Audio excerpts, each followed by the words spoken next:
Testing. Can you guys hear me? Cool.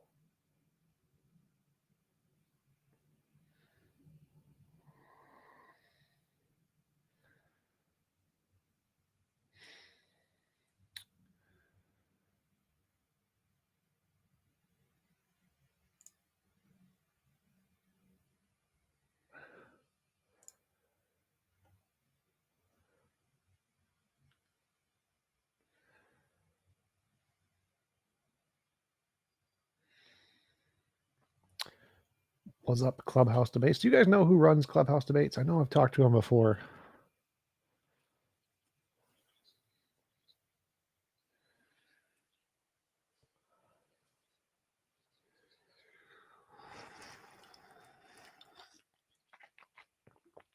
What did he just say? Ah.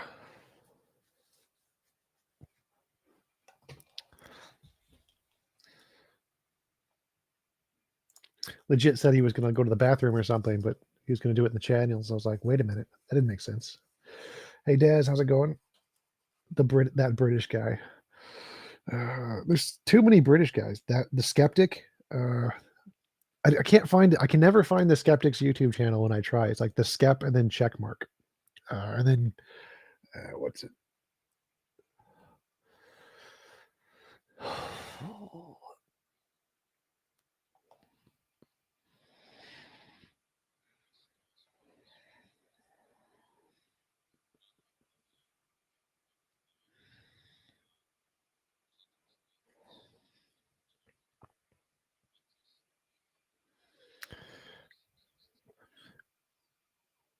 I think we can hear the stream from your mic, Randolph.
His professional artistic skills for free to atheists all around the world. Peter Tucker has a YouTube channel as well at www.youtube.com/gonnagoforit. King Xerxes is an atheist activist and political commentator who has extensive knowledge of the Holy Bible and the history surrounding it. He also has a YouTube channel.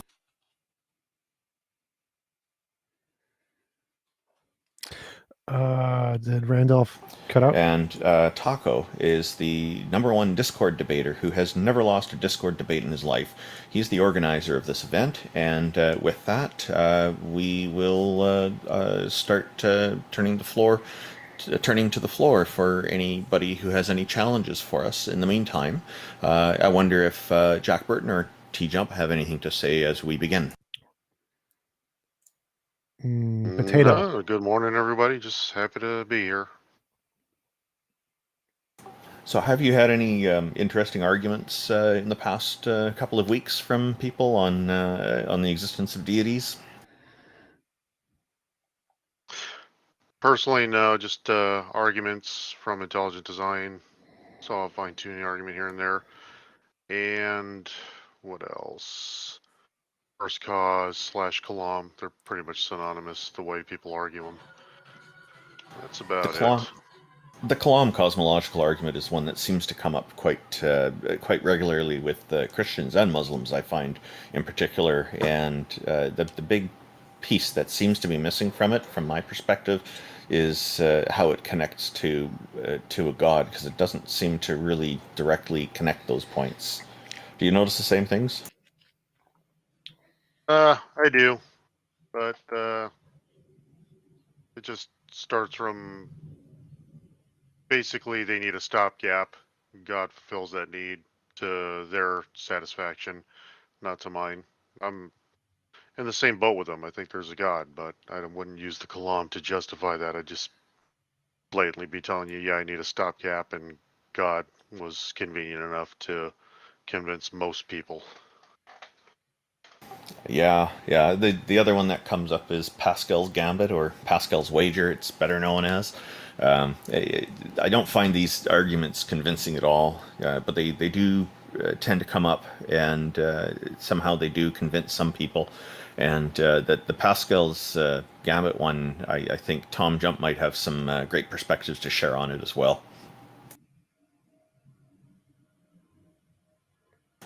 Yeah, so go ahead, Tom. Wait, what? Oh, you wanted me to respond? Yeah, Pascal's wager doesn't work because the probability that you go to heaven for belief in God is exactly the same as the probability you go to hell for belief in God. And any belief you have will have equal probability of getting you into heaven. So, for example, if you believe there is no God, there could be a God that lets you into heaven for not believing. And you can get the same results without a God. For example, if there's a naturalistic pantheism of kind of a universe, it could be the case that you will get to the eternal afterlife or like karma resurrection kind of a thing if you don't believe in a God, or if you do believe in a God, as well as any belief you have. And so the probabilities are exactly the same from belief in God and not belief in God. And so the Pascal's wager fails. Yeah, I agree with that. It's always seemed strange to me that it focuses on one particular deity, but then the way Pascal's wager is presented, it never specifies which deity that is.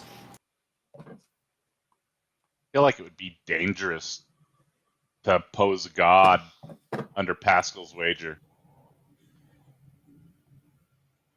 Taco, is there anybody in the audience who would like to present an idea to us today? Maybe. All they have to do is raise their hand. If anybody thinks they can convince us a god or goddess exists, raise your hand and we'll pull you up, and we'd love to converse with you. I know Jack's a deist. Why not get us started? Well, when Blaise Pascal, it's weird because he's a mathematician, but if you're going to just, and he was specifically Christian, but if you're going to just go with the odds, if you just split it up into a 50-50 shot of gods or not gods, the not gods side actually is a bigger chunk to put your bets on, because on the god side you have the denominations within the god side split up, and a lot of them are mutually exclusive. So already your 50% isn't 50% anymore. It's just chopped down to, all the mutually exclusive religions and denominations within those religions. So mathematically, even by Pascal's own standards, it just doesn't pan out in favor of the God side of the argument. Yeah, it's interesting. One of the arguments that comes up on religions as well for people who are in favor of them is that religion would somehow be really great for society if everybody followed the same religion. And it's as if that this is the chance that religion needs that religion has never gotten before. And I think it is an unfair assumption to make because it really reality shouldn't be dependent on what every single person believes because it all seems to be based on facts. So I was in a debate in December 2021 with it was my first formal debate with a Muslim. The fellow's name is Nadir Ahmed, and it was on modern day debate. He was arguing that Islam is better for society than atheism, and I was on the other side of this, of course. We ended up getting into the Holy Quran, chapter 4, verse 89, which, to summarize it, it is an edict to kill anybody who doesn't believe in Allah. And so if somebody refuses to believe, I guess under threat or something, then you can spare their life. So to me, I think that this is a very bad idea. And so, of course, I objected to it. So he wanted to go through the next two verses with me. So we did. And those verses were, they listed about three what I call annoyances to justify killing somebody. And so we went into all of this, and I was saying, look, this is not on equal footing. Like if somebody is trying to kill you, then self-defense, certainly it's reasonable to justify defending yourself against that with an equal amount of force. If they're trying to kill you, then it may be okay to kill them if that's your only option. But if all they're doing is doing things that are kind of mildly annoying and not actually trying to kill you, like one of the criteria was if they're not bringing you peace, which is, or if they're not, another one is if they're not restraining their own hands, and another one is if they're not staying away from you. So these three things are not equivalent to somebody trying to kill you. These are what I call the three annoyances. And so we were kind of at loggerheads. We couldn't find agreement on this. He interpreted it differently than I did. Taco, it looks like somebody is joining us. Noted, welcome. How are you today? Hey, Noted, I saw you in the audience there, and I've seen you debate religion quite a few times. I've actually gone back and forth with you via text chat, so I figured you'd be an interesting guest to pull up here. How's it going today? You're muted, Noted.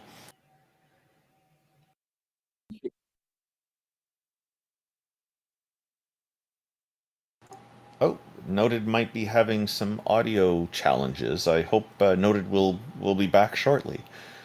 There, I'll pull him back up. Here we go. Hello Like again, Noted. Welcome back. Hi, I'm trying to put this on loudspeaker. That's fine. Just this. Well, we're off to a good start. We can hear his voice this time. So Noted, Yeah, I guess I have to put the phone to my ears. It sucks, but Well, your voice is coming through yeah. clearly, so we can hear you loud and clear. So that's really good. from my conversations with you, you seem very theistic, and we'd love for you to attempt to convince us a God exists. Well, it's funny because I joined honestly very quietly, like I didn't expect to talk, but I don't know. I just joined. Yeah. Well, I mean, I'm not in the best state to to really prolong this conversation, but I guess I could just kind of talk a little bit about my belief. Sure, go ahead. What? Tell us about that. What have you got for us?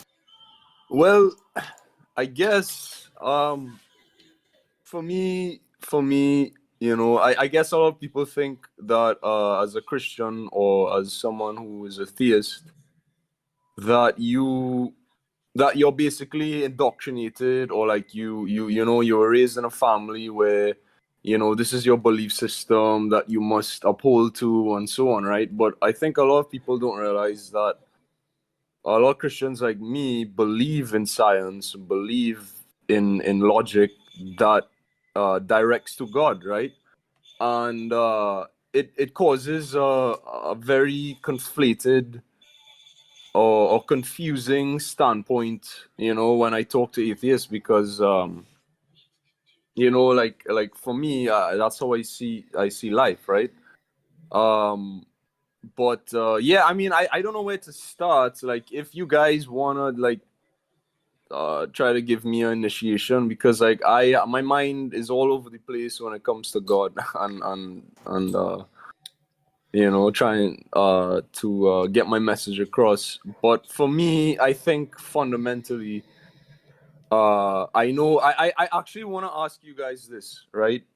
My question is how do you see the origination of the universe? Do you see it from a point where there's this absolute possibility, or do you see it from a point where there's potentially a creator greater than absolute possibility? Okay, well, I would like to address some of the things you brought up as well. So I'll start there.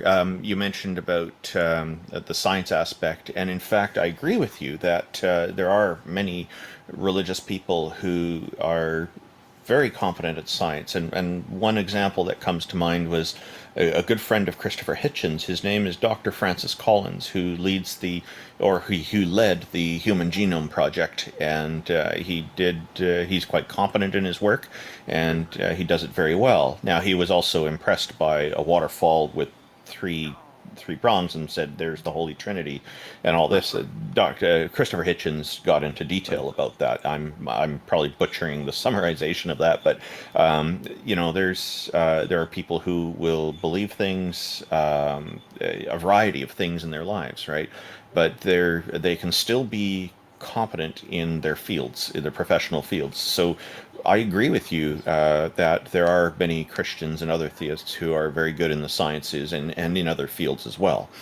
Just because somebody believes in a deity doesn't mean that they will fail in all areas of life. You did mention that there is this kind of perception that comes up, and I do think that's an unfair perception. So I support you on that.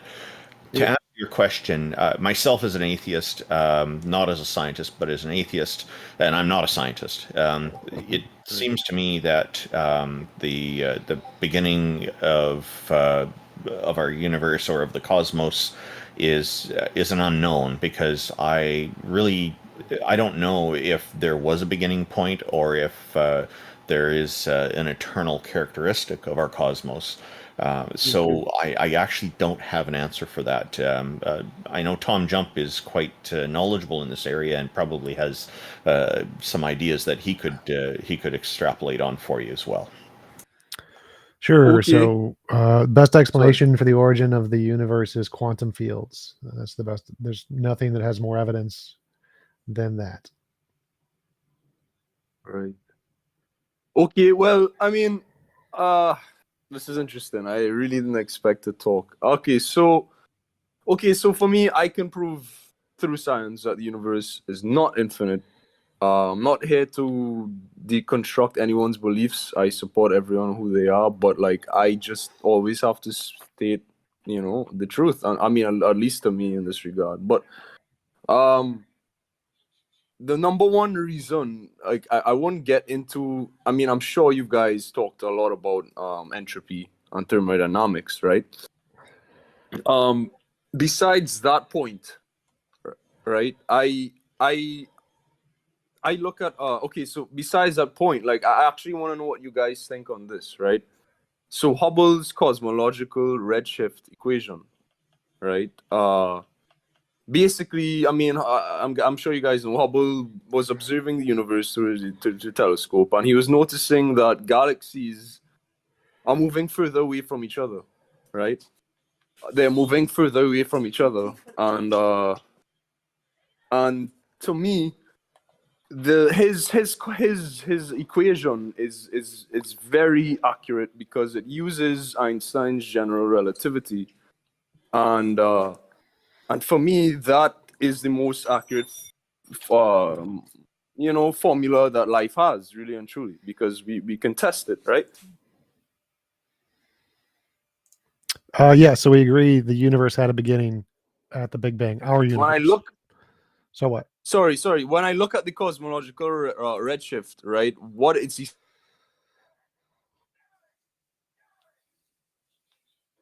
You just cut out, Noted. It sounded like you're asking about the redshift, and then you stopped there.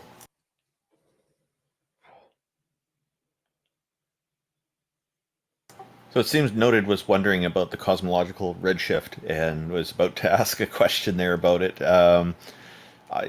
I guess if there's anything you wanted to add to that, Tom, or we could move to our next audience member and come back to Noted once he gets his audio situation sorted out. Yeah, so he's conflating universe with all natural things like most theists do. So the fact that our universe had a beginning at the Big Bang doesn't mean all natural things had a beginning. And so the fact that the redshift indicates that everything started from a singularity or something along those lines doesn't in any way indicate that there's a God. It just indicates there's a beginning to our known universe, just the known universe, not all natural stuff. And the conclusion he's trying to draw is that all natural stuff must have a beginning, but that's false. No physicists think that's the case. So it's just a ridiculous argument conflating the difference between known universe and all natural stuff. Noted. You are not muted, so you're not talking, but that's on your end. TJump, do you think that the Clam cosmological argument may be an influential factor in a lot of people assuming that everything begins? No, I doubt it. I think that most likely they start with the conclusion that all of the natural world began because of their belief in a God, and then they try to use the cosmological argument to justify that already existing belief. But I don't think anybody was convinced by the cosmological argument that a God was likely real. Well, thank you very much. Oh, Noted, you're back. How's your audio doing?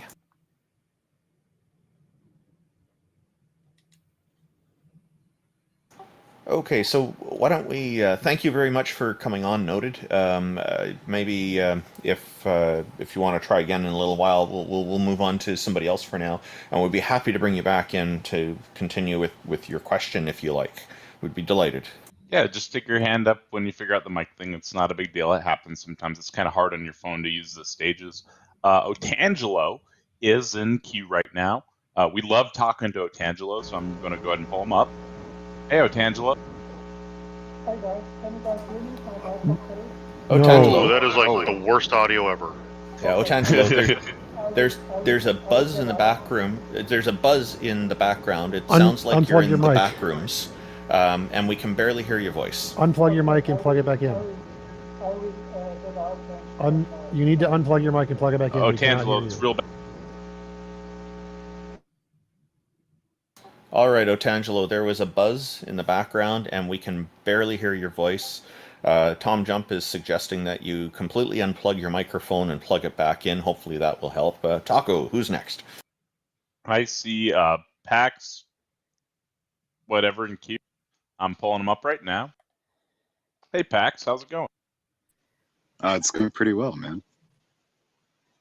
So the goal here today is for somebody to convince us a god or goddess or multiple gods or whatever exists, right? So I guess that's a good jumping off point for you. Oh yeah, there's like plenty of arguments, man. Like like some of the ones that Otangelo uses, like the micro factories and cells and living organisms, the order in the universe, the fine tuning of the universe, the Kalam, the contingency argument. There's a bunch of arguments for God. Which one would you guys like me to start with? Whichever one you think actually counts as evidence of a God. Because I'm familiar with all the arguments. How does any of this count as evidence for a God? Yeah, because that's your question. I'm familiar with all of those arguments, but just using basic logic, you can realize that none of those indicate a God to any degree. So I don't understand why you think they're evidence.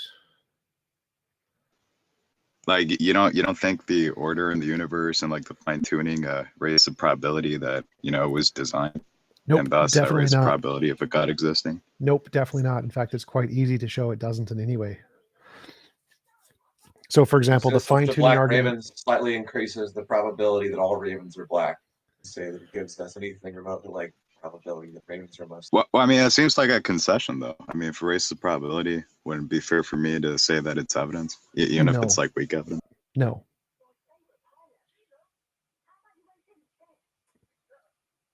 I didn't quite hear your question. Would you mind repeating that, Pax? That last part, it kind of cut out for me. Like, if some observation or proposition or whatever raises the probability of a hypothesis, like, doesn't that mean it's evidence for said hypothesis? No. No, it does not. Okay, TJump. So what definition of evidence are you working with then? Something that increases the probability that the proposition is true. So based on your definition, apologists use this super ambiguous definition because it's dumb and it makes it seem like there's evidence when there's not. Based on that definition, if I say I can imagine a leprechaun farted, which caused my cup to fall over, and I see the cup falling over, that would be evidence that the leprechaun farted. Clearly, no rational person would think that's the case because the prior for leprechauns is so low. But if you pick the priors before considering the actual evidence, then it makes it seem like there's evidence when there's not. So no, you cannot consider it to be the case simply on the fact that you can make up an ad hoc explanation that can explain the data. You actually need to make it accommodate the priors as well. So if you don't have any priors on that, then no, it doesn't count as evidence.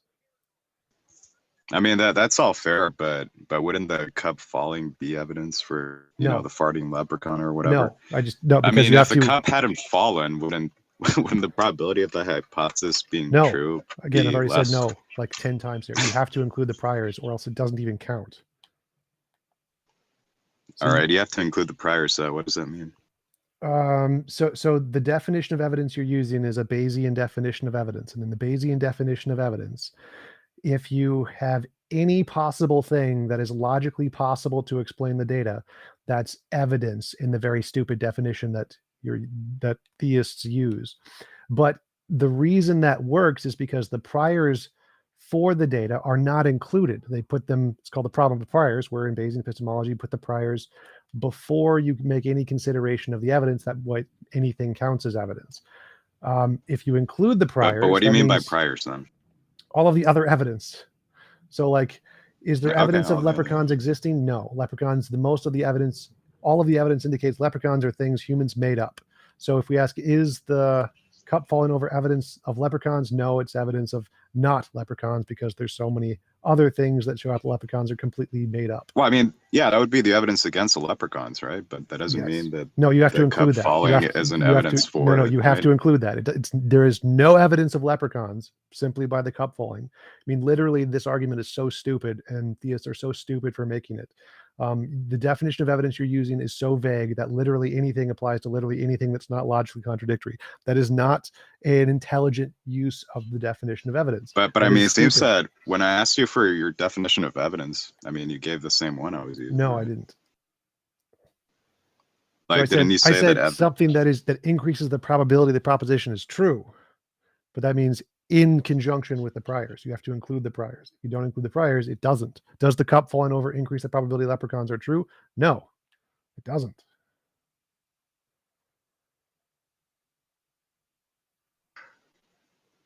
I mean, that seems like a pretty weird definition. No, it's a pretty standard definition. It's just including the priors. So most philosophers and scientists accept this.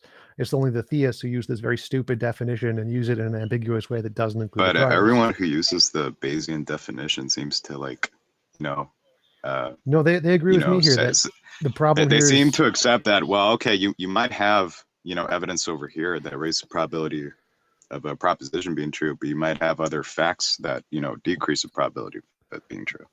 Yeah, and that doesn't in any way address what I said. So the problem here is that if you use the very hyper-specific definitions in philosophy, it makes it seem like something is evidence when it's not.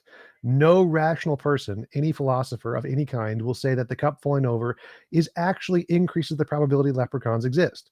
because it has all the other contradictory evidence, which then makes it not evidence. It's just not. So the problem here is that theists use a very stupid definition of evidence to try and make it seem like there's evidence of a God, when really all they're saying is they have as much evidence as a farting leprechaun. So if you want to admit that you have equal evidence to a farting leprechaun, then yeah, that's your God, a farting leprechaun. It's equivalent to a farting leprechaun. But so do you have anything that increases the God's existence more than a farting leprechaun? Yeah, sure. All the arguments I listed. Those all indicate a farting leprechaun as well as a God. So I don't know why you think that's better than a farting leprechaun. Okay, that's a claim. What's your argument for it? Because it works equally as well for a farting leprechaun as it does for a God. Like, what would be? There's no difference there. If you want to say, okay, so you're gonna beg the question next. No, I didn't beg the question. There is no premise in the conclusion on that one. Well, you said that the evidence that I brought forth, the arguments that I listed are, equivalent to, your hypothetical of a farting based leprechaun. on your and, definition like, of the evidence evidence. for it is on that level of quality, right? Based on your definition that's your of claim? evidence. Yeah. That's your claim, and to support it, you reiterated your No, claim. I already did that. I already did that. You already admitted that when you said that the cup falling over is evidence of leprechauns. So if you think this, it is evidence of leprechauns in the Bayesian sense, man. There might be other evidence. So it's equivalent. Against You've admitted it's equivalent. Do you have anything better than a farting? No, leprechaun? I didn't admit it's equivalent. I didn't admit that the evidence for God stop is wasting on time. the same level. Give me an argument that is more evidence why are you of a over God talking than me, a farting TJump? leprechaun. I'm sorry that I'm wiping the Give floor me an with argument. you, I've already crushed your calm down. dumbass. Give me an argument that indicates a God more than a farting leprechaun, because everything you've done is equivalent to farting leprechaun. So give me something. Yeah, okay, that's fine. Let's start with the fine-tuning argument. Okay. Fine-tuning argument does not in any way indicate the existence of a God, because the yeah, God what's your argument? simply What's your argument for that? That's the second sentence. If you'd shut up. So the fine-tuning doesn't in any way indicate a God, because God is simply asserted as an imaginary explanation with no actual evidence that it caused the phenomenon in question, equivalent to a farting leprechaun. So I can say a farting leprechaun caused the fine-tuning of the constants. Therefore, it's evidence of a farting leprechaun, equivalent as much as so for God. What the fuck are you even talking about now? It's like on top of begging the question, you're bringing up farting leprechauns again? Yes, because that was the claim, is that your argument is equivalent to God, equivalent evidence for God as it is for a farting leprechaun. And I'm providing evidence for this. Your evidence for God caused the fine tuning is simply you made it the fuck up. And my evidence that a farting leprechaun caused the fine tuning is that I made it the fuck up. So those are equivalent claims. Yeah. So do you have anything that's actually indicates a God more than a farting leprechaun? You're saying that the fine tuning evidence for God is as good or as bad as the evidence for a farting leprechaun in the hypothetical you listed? No, the fine tuning. The fine tuning works equally as well for a God as it does for a farting leprechaun. Oh, okay. Yeah. Why would you assert that? I literally just explained it to you. So the only evidence you have that God caused the fine tuning is you made it the fuck up. So in the evidence I have that a farting leprechaun caused the fine tuning is I made it up. So now they're equal.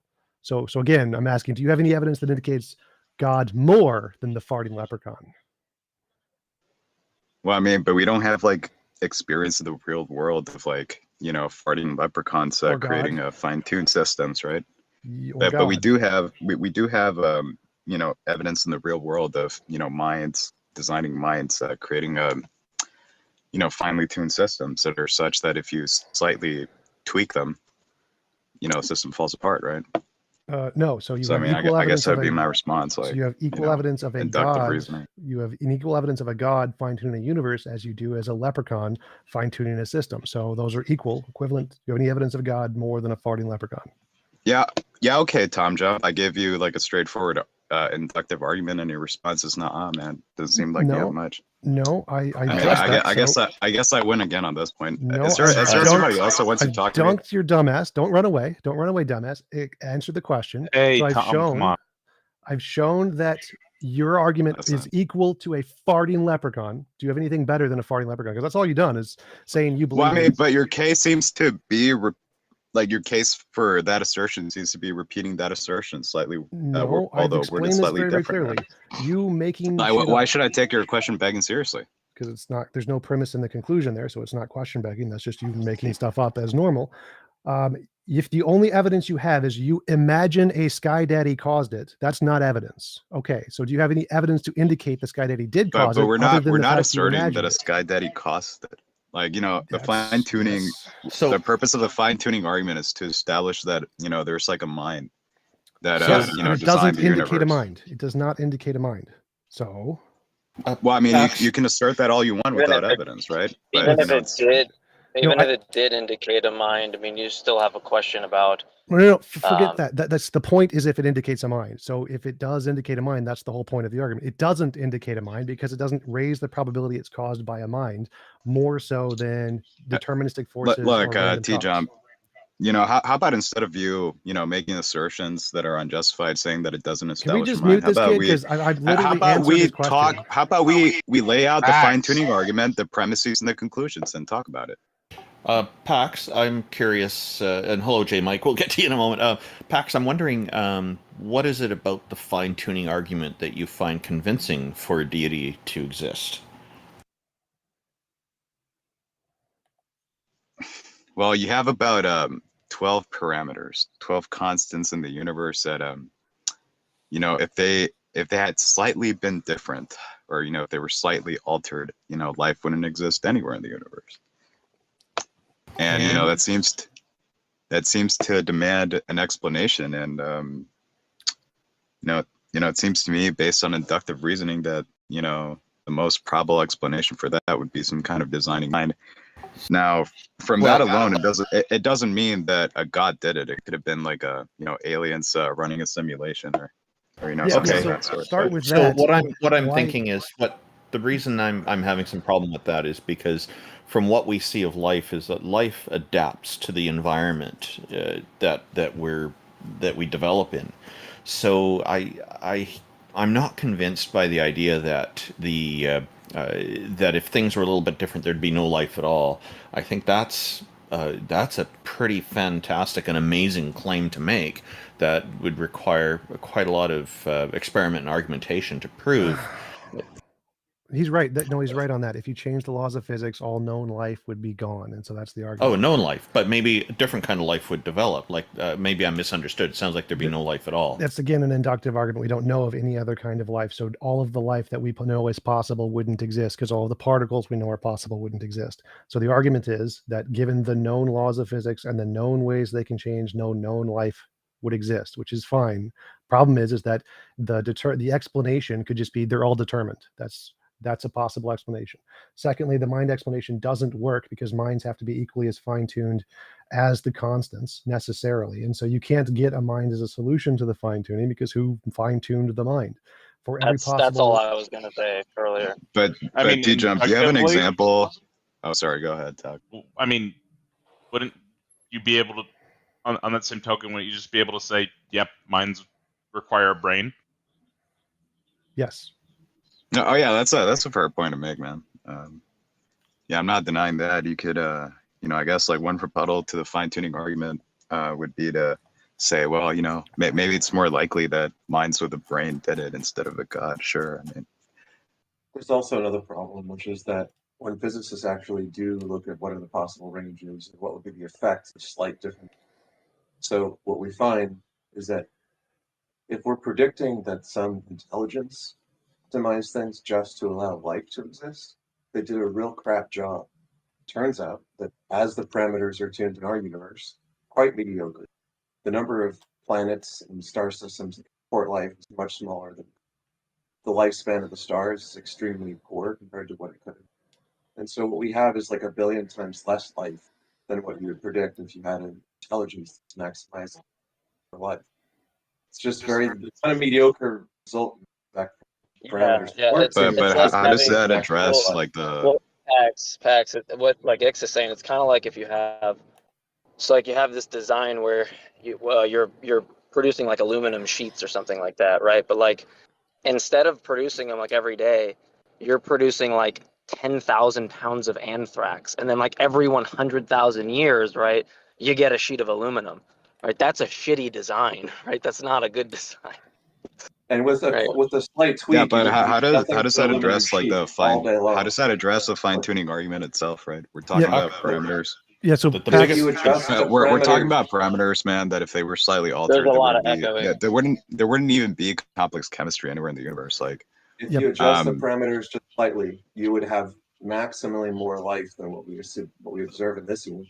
So Pax Okay, is yeah, right. that's an Pax is interesting claim, one man. sec. Are there- Pax is correct Are here. there That any doesn't experts who back you up? address Yeah, there's a the whole fine-tuning. panel of physicists that do studies. One sec. on Hold this up. and have conferences. Hold up. Pax is correct. That doesn't actually address the fine-tuning argument, because the fine-tuning argument doesn't say it can't be more fine-tuned. Like, obviously it could be more fine-tuned, but if it's But the point- fine-tuned to some degree, then that would still be fine-tuning. So it doesn't need to be fine-tuned entirely to just entirely produce aluminum sheets. Even if it's fine-tuned to some degree, his argument would still hold. So it doesn't matter if it wasn't maximally fine-tuned. It The does fundamental- disagree with what they want, which is to say that a theist God optimized it just so to create life and so on, right? The fundamental problem I see with the fine-tuning argument is the presumption that things that these constants can be tuned. If they're constant by definition, they're not tunable. Yes. Well, I mean, constant in the sense that, you know, they've remained the same throughout the history of the universe, but, you know, you can imagine a possible universe in which, you know, they were different. Randolph is correct here. One of the possible explanations is that they're determined. They're deterministic forces, and so they couldn't have a range of possibilities. If they're determined, then they don't need to be finely tuned, and that explains the fine tuning. Because you said it calls for an explanation, that would be an explanation, and it would be more plausible than a mind. Yeah, okay, cool. I mean, on what grounds would you say it's more plausible in mind? Do you have like an example of a fine-tuned system being a, you know, the product of a mindless process? Yes, we only pretty got much one every planet part of in nature. the universe. Why wouldn't that work also on the every other? part But of why nature, wouldn't like why wouldn't that objection not work on the other side of the coin? Right? Like, if you're asking for an example of that, like, why would that, by parity of reasoning, not affect what you're saying, right? But, you know, I can give you a plethora of like examples of fine-tuned systems in the real world that are products of mind. Like, Well, so the definition of a finely tuned system in physics is something that is improbable, essentially. So our solar system is a finely tuned system. A hurricane is a finely tuned system. A magnetic field is a finely tuned system. All of the different constants of how particles work are finely tuned systems. Hurricanes, finely tuned systems. All of those things are finely tuned systems based off of the definition in physics. None of them are produced by a mind. You're conflating the finely tuned. in what sense are they fine-tuned? Because the definition of fine-tuned in physics is simply the fact that it's improbable. It's an improbable combination of a certain things that has some outcome that is not likely. That's it. So, well, I mean, maybe you're right that the word fine-tuned can be used in that sense. In physics, that is the But, that is the word you're but I mean, using in physics. that's not tracking the way the term fine-tuned is used in the argument, right? Well, that's the point. In the argument, it conflates two different uses of fine-tuning. One, the colloquial sense, where fine-tuning means things humans made with a purpose, and the physics sense, in which it's a rarely occurring feature having some outcome that is very specific to that feature. So in physics, the universe is fine-tuned in that physicists all agree it's fine-tuned, not in the way it's designed by a mind usage. It's fine-tuned in the fact that it has some rare combination that has some rare outcome, which is the same as crystals and hurricanes and tornadoes. So the only way in which physicists agree that it's fine-tuned is the way in which a hurricane is fine-tuned, or a tornado is fine-tuned, or a crystal is fine-tuned. That's it. What are these systems fine-tuned for? What are they fine-tuned for? To produce the effect that we call the tornado or the hurricane or the crystal. Well, I mean, if that's what I'm saying, I mean, these phenomena seem to happen all the time. So no, in reference to the universe, they happen very rarely. Like crystals don't form all the time, man. Tornadoes don't form all the time. In the scope of the universe, they happen very rarely. They're rather common events. Are you an idiot? Like, what percent of the universe has tornadoes? What percent of the universe has crystals? At least you know the parts of the universe. Give me a number. What percent? Planets with gases in them. Like, which is what? How much of space does that occupy? What percent of the universe has tornadoes and crystals? Yeah, no. I mean, that's like a very small yes, volume. It's finely of the tuned. universe. Congratulations. Like, you're right on that, but that's not what I was addressing. I'm saying that these events happen all the time. You know, temporarily. No, again, finely tuned here is just a relatively small amount of time. It doesn't matter if it happens once or twice across the known time span. It's irrelevant. See, what matters here in is finely officially tuned, denying that tornadoes and crystals form frequently, man. No, you're an idiot. Don't strawman my position. as I said, finely tuned in physics just means a rare occurrence given some set of variables. That's it. It doesn't mean happens once. Nowhere in fine tuning does it say happens once in the known time span, not in the definition. Again, you're making It's like stuff up. to every try and time it support your snows over argument. here and I go outside, man, I stretch my arms, I collect Are you ice just like crystals. straw man Some of again? them are big enough to be seen by naked eye. TJump, Good for you. seems kind of like an absurd claim to make. No. So my claim is that you're conflating definitions of fine tuning and using them arbitrarily to try and support your claim, which I just debunked your entire argument there.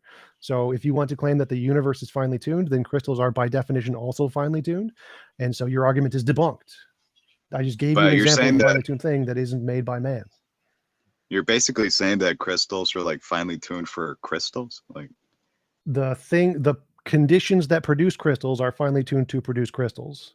It should not be hard to understand. If you want to think that the constants of the universe are finely how are the tuned to wait, one conditions? sec. So if you want to think that the constants of the universe are finely tuned for life simply because they produce life, then I can say that the constants that produce crystals are finely tuned for crystals simply because they produce crystals. It's the same begging the question. All right, so the universe is like fine tuned for both life and crystals. What's your point? Right. So you can say that things are fine tuned. I wasn't going the universe there. I was going just like the constants of the state of the planets, the cold water levels. So forget the universe fine tuning. Think just the particular state of our planet that allows for crystals to form is finely tuned for crystals. Like that's obviously a stupid argument. Like no one in their right mind is going to think Earth was finely tuned for crystals. That's a stupid argument. It's equally as Well, I stupid. mean, if you're gonna go in that universe is direction, finely man, tuned for life. there's like crystals that form from different molecules from different elements, right? Yes. Yeah. So some do not form in the cold, man. I mean, What does that have to do with the argument? So the argument isn't literally only the cold. Here, think for a second. Try to process the there's argument. crystals that form from fucking lava or magma that What? You're not tracking what TJump said, and you're just kind of derailing jokes. Well, I mean, TJump seems to be saying that crystals like form under like specific conditions in our universe, Yes. but I'm saying that they seem to form in Oh different. God, there's a few conditions. Oh my God, you've debunked it. Oh, there's more than one. What? Guess what? There's more than one possible outcome to produce life too. There's a spectrum. There's in fact an infinite spectrum of possible combinations of constants that can produce life. Wow, I guess I've just debunked your fine tuning argument. The majority of which Yeah, and what we see. Okay, what are these other conditions that can produce life, like universes with different parameters? Or Do you not know that in physics there's a spectrum of possible ways the physics could be that produce life? It's not like if we changed it at all any degree, no matter what, we can change them within a specific range to produce life. So within that range, like on a number line, there's an infinite number of points between the edges of the range that it can change. So yes, there are multiple different ways the laws of physics could be, and infinitely many of them within this range that can all produce life, just like there's a number of ways crystals can form. But do you have evidence for that? Because I can cite experts, we're not necessarily theistic on my side. Yes. Every single physicist agrees they can change slightly without causing an effect. Like if you change it 0.00 times 10 to the 10,000th degree just once, essentially nothing will change in the universe. So yes, there's infinitely many ways you could change the laws of physics very, very slightly and still have life. Like every physicist agrees there's a spectrum. Like no one thinks there must exactly be with no changes exactly this way. No one thinks that. But isn't the point that this like range is like extremely narrow in comparison to the spectrum of possible universes, right? Yes, just like the spectrum of ways to create crystals is extremely narrow given all possible places in the universe. Yes, that was the point of the counter analogy. Well, I mean, it doesn't seem that your analogy holds, since the crystals form in a wide variety of conditions and environments, man. Like some form in the atmosphere, some life form forms in a bunch of different environments too.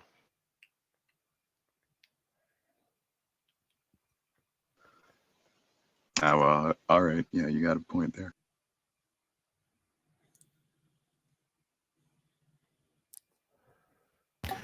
Okay, good talk. Hey, Pax, thanks for bringing us all these wonderful topics where there may be a lot statement you wanted to make without falling for the temptation of declaring yourself the winner or anybody? Maybe just kind of summarize what your thoughts were in 30 seconds. Well, TJump basically stated that tornadoes and crystals are rare events. They don't happen often. Straw man. No, And- that's correct. That's correct. I said they were rare events in reference of the universe, which is correct. See, man, he concedes to it. I didn't straw man him. Of the I universe. was right. And if you disagree with that, you're an idiot. So yes, I'm correct. I agree with this point too. All right. Well, you guys have a good time. I gotta go work now. It was fun. Thanks very much. Who's next, Taco? I see Otangelo's back in queue. It looks like he got his mic working. This will be exciting. Ken, before you start, Otangelo, I just want to say, J-Mike, welcome, and thank you for joining our panel. I know we've been trying to get you in here for a long time, and we're really happy that you're here. He's driving. He might be in a bad area, but he does host Talk Heathen quite often. J-Mike is awesome. Do you have anything you want to say, J-Mike, before we pull up before you start, he's driving. He judging by his icon, he must be driving one of those Mario Karts. Huh. Yeah. I've seen his car. That is 100% legit. Otangelo, thank you for your patience, and glad that your audio is coming through without the buzz now. Welcome. What have you got for us today, sir? Yes, hello guys. So the question today in the room is convince us that the God or goddesses or gods exist. So first thing when I read this is my aim as a theist and engaging atheists is not to try to convince them on anything, because that is something that an atheist must want to do by himself. So if I want to be convinced of something, I have to do my homework and then convince myself. So all I can do is provide you reasons why I think that theism is the better explanation and worldview compared to naturalism or strong atheism. And then you can do with the information whatever you want. Now, that doesn't mean that I'm not desiring that you come to believe in the truth. Of course I do. I want, in as much as God wants, that people are saved. And I see myself and others which engage atheists as an instrument, as God said we should be instruments and proclaim the gospel Do you have an argument to the world. So that's the first point. Now, I was hearing TJump saying, well, you can, rather than God putting farting pixies. I think the contrast and what we are disputing here was intelligence, someone with intent, foresight, and goals involved in fine-tuning the universe or not. Now, that can be farting pixies, TJump. It can be whatever you want to put there and name that intelligence. It doesn't matter. But the crux is, was intelligence involved or not? Well, and I would say clearly yes. Well, the point of the farting pixies was, I was asking, do you have anything that indicates a god more than farting pixies? So the point of the farting pixies was, yes, that could also be the designer. But I was asking, if all you have is evidence equivalent to evidence for farting pixies, you have a pretty stupid argument. So do you have anything more than farting pixies, was what I was asking the previous guy. And I don't see why you think fine-tuning would indicate intelligence. It could be a result of, again, deterministic forces, as Randolph mentioned. There's no evidence that intelligence would be a preferred explanation here. Well, the thing is, TJump, that I can that there are specific numbers in an infinite range of numbers that you need to put in the equations, and only if you put that specific number, you have a life-permitting universe. And if you put another number in a range of different constants, then you don't have a life-permitting universe. Right. So that is really... If those numbers are determined to be that way, would that produce a life-permitting universe without a designer? Well, what would determine it that it has to be a specific number? There is no physical constraint in that. Yes, there could be. We are talking here about mathematical equations. There could be lots of different possible physical constraints that could determine it. But the question was, if they're determined by something else, and there's infinitely many other non-God things that could determine them, would that produce a life-permitting universe? But first, in order to have actually physics, you need that right equation. So you cannot you cannot resort to physical things in order to explain the physical. Tangelo, equations don't cause things, they describe the way things are. So there is a physical constant and we describe it with an equation. We don't need the equation first, the constant is first. So we have constants, and those constants could be kinds that determine all of the other constants. And then we would have the constants which would determine all of the things to be exactly as they are now. And my question, which you still haven't answered, if the constants are determined by some fundamental physical force to be exactly the way they are, would that produce a life-permitting universe without a God? Again, yes or no? Give me like a yes you or a are no there. resorting to a physical force. That's precisely what we try to explain.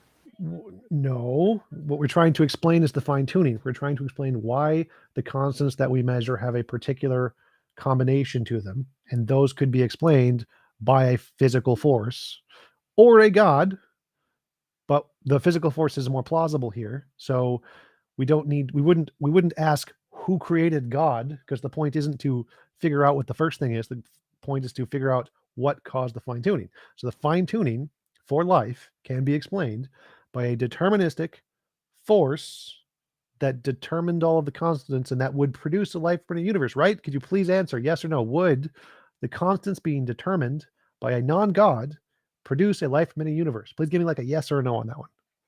No. Oh, God. So if everything was put in place as you believe it is, just minus the God part, none of this could happen. That's what you're saying? What I am saying, to answer TJump, Yes or no the questions are physical beyond him. forces is what we try to explain, and they also are finely tuned, and these constants, they are not grounded in anything deeper. Science is discovering them. I agree with TJump, we describe them, but they are also imposed to physical behavior, and that is what demands an explanation. I have no idea what you just said there. You said they're not grounded in anything deeper. You believe in God, so they must be grounded in something deeper in your worldview. And everyone in physics thinks they're grounded in something deeper. Nobody thinks they're just there. So, like quantum mechanics, string theory, everybody thinks they're grounded in something deeper. Even you think they're grounded in something deeper. We're not trying to explain the original thing here. The fine-tuning argument is only trying to explain the pattern. That's it. Once you explain it, you can explain it with physical laws or God. Either one of those explain the fine-tuning. Fine-tuning explained, the argument done. Then you could go on to like the cosmological or something, but the fine-tuning argument has now been fully answered by deterministic forces.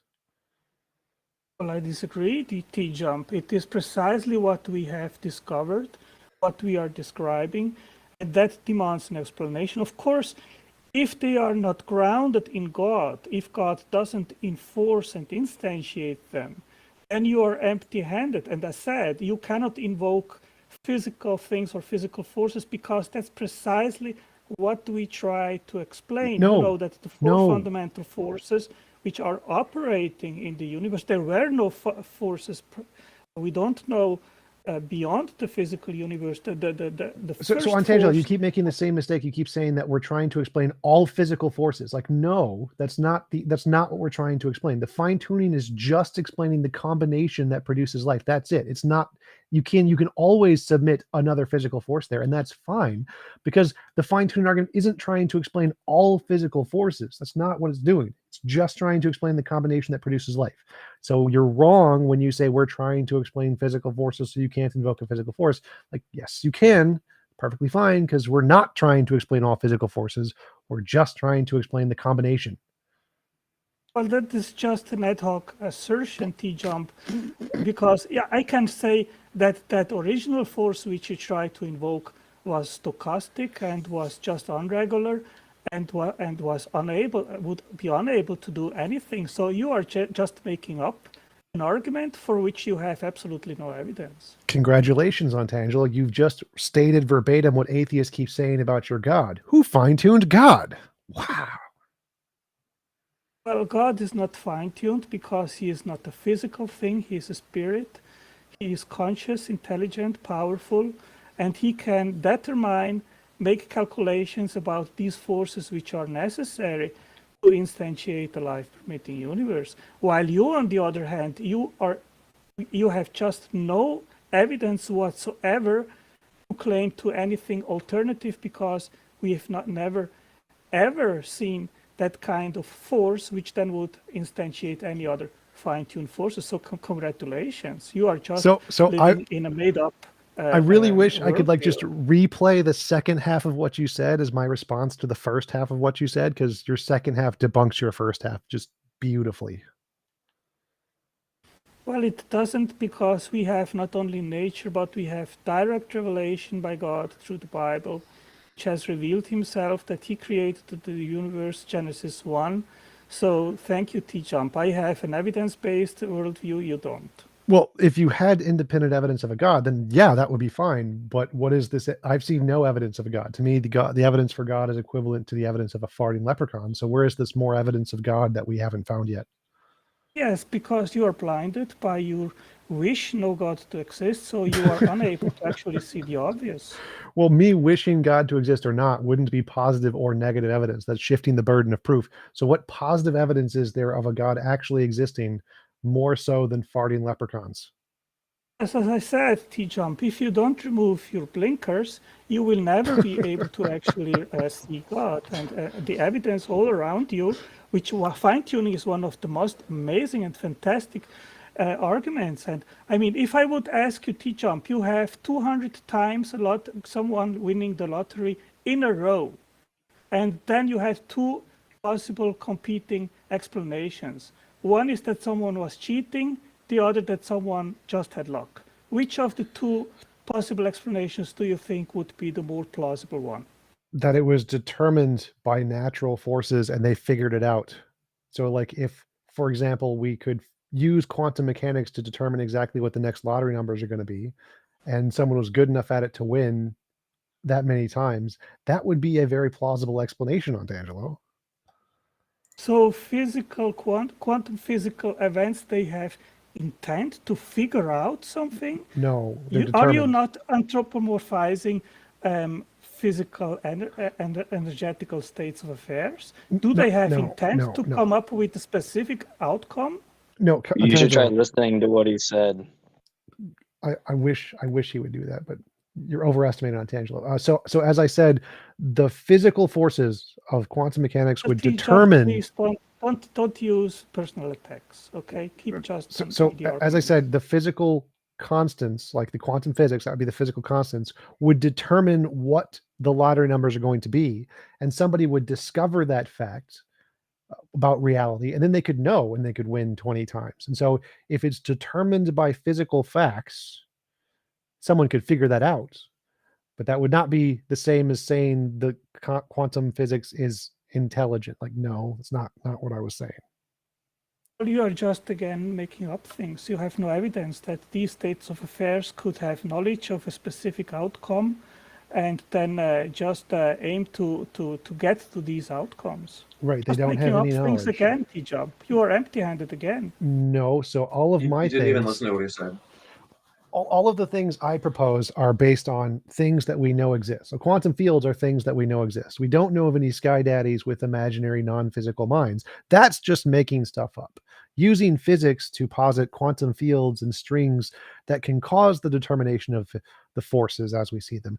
That's reasonable. That's evidence-based. Making up sky daddy is the part where you have no evidence. That's the part that there isn't evidence of.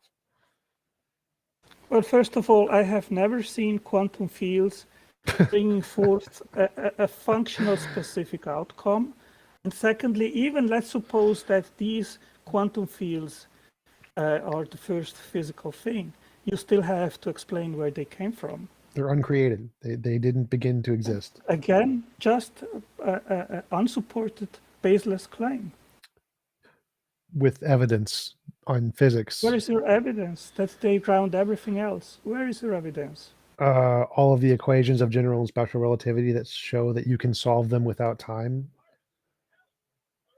What kind of what even what kind of explanation is that? You're just throwing out assertions without evidence whatsoever. You're What? just making things up, TJump. No. So, for example, for something to have a beginning, it must have began to exist at some point of time, and time is represented by the lambda equation in general and special relativity. And so, if you can solve the equations removing the lambda equation, what you're left with is things that exist outside of time that were not created in time, or created at So all. why are there these lambda equations rather than not? And why are they operating in the physical universe? You know that light is one of the fundamental things which are in operation in the universe without a grounding and without an explanation. What? So why, for example, does have light the speed of light that it has? It could be different. Why is it precisely the way it is? Because it's a necessary part of the nature of reality. Why is God the No, way it's he not. is? No, it's not. Again, you are making just things up. So if I asked, why is God the way he is? He could have been different, right? What would you say? I don't know. So essentially, you're I just have no making it idea. up. So you're just making up the way you think God no. is. God revealed himself to be the great I am. He just is. He is powerful and intelligent. He has revealed that to us. Why that is the state So you're of making affairs, stuff up. I don't know. But what I know is what Well, he revealed. it's funny that he too, created TJump, because the I talked to him too, and he'll make these arguments about like grounding logic, right? And then he's already saying he couldn't account for like why God's nature is X instead of Y, or why it won't change to Z tomorrow, right? He can't know that, yet he makes these arguments where something like logic is reflective of God's nature, but it's weird that he can't account for the thing that's supposedly reflective of that thing, right? Yep. So it's like you don't really have an account for any of the things that you say, because you can't even determine why God is X over Y. And to T-Jump's point, you're just gonna make shit up, right? You don't actually have a basis. Whereas what T-Jump is saying is actually grounded in something, right? Like there's something there. There's There's one more thing. some One more thing I wanted to say really quick. On Tangelo, I one second. cannot I wanted to say one explain thing really quick. God's I want to say one thing really quick, then I'll give up the mic. I can say that the quantum fields revealed themselves to me, and so I know that they're ultimate perfection of nature because they revealed themselves to me, and now I have equal evidences on Tangelo. Do you think that's evidence on Tangelo if the quantum fields revealed themselves to me? Hey, T-Jump, if they revealed, I mean, we have discovered them, science has discovered them. Now the quest is, why are they the way they are? That's a philosophical question, and you can just resort, well, it's a brute fact, we don't know. Okay, you can do that, but I mean, if you are satisfied with that, hey, be it, it's up to you. I am not. I want to know why that state of affairs is the way it is. Now I know it's not good to quote things in a debate, in a conversation, but I think it is it would be okay right now. So I would like to quote here: time, length, mass, electric current, temperature, amount of substance, and luminous intensity are fundamental properties and the most basic ones of the cosmos and our world. They are themselves ungrounded, and they ground all of the other things. They are not calculable from even deeper principles currently known. The constants of physics are fundamental numbers that, when plugged into the laws of physics, determine the basic structure of the universe. An example of a fundamental constant is Newton's gravitational constant G, which determines the strength of gravity via Newton's law. These constants have a fixed value. Can we get an argument? We don't need a quote here. Like, quote's too long. So you're all wrong about most of those things. Space has been proven to not be fundamental. A lot of those things you've proven to not be fundamental. So that's essentially just wrong, proving most of those wrong. What was your even source there, Otangelo, since you like to cite your own website as a source and make people go watch like 30-minute videos that you lie about the contents of which? Oh, I can give you the link here in the. What's the name of the source? Just tell us the name of your source. Well, it sounds like a real physics source. I'm just curious because I've had Otangelo send me to videos that he insists address the topic at hand. They're literally just a complete waste of time that he lied. Well, yeah, my history is being cited his blog all the time. Like I don't care. Yeah, about he your blog. sends citations to his own website. Well, just who are you quoting, Otangelo? Yeah, I look it up and then I can put it here in the side You don't know chat. who you're quoting? Okay. Oh, I have to look up the source where I got it from, so then I can put it to the side chat. Okay. But anyway, I mean, these I predict fundamental that will things. not happen. Well, no, it sounded like a legit, because that's a legit old thing physicists used to say, but Yeah, it more sounds like an recent, outdated physics quote. yeah, recent physics has discovered that like space is definitely emergent. Emergent space-time is the consensus, which happened in the past like 10 years. So yeah, physics has changed where we think most of those things are emergent. Causation has been argued to be emergent from other fundamental things. So we've made a lot of progress in physics. But that does sound like a legit quote from a physicist. I would bet it was probably someone he got. Here My I point can is, give the as I quote predicted, he here. did not even Units. know who it was No, from. Sort of no. Listen, randomly Googled something and pulled something out of a creationist I book have that a doesn't link cite here. the source. These are SI units, fundamental and derived units: length, mass, time, electric We current, didn't ask you to temperature. quote a bunch more. We asked you to give us the source. I give you the source. I can put it here in the side chat and you can look it up. Is Like that a okay? name of the website or a name of the person who said it. That's what we're looking for, not a link. Oh, SI TangeloBlogspot.com or something. Google SI units. International System of Units on Wikipedia. You have it right there. Hey, Otangelo, could you post that in the Heathen Hangout chat, and I'll make sure it gets posted in YouTube as well for your blog or your Yeah, channel sure. or your website? Yeah, I put it here in The Heathen which Hangout one? chat. Yeah, you can do that anytime, but maybe just keep talking while you do that. Okay, Do you I know put it here what in. source is cited in the article? It says, I don't know if you understand this, Otangelo. Wikipedia is not a source. Wikipedia is a collection of Yes, every well, statement in Wikipedia has a number at the end.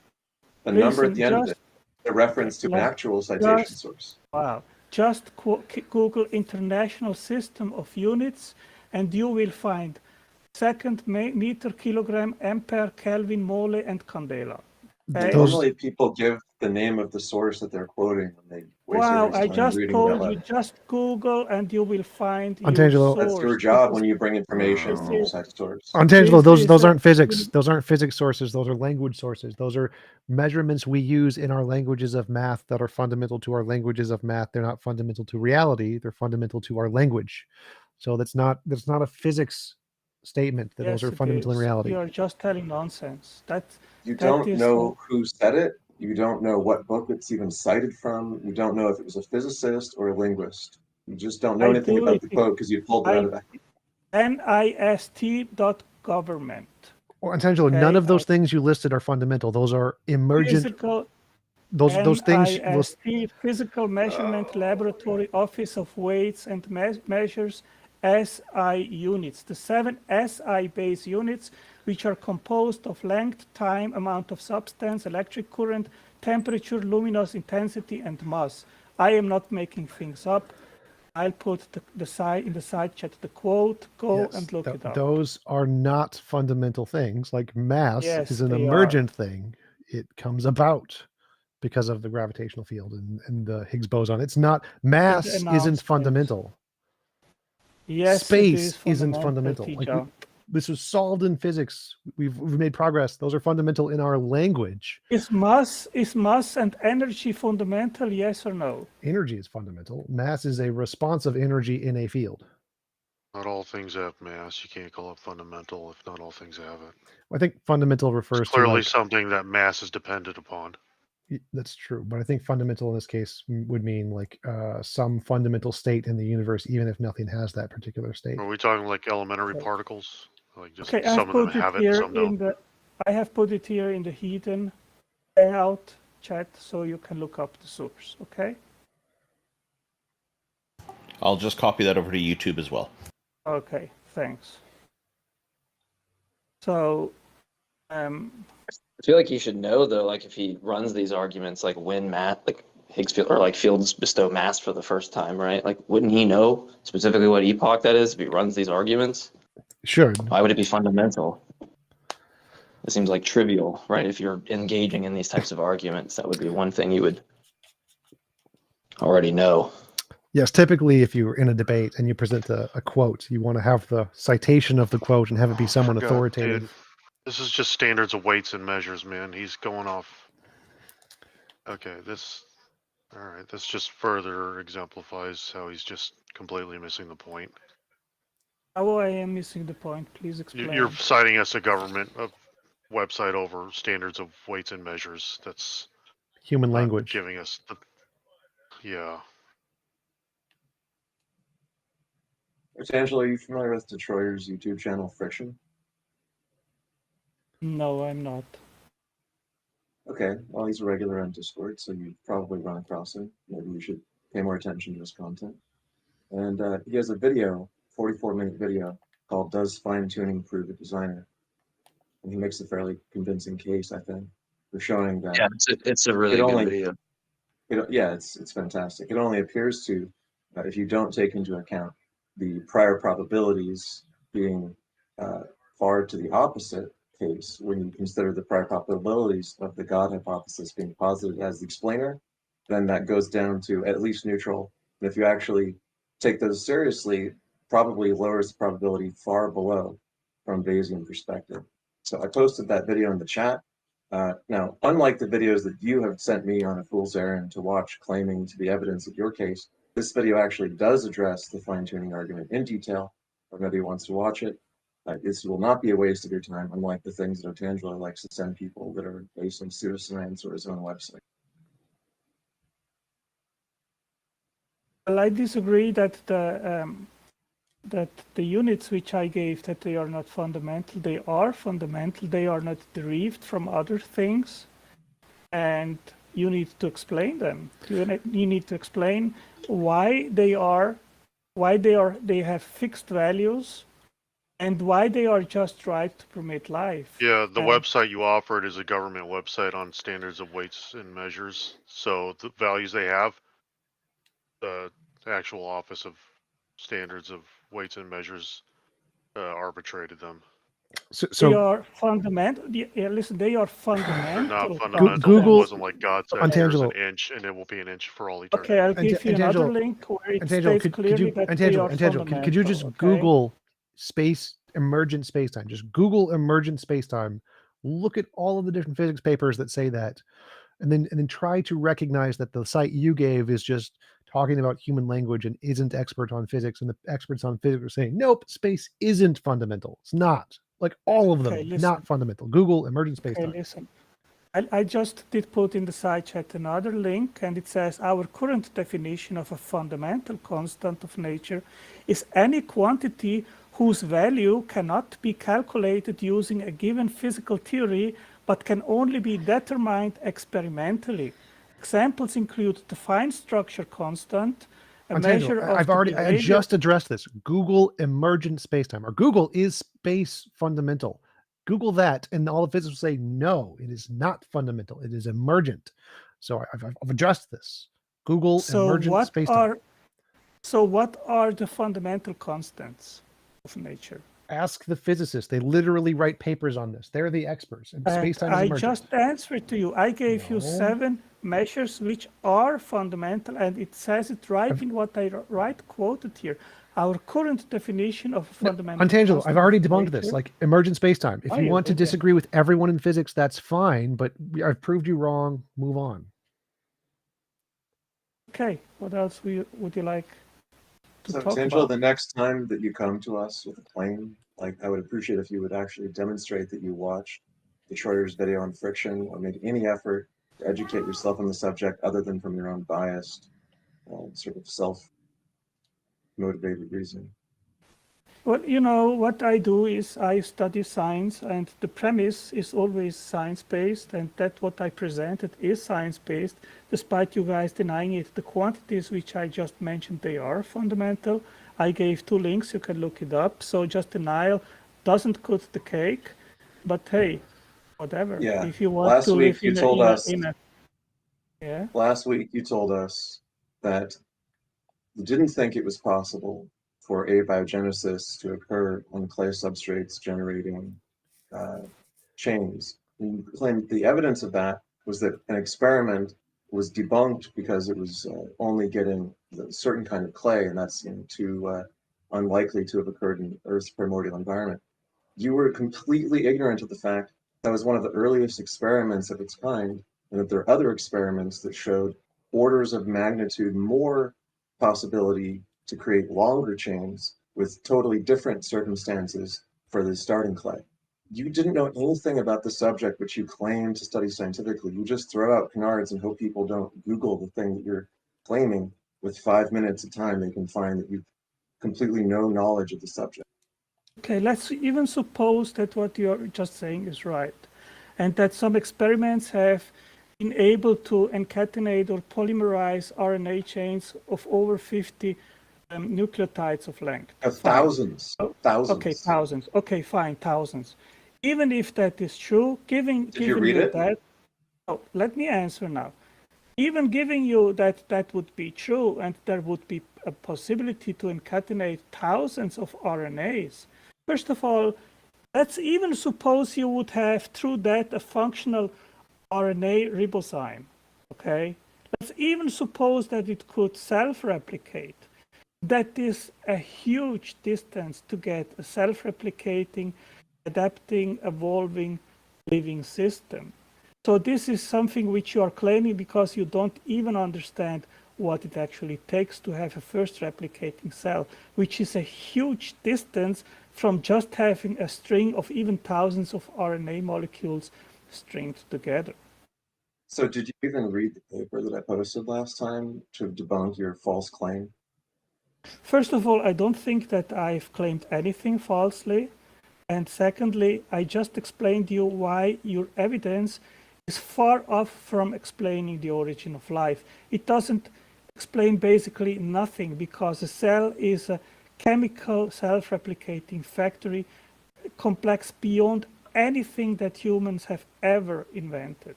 My point is that rather than changing the subject, I want you to address the fact that when you made this claim the last time you're on this show, you said that you could debunk the claim that clays could polymerase the necessary chains to start RNA because of this one experiment that you claimed had overly unusual parameters that wouldn't exist in the primordial environment. I showed with literally one Google search that there were other experiments that produced thousands with totally different parameters. I sent them to you in the chat. You didn't read them. And I predict that you will go on making the same bogus claims and citing that one bogus claim that you made to us over and over again because you're a dishonest interlocutor. Sorry, you've lied to me. You've lied to my face. You sent me videos that you said address this. That were literally an entire video that didn't even mention it, and said, "Oh yeah, you should watch this video on my website. It'll totally address your claim." You're a liar. You are a liar because you are claiming that just this explains the origin of life, which by far doesn't. So you are making pseudoscientific, nonsensical claims and accuse me of being a liar. No, you are a liar because you want to make believe that an concatenation of thousands of RNAs can produce life. That's just pseudo-scientific gobbledygook and nonsense. So hey, be at your place, learn the basics, and then come talk to me. Otangelo, make an effort to actually read the information that's presented to you when people respond to your bogus claims. And when you come back, actually demonstrate that you have any awareness of the subject that you claim to be a scientific expert in. Yeah, you can make big words. You can accuse me of lying. This is the I didn't use any big words. You're going to pull like you use big words to obfuscate. Come on, that's kind of an empty This is a tactic of someone which is in the corner, which is desperate to make its case. No, you haven't. I think it's a good time to end this conversation thanks here. For coming up. Yeah, thanks. Thank you for coming up, Otangelo.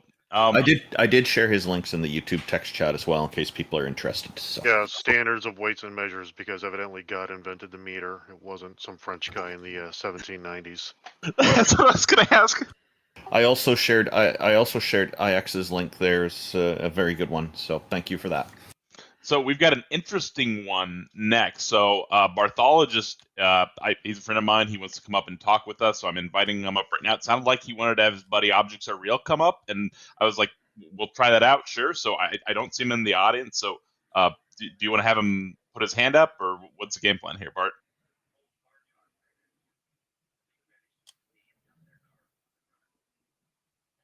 We can't hear you talking.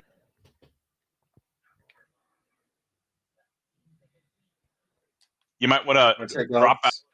Yeah, try dropping out and then backing out of the stage and then rejoining.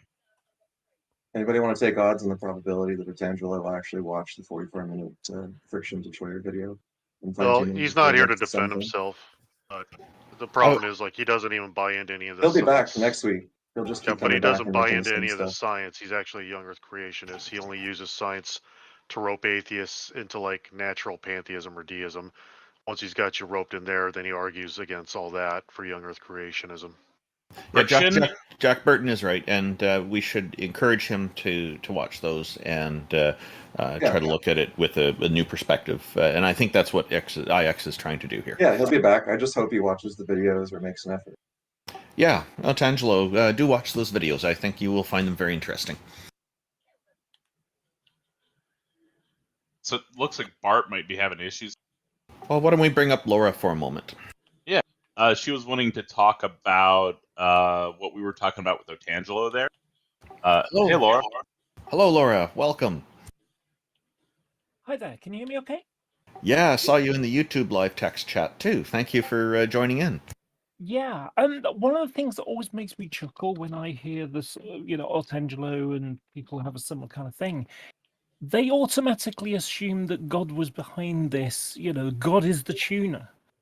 And I created an argument which is basically an atheist presuppositional apologetic, and it really is just a reductio ad absurdum one. So I'll give you here, and the irony of it is that the argument I'm going to give now is exactly the same argument as Otangelo's, except for no God required. So here it comes, and again, if it comes to anything, it's more of a a deist god, but even then, it's not an actual god. It's a it's the old. Was it Hitchens who said? No, it wasn't Hitchens. I can't remember who it was now. Any sufficient technology, Indistinguishable from magic. exactly. So it's basically that. Okay, so here it comes. That's Sagan. Yeah. So here it comes. Okay, so a long time ago in another universe, a being called Bob decided to create a universe just because he wanted to see what would transpire. In Bob's universe, the laws of physics work differently, so something can come from nothing, and that's how Bob's species came about. Over time, that species advanced to the point that they had the technological advancement to be able to create planets and universes. So Bob created this universe, life and everything, including the laws of logic. That Yahweh thing, yeah, that's just a myth created by an ancient tribe who couldn't answer the big questions. Where do we come from? What caused the universe? What's the purpose in life? So no God required. I think that's Now, good, but I think you should change it in one way. I would say that you should make here's a universe where Bob popped out of existence from nothing, or Bob was created from pre-existing physical forces, and he designed our universe. Therefore, our fine-tuning is evidence of Bob, which is evidence of non-God. yeah, but again, it's not God that it did the fine tuning here. It's just someone in another species that created this universe, and the fact we're here to make any claims or anything, the fact that we're here at all and our universe exists just means that the universe exists, that the knobs were in the right places. But there could have been 1,000 universes before this, and the previous one collapsed on its own gravity, expanded to a point and then just collapsed and created a new universe. Because you're familiar with something called the Big Bounce? Yes. Never heard of the Big Bounce, but I just want to clarify one thing. That quote is from Arthur C. Clarke, actually. He wrote, any scientifically advanced technology is indistinguishable from magic. That's the one, yes. So, like I say, Ortangelo, his argument is no different than Bob. It's just that, oh, well, I got a Bible. I got a book that was written by a bunch of, people that wrote stuff a long time ago. But that doesn't actually conclude that, therefore, the Christian God created this universe. It could have been one of a million, theist gods or deist gods, and that doesn't actually answer the question. All it does is just, say, yeah, my God created it. Well, you can assert that all day long. He can assert that all day long. Doesn't mean it's true. Doesn't mean that's what happened. Hey, It just means that's what ancient culture made a conclusion of. I'd like to add just one quick comment that came from the YouTube live chat from a fellow named Normalizing Atheism, a good friend of mine. He wrote, TJump is a chair in a vat. Also, your argument is fairly similar to like the idea of the simulation hypothesis, which suggests that there's some probability in which it would be possible to simulate a universe, and that you could estimate the probability of how likely those universes are to exist, and then estimate the probability that we would be in one, and so on. And some people find this convincing, or are convinced that we live in a simulation or something, because that's what your Bob's universe is sort of equivalent to. You didn't specify if Bob actually created a universe by like a magic power, No, or it's if he technology. did it. What's that? It's technology. Yeah, They had technology. the technological advancement to be able to create Right. universes and planets. Right, but just in terms of like the form the argument takes, it's also pretty equivalent to he can simulate a universe or he can create a universe. It'll all be the same to us, right? And Yeah. the part that's funny about any of these arguments, from a theist perspective, is they don't really like these arguments. You don't see them going anywhere near simulationism, because it doesn't address Bob. In fact, it trivializes their God, because it makes their God just another Bob, right? Any engineer with a sufficiently powerful NVIDIA graphics card in the future could just hit start and have a universe in it. So it makes God very unspecial. And it doesn't address anything about where Bob comes from, right? As you said, he just popped into existence. So it's kind of a non-explanation for the existence of Bob itself. Yes, I mean, the thing is that the Bob argument here is an atheist precept to basically, it's the kind of nonsense that Darth Dawkins comes up with, that his God presupposed everything, he presupposes it. Well, obviously this is a precept defeater, or rather, it just mimics the same argument. What I might as well do, I might as well give you the end of it. So again, the no God required. So if you're a Christian, you'll just say, "Oh, you just made that up." Well, how could you possibly know that without stealing from my worldview? You can't even use the laws of logic without stealing from my worldview. Everything you say and do is contingent on Bob. This is where presupposing things lead. A Bob-esque creator in the universe has as much validity and a presuppositional sense than Yahweh. The only difference is how many people believe it, and then that becomes a fallacy, argumentum ad populum. So that's what the whole thing is supposed to be about. And it's like, the universe came from nothing. Well, didn't God create it from nothing? These conclusions that someone like Artangelo likes to claim came from his God. Well, that's a nice assertion, but how do you demonstrate that that's the case? He doesn't. He just asserts it. You're just wrong because my God did it. That's the argument. Well, you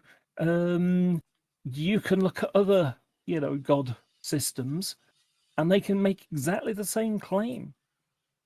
So how does he demonstrate that his is the correct one and the other ones are not the correct one? Does that make sense? Yes. Yeah. But you haven't convinced us that a God exists, I'm afraid. Yeah, I'm still not convinced a God or gods or anything like that exists. Well, you me just neither. are using a category of existent things, people, which we know exist. Now, Laura, I believe you're an atheist, right? I am, yes. Yeah. So Laura's not trying to convince us. Laura's here to reflect on what Tangelo's arguments were. I was joking. Jokes. Sorry. Oh, okay. I missed that. Thank you. I was going to say, nice try, fake atheist. This was all a long con argument. You were trying to set us up for the gotcha, right? But I'm just not convinced. One of the things that always amuses me about all these conversations about, how did the universe come to exist? There are physicists who sort of have looked into it. The difficulty is that we can't know because we can only we can only measure from the Planck time, like fractions of a second after the universe began to exist. And these arguments kind of before what came before the universe is a logical question in itself, because of course time didn't begin to exist until there was the Big Bang.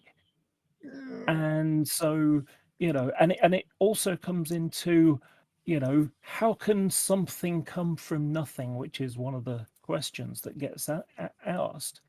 The problem is, what do we think of as nothing? Because nothing encapsulates lots of things. If I've got I've got a glass in front of me and it's empty, what's in there? Well, colloquial will say nothing, but it has volume, it has gravity in there. It is a nothing with substance. Well, actually, that's contentious for me, because that's not. It wouldn't qualify as absolutely nothing.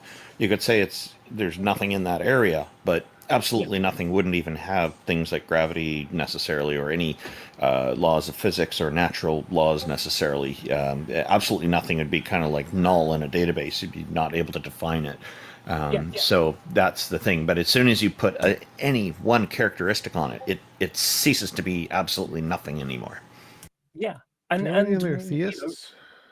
We have no idea whether an absolutely nothing can exist, let alone has existed ever at any point. Nobody says something came from nothing. That's one thing. But another fundamental factor is that if that's the case, we cannot rule out that something could erupt from absolutely nothing, because if there's no laws governing it, it's hard to say whether or not that could happen, right?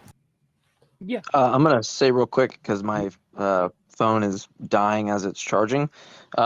So I wanted to say thank you for letting me come up. And before I head out, I wanted to say subscribe to me in TJump's OnlyFans at TJump. It's onlyfans.com/TJump. So you can go do that there.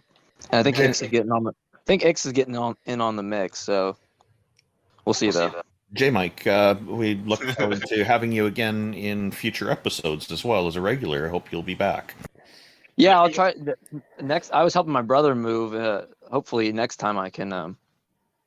I should be able to do it next, because I'll probably be at my family's house for Mother's Day if you guys are doing it next week. So I should be able to do it. And we do this once every fortnight, every 2 weeks.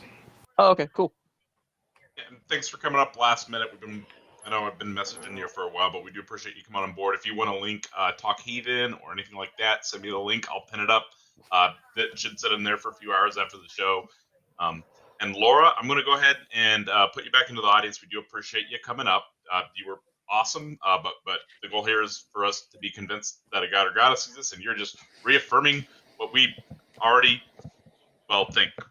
So, and I just wanted to comment quickly on something that was said. Like it sounded like there was this idea that the metric system that metric measurements are fundamental to life, the universe, and everything. And it's my understanding that the metric system is based on fundamentals observed scientifically, but the measurement system itself is still arbitrary in larger picture, universe and cosmos, etc. Well, to be fair, Antangelo was saying that the metric system and the other units of measurement are a result of these 6 things, and the 6 things he listed are the things he thinks are the fundamental things, not literally the metric system.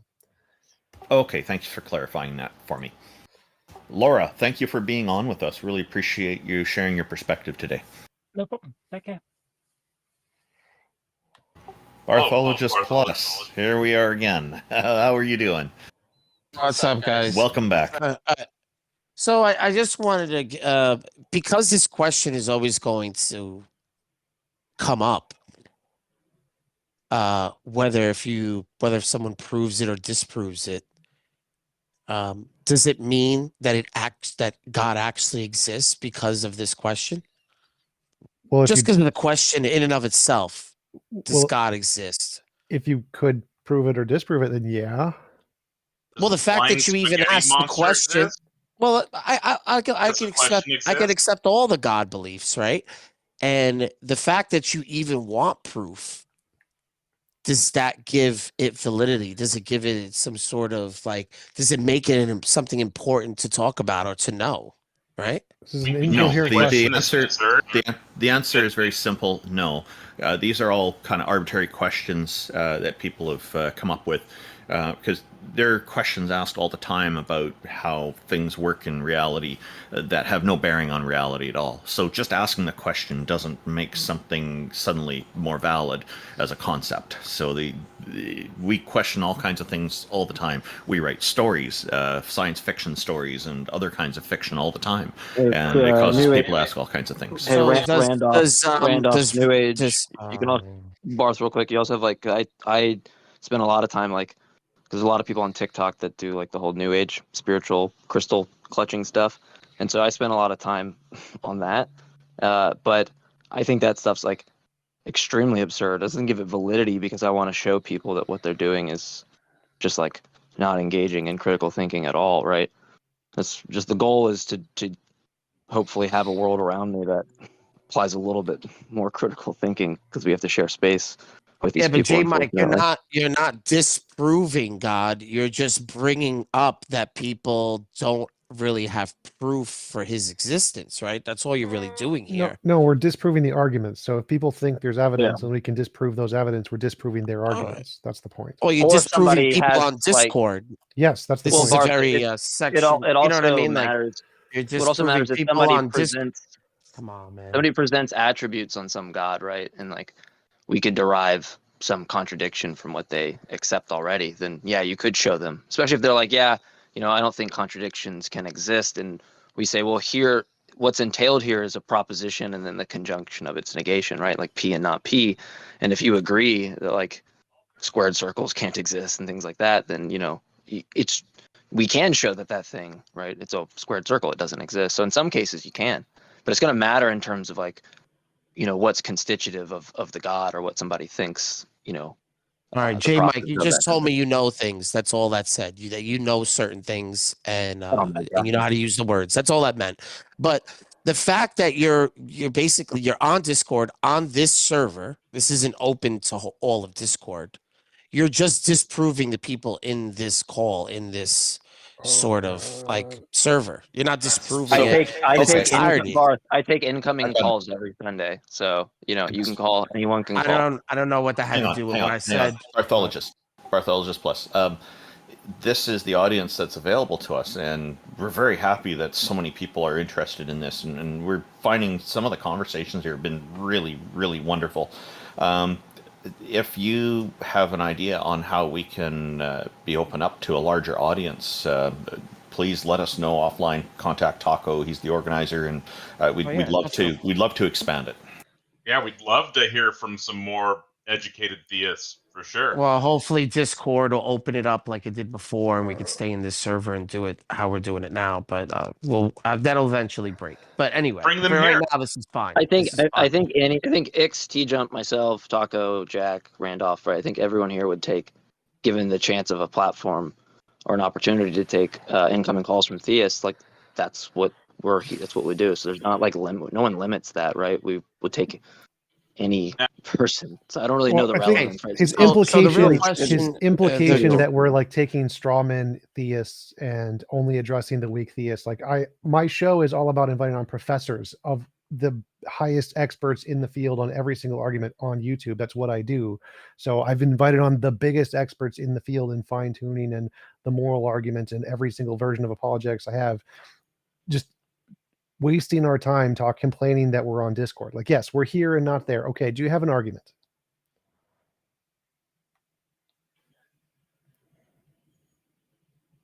I do. I just don't. Could you tell me it? Do you guys think that you're ever gonna live in a non-God world? Whether if someone doesn't We have do proof- now. Whether What? well you do now subjectively, right? Objectively. But I guess in your The only way. argument But I've heard is like but if you're you're not- on Discord, See, then I God can't exists. I can't talk. I'm constantly getting over talked. Yeah, guys. Okay, let me just mute my mic and I'll wait. Just tell us the argument. I'd like to hear the argument. All right. So, even if you disprove God to this audience right now, God in this world, will this be a non-God world? Because God is still exists, even though you say you don't have proof, right? If we disprove God, God would not exist. This Yeah, but audiences you're don't not gonna matter, convince motivations people. don't matter. We care about evidence and argument. So if we can disprove God, God wouldn't exist. There's no subjectively Yeah, disprove to this but audience. me not having proof for God or evidence in your standard doesn't disprove God. I never said it did. It Your doesn't matter. propositional attitude doesn't matter, right? It's just going to matter whether or not the proposition's actually true or not. Well, according Right. to your standard, right? You have a standard of evidence, right? I give you evidence. You're saying it's not to your standard. So then, where do we go from there, right? No, we're We saying it's go, not to your standard. do now people not believe in God because of this argument, or are you guys still trying to find a better argument to say that God doesn't exist? No, Because so what we're right doing now we're there's still people in the one sec. world There's no that believe in subjective God. variables here. It's not our standard versus your standard. It's saying objectively the arguments for God are incoherent and gibberish and don't work by any logical rational standard at all. That's our claim. So it doesn't matter what standard. If you show us a standard by which it is actually legitimately evidence and you're not irrational for believing All it, right, so that would be explain to me great. what Tell kind of us what it evidence you need. is. Explain to me what kind of evidence you need for the Things existence that of God. indicate, differentiate the imagination from reality. So if you claim God is real and not a form of your imagination, give me something that shows he's not in your imagination. Okay, so then why do people naturally presuppose God Because when of they evolution. understand the world? So that's evidence of imagination. So next. So evolution is imagine? How is Wait, a question an argument? wait a second. Did you just say that evolution is imaginary, or it's No, evolution. there's- You asked why do we presuppose things? Why do we have predispositions of some kind? That's because of evolution. We have solid proof of that. Well, no one ever looks at the world, looks at the sunset or the moon at night, when it's shining on everything, and doesn't say like, "Wow, I don't know not one human that could create all of this," right? Because we know our abilities, right? Again, you're over talking me. Why do I come up here? Why do I come up here if you guys are just gonna over talk? Sorry, that's my bad. That's my bad. No. Go ahead, Jake. Go ahead, Jay Mike. Well, I was going to interrupt you if he didn't because you're gibberishing. Give us the argument. Yeah, it is gibberish. But look, of course I'm gibberish. You're counting, Barth. You're counting your hits in that, right? Like walk through a children's hospital, right? Well, I don't know what you're like. It's gibberish like, because right? One sec. I was gibberish because I didn't understand what you were saying. You're bringing up something about people not looking at the moon and the stars and thinking they couldn't design it. Like literally, that has nothing to do with nothing. Complete gibberish. Like, what's the argument? That you naturally presuppose a higher being. Yes, that's called an supernatural anthropocentric being. fallacy. Anthropocentric fallacy, type 1 and type 2 errors, specifically because of evolution. We Yeah, know whether exactly if you bring why that up that or is not, caused. that's just an opposing view. It doesn't mean that by you saying that, it disproves what I'm saying. No, you're just saying, oh yeah, the opposite of what people will say is this. No. You're just bringing up. You're just bringing up the Barth, argument for it. I'm That's saying it. we have tons and tons of empirical data that proves we have a hyperactive agency detection system, which is directly a result of evolution. If you hear a rustle in the bushes and you think it's an evil agent, you run away. If you think it's the wind, you don't run away. The ones who run away survive more often. And so evolution has predispositioned us to think of there's agencies, and when we're in the dark, there's a monster under the bed and imaginary friends. Yes, we know this is a fact. We've proven this is a fact from evolution. This is something that is indisputably proven. We have evidence of this. So yes, you're wrong. This is not because of some God is there. We don't presuppose things because it's true. We presuppose it because of evolution, and we have good evidence for that. Yes, that debunks your point. Also, Barth, I'm just hold on, Barth. Go ahead, buddy. Wait, go ahead, wait man. a second. Go ahead. Because I can't respond to anything. Go ahead. I want to make sure you understand the second part of what he said, which is type 1 and type 2 errors. Do you know what those are? I'm going to post it in the chat for anybody who's just familiar. No, I don't need to be a scientist or some sort of doctor to understand that God exists. I really don't. It's not so the fact that you're doing this, you're pigeonholing. You're basically saying that I'm not smart enough to understand natural things in the world, right? And that only this small portion of society knows that God doesn't exist. That's what you're telling me. No, that's not what we're telling you. You're saying, "Oh, I don't know." So you don't know these posited certain. Keep over talking. I know, but Barth, you posited something, and all that was right. All TJump and X are trying to express to you is like you're saying here's this phenomena, right? No, Like he's just trying to people say I'm experience stupid. this thing. He's just trying to No, say No, I'm no, dumb. he's That's what he's not. trying to say. Barth, he's not. He's not. He's just saying, look, here's an explanation that takes all the data and Yeah, explains. here's an it, right? explanation that you're dumb, and I have an argument No, for that. That's no, all No, he's saying. you can make that straw man. That is the strawiest straw man that's ever been strawed, right? They're not what doing that. what I'm trying to say is that most people don't know what this means. So what it means is the type 1 error is when you reject the null hypothesis when it's actually true, and you're concluding that something seems statistically significant to you when in reality you don't really know that, right? You're just inferring that because of your intuitions or something, right? So you're saying You get that? everyone's natural intuition is wrong? Yes. Correct. Wow. We have That's lots. We not have lots of playing examples. God. That's We not have playing lots of God in No, an we have that's lots of imaginary world. examples. We have lots of Wow. examples of things that people's intuitions are just wrong about. By default, we are usually wrong about a lot of things. that's So the what the first type 1 error so is false positives, right? The second is a false negative.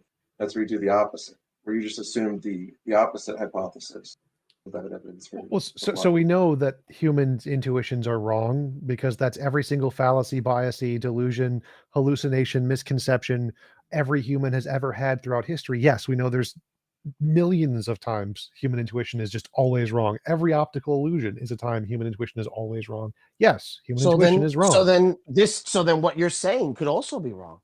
It could be, but we have Of evidence course. to show it's not. So we're still at square remember, one here. No. We're still at square one. No. Remember what I said earlier. Evidence is that which can differentiate imagination from reality. We can show what I said is reality and not imagination. So we have evidence for that. So we've gone beyond the part where it could also be wrong. We have good reason to believe it's right.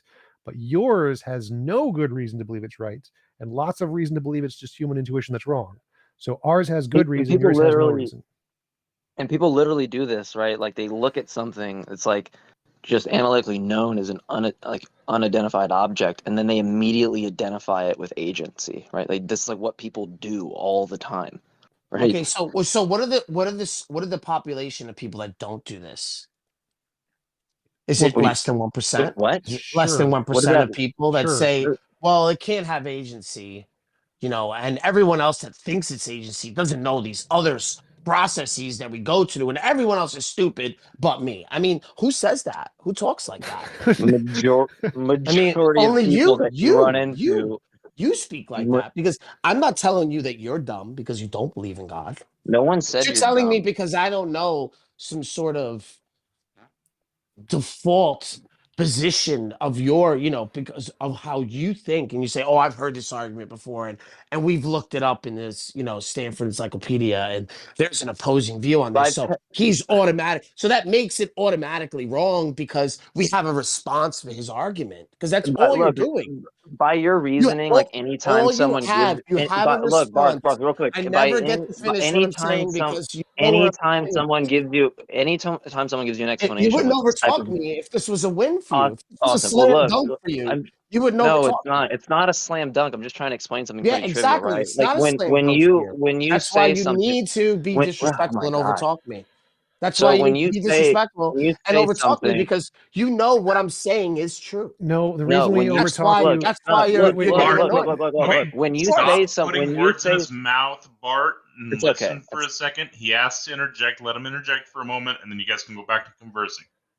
Yeah, because we're in a really weird territory, right? You're in this territory, like when someone provides you like an alternative explanation, like your thought is to be like, oh, so you're calling me fucking stupid, right? Like no one's saying that. You just sound really dishonest, and like I don't know if you're even trolling, right? Because that just doesn't seem like a reasonable response that someone would say, like, hey, we differ in opinion. I have an explanation of some phenomena. You have one. Let me give you mine. And then your immediate response is like, oh, so I'm fucking dumb, right? That's not like what anybody is saying. But you're automatically telling me that the masses of people that see something and think that there is agency within it, right, don't know this opposing argument that you're giving to me. So because you're saying, you asked me before, do you know what he's talking about? And I'm like, no, I've never looked this up. Why would I know what this is? Yeah, well then, how do you know? But that you're basically explaining to me, because I don't know this opposing argument that you have for me, that I'm automatically wrong because I don't know this opposing argument. No, it's not about what you know. If you think, for example, that Zeus causes lightning, and I'm like, no, it's not Zeus. It's friction caused by the particles that produces lightning. You are just ignorant of what's going on. So in that way, yes, we're calling you dumb. You are ignorant of certain facts, and the certain facts have been proven to be the cause. So what you think is the cause is definitely wrong. So when you say humans have this intuition to see agency and that's indicative of truth, yes, we know that's wrong, just like we know it's wrong to say that Zeus produces lightning, because we have lots and lots of novel testable predictions that demonstrate for a fact that this was caused by this other feature that's been proven. So we've proven that this thing you're talking about is caused by evolution. So if you think it's caused by God, you're wrong, just like the person who thinks Zeus causes lightning is definitely wrong, because it's been proven, not because you don't know. I don't care what you know. What matters here is that one of the hypotheses has been proven to be correct through novel testable predictions and has been demonstrated to be a part of reality, and the other one is just your intuition, which doesn't show it's part of reality. Yeah, your attitude on the proposition that it's raining outside, given the fact that like there's just evidence that just shows the contrary, right? Doesn't matter that your attitude towards the proposition was X or something when it was Y, right? Or not X. Doesn't matter, right? It's just the fact that the state of affairs correspond to that thing, and you're just fucking wrong, right? That's what it would be. You're just making a really weird leap into like. No. I'm not. I'm just trying to make you guys explain. I'm just explaining to you guys that this little forum or this little get together that you have right here, and hearing arguments and chopping up the arguments that you get for the existence of God, right? This doesn't ever disprove the existence of God. That's all I'm trying to explain to you. It doesn't. Because you have a standard of argument? evidence. Because You you have have an a standard. Can I finish what I'm please saying? Let Bart finish real fast and then jump in after he finishes. Sure, I just want to know if he's actually going to present an All argument. right, you want to know something, man? This is Taco. What's up, man? Is this stage a troll, or are people allowed to talk?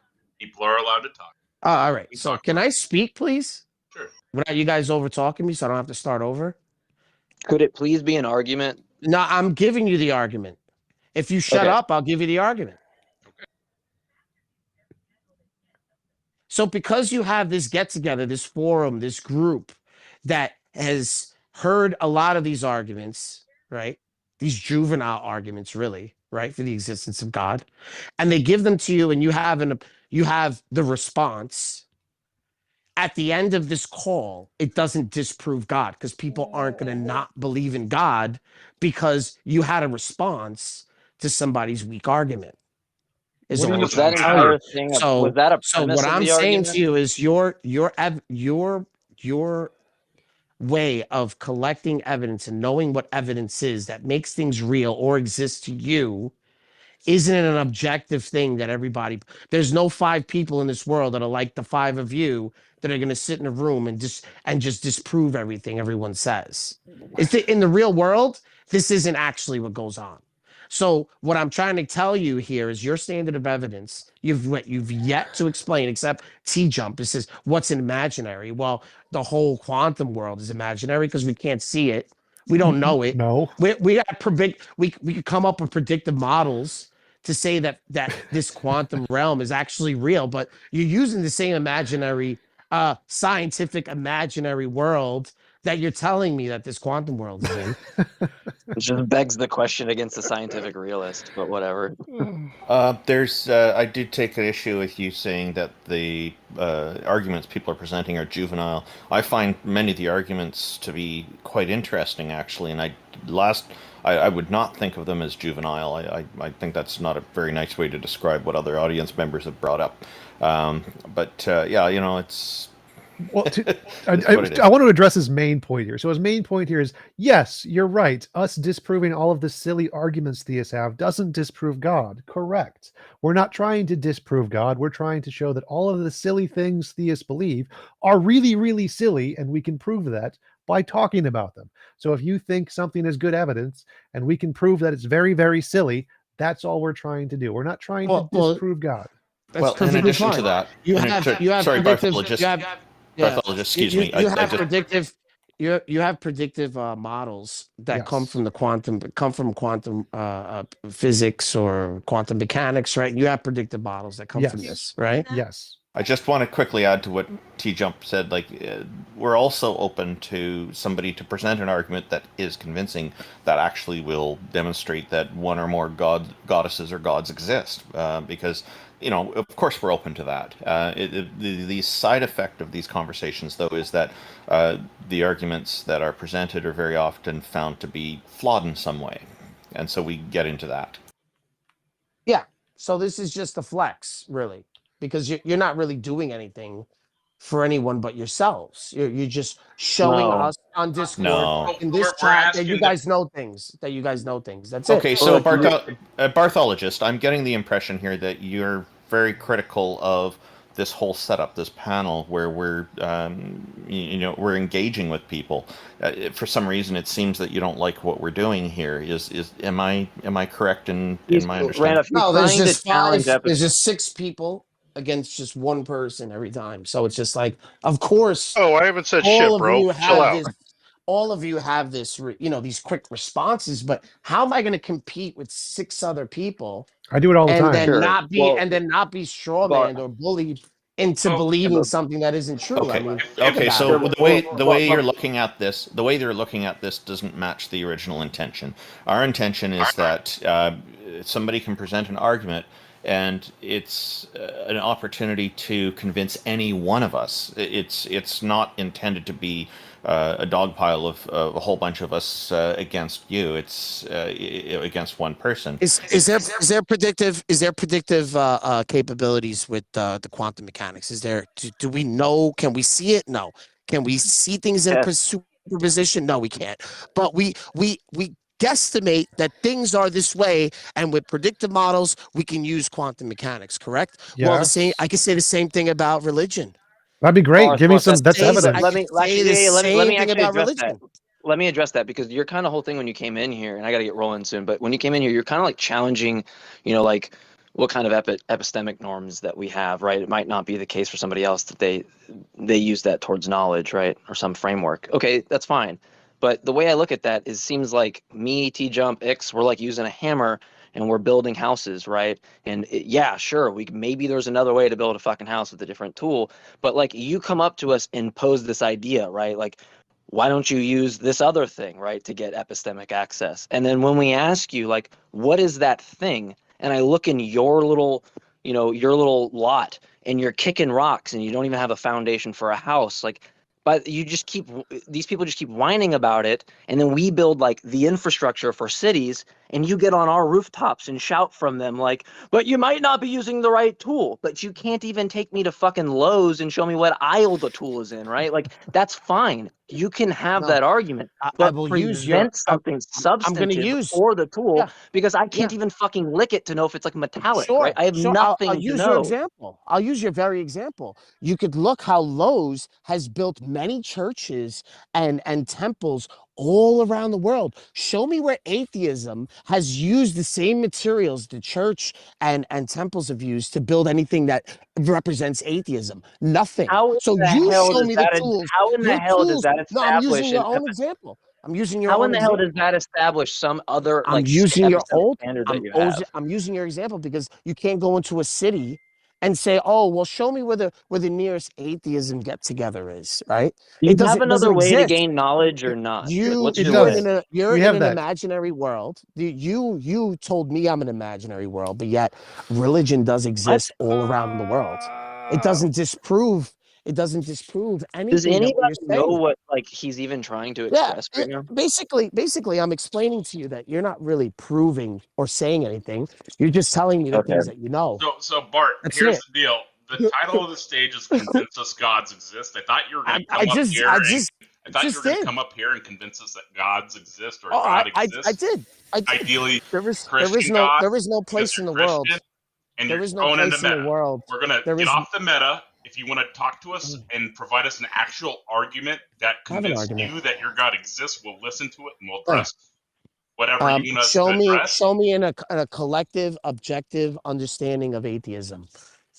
how you can presuppose atheism. How does We that? don't. How is that real? Well, We- it's we don't. justified, so it's not presupposed. Joe, oh, it's not presupposed. Okay, So so you I'll have just to clarify. accept. You have to accept the God belief to be a Barthologist. disbeliever, correct? No. No.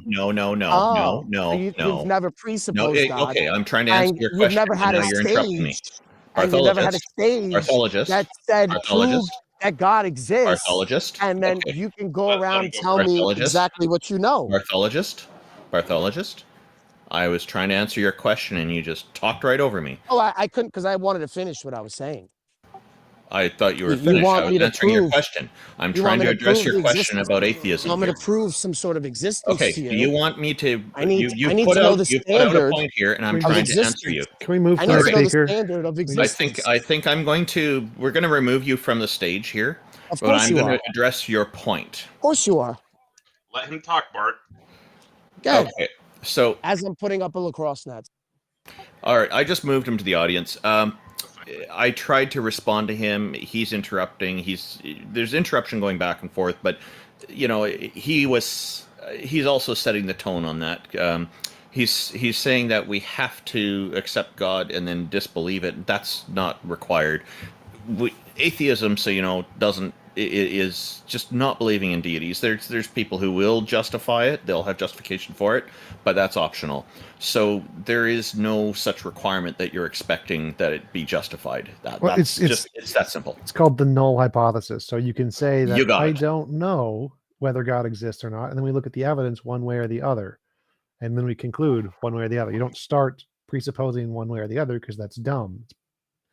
Yeah, and just to clarify, I'm sorry if it sounds nitpicky. I don't know. Would be the agnostic stand. I don't believe is the atheist side. They're pretty well parallel with each other, but there's different combinations that can work. So he's asking about atheism, and so yeah, there's nothing to presuppose with atheism. It is the null hypothesis default. Thank you for bringing that word up. I couldn't quite remember it. I'm glad you did, TJump. So Barthologist, what we're trying to do here is have people present their arguments.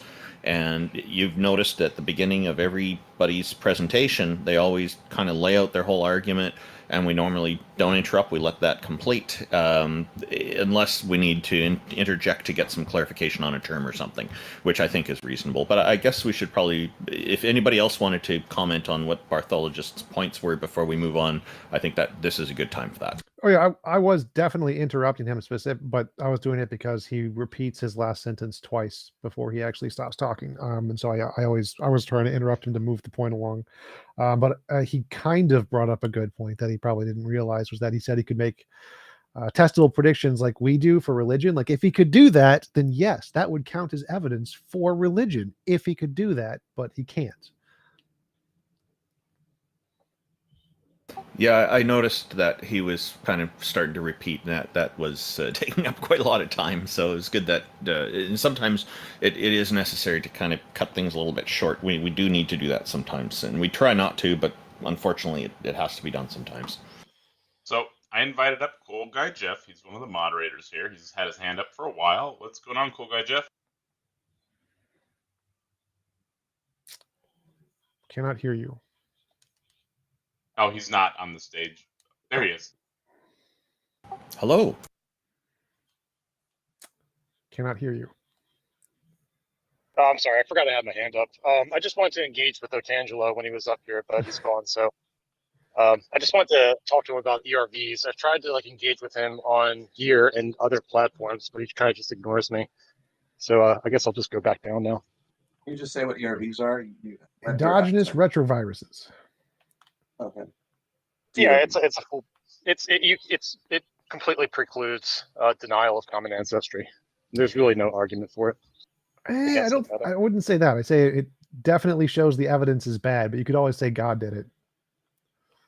Yeah, God hid the dinosaur fossils to make it look like they were in the exact correct strata of the rocks that matched the millions of years. Exactly.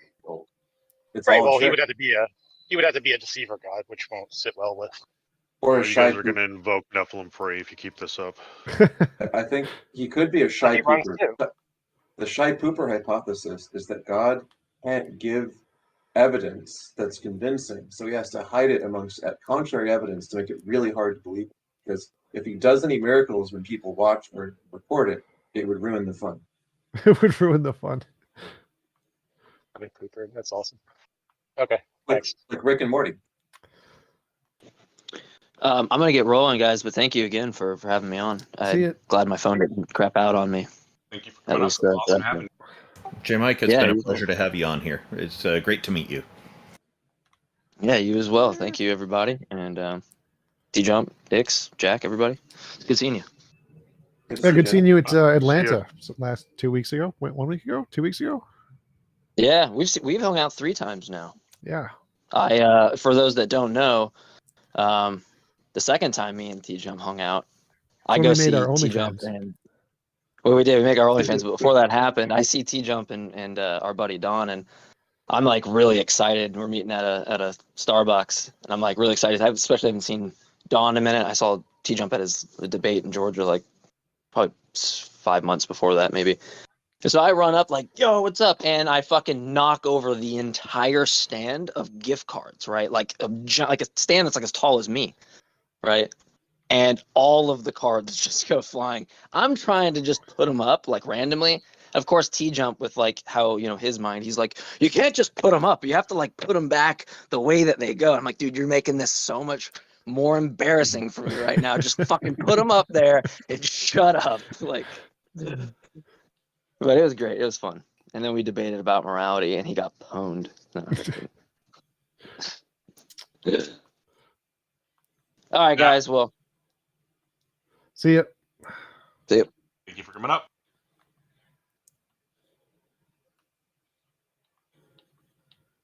I just invited up Philippo Fish. Supposedly he has a fire argument, or spicy argument. That was what he said. I wanted to hear the fire argument. What is the fire argument for God? Fire good. Hello, fellas. How's everyone doing?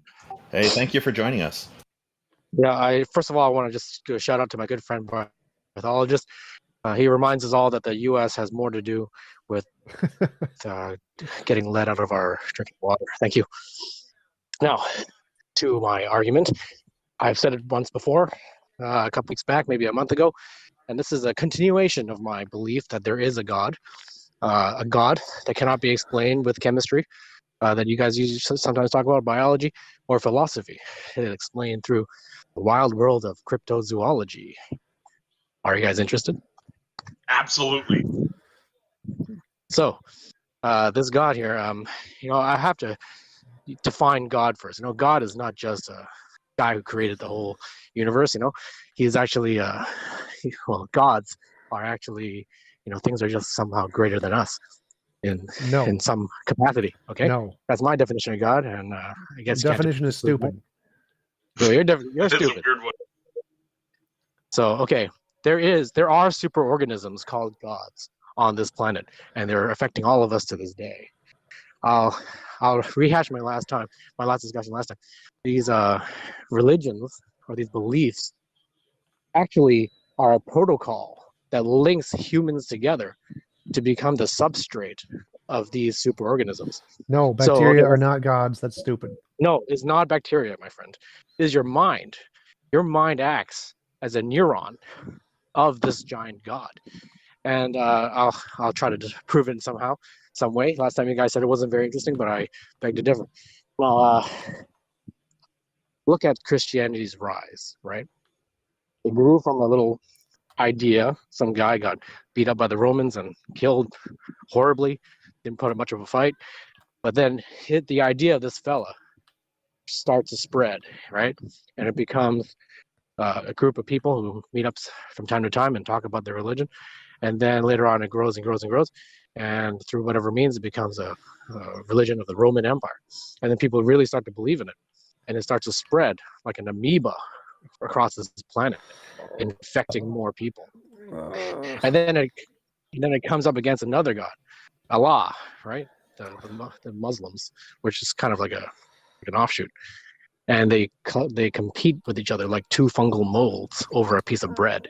So what is the god that you think is a god? The god is the superorganism, which is believers create.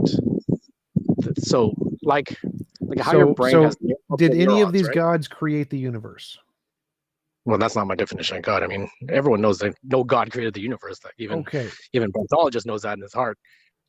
Are there any gods that are uncreated? No, they're all you know, they're the next type of life after humanity. Okay, so all minds die, gods are still going to exist? No, because while all minds individually die, we believe that life goes on. You said So the next thing after humanity. So if all humans die, how are these things no. gonna? Well, I think that even a guy who believes in evolution can think about that. I mean, even though humans may descend from certain apes, those apes may still exist, right? So if we have ancestors, they're still going to be human, just like we're still apes because our ancestors are apes. So if after humanity would mean no ancestors of our race. Oh, well, I mean after. I mean, I don't mean after as in after we die. I mean after. I mean the next thing that comes out. Well, bacteria became, plants, and plants became animals. That's our idea, right? They still all exist, but it's the next logical evolution of life.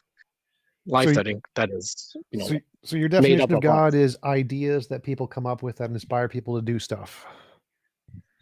It's when you say it like that, it sounds unimpressive. But when you say it the way I'm saying it, it sounds way more impressive. Way more impressive. So is Harry Potter a god? No, because Harry Potter does not compel most of its adherents. I don't want to call them adherents; it's just fans, right? Religion compels. Have you never been to a Harry Potter convention? Like Harry Potter legitimately compels people to dress up as witches and wizards and carry wands and shit all over the world every day. Unfortunately, I'm a grown man. I wouldn't want to be seen because of that. But so the point is here, Harry Potter does inspire people to dress up as witches and wizards and go to the big castle that was built in the honor of Harry Potter in Disneyland, and all over the world. There's many buildings that have been constructed in the worship of Harry Potter, totems to the glory of Hermione Granger. You're being facetious when you're saying this, but that is actually a possibility. Yes. So by your definition, Harry Potter can become the spark that creates a new god of Harry Potter. All right. I'll tell you what. Here's how I'm judging this idea it qualifies for life. I mean, what are the criteria of life? Right. It responds to its environment. It grows and changes. Metabolism. Of course, it metabolizes. It's made up of the people who are part of it, right? So we metabolize it, right? It doesn't metabolize? It does. We do. Because we do. Your brain cells all metabolize, and your brain cells are all aware of, not particularly aware of the entirety of your being, but they are part of your being nonetheless. Yeah. So what do you think metabolism is? Well, breathing and like the definition of the word. What is the definition of the word? You take energy, use energy, and the process by which your body converts what you eat and drink into energy. So what does the idea of Harry Potter eat and drink? Well, you as part of its being needs to eat and drink. Yes. So the idea of God it's the idea downloaded to you interacting with all the other people who are infected, so to speak, with this protocol. That is what the God is. The idea itself is just the code. I mean, the idea, the RNA of this being, if I could use that term incorrectly. Well, I'm bored. I think I've shown that your definition of God is very silly and not much more required. Well, that's because you're an unbeliever. So, Philip Fish, it is fun to have you on, but what I would hope is that your idea would evolve along with the claim that God is an idea that evolves. Have you read the Richard Dawkins' Selfish Gene book that originated this memeplex? God is a sort of mental superorganism idea in the first place. No, I haven't. Tell me about it. You'll love it. So there's a book called The Selfish Gene by Richard Dawkins, and it inspired a whole field of sort of reimagining the field of what we otherwise would just call cultural evolution or cultural development, which is to say, the ideas spread between people and change form in a manner that's somewhat analogous to organisms. And what memetics, as it came to be called, generated was a couple of analogies to other biological terms and processes, which can sort of predictively model certain populations of ideas and how they're likely to spread and change in the future. So it sounds like you're already thinking along these lines, sort of came to these conclusions yourself, as lots of people have.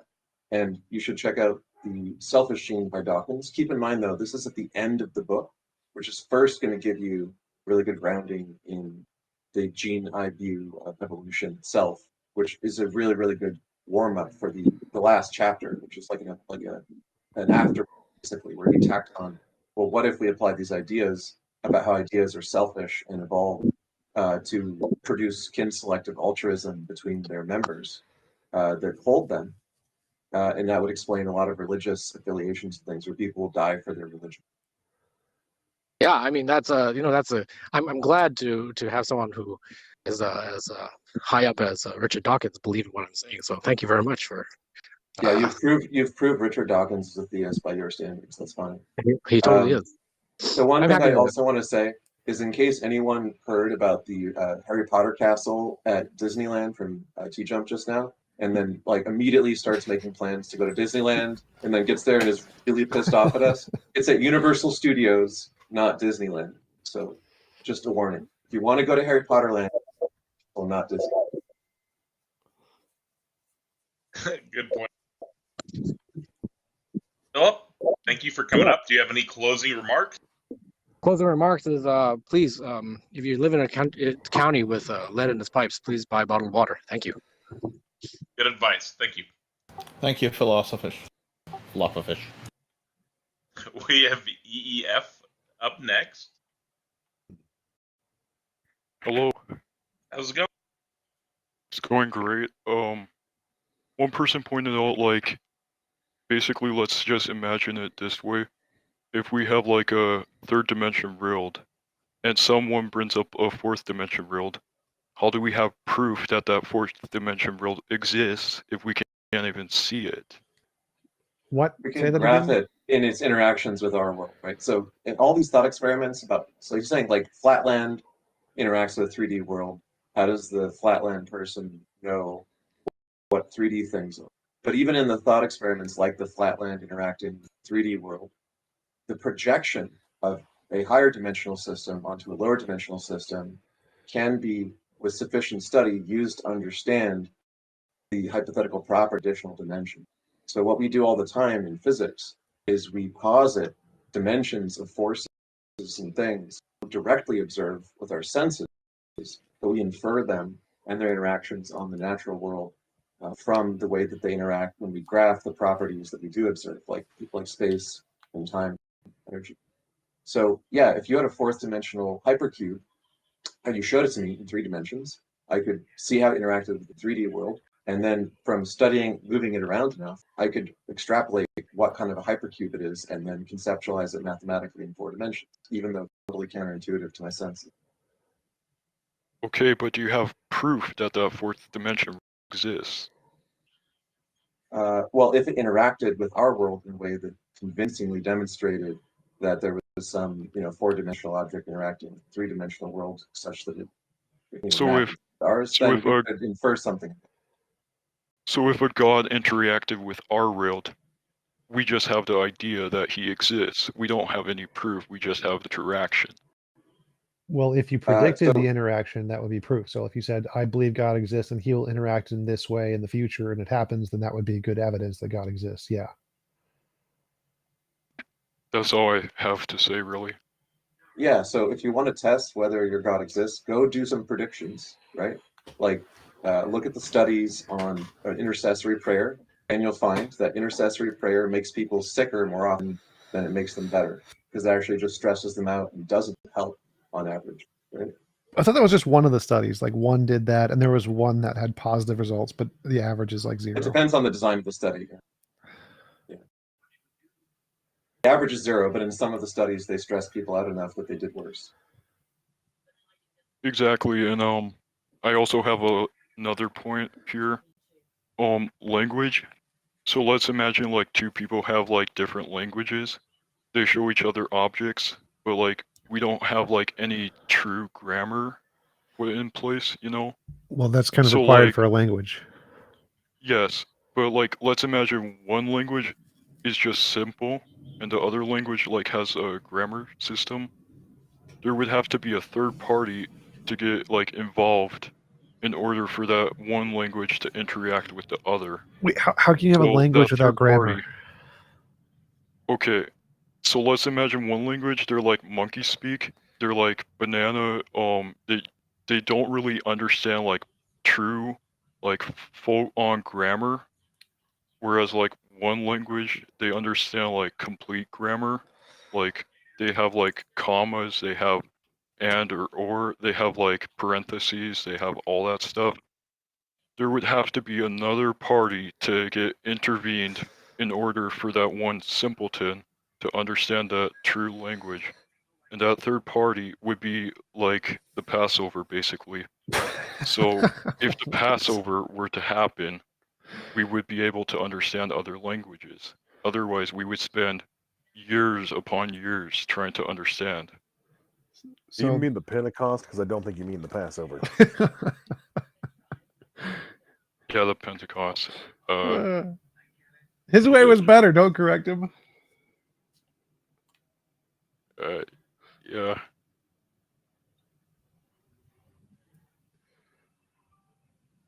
But what I'm saying here is if you have one belief, you would have to have like something to get in the way in order to correct that other belief, basically.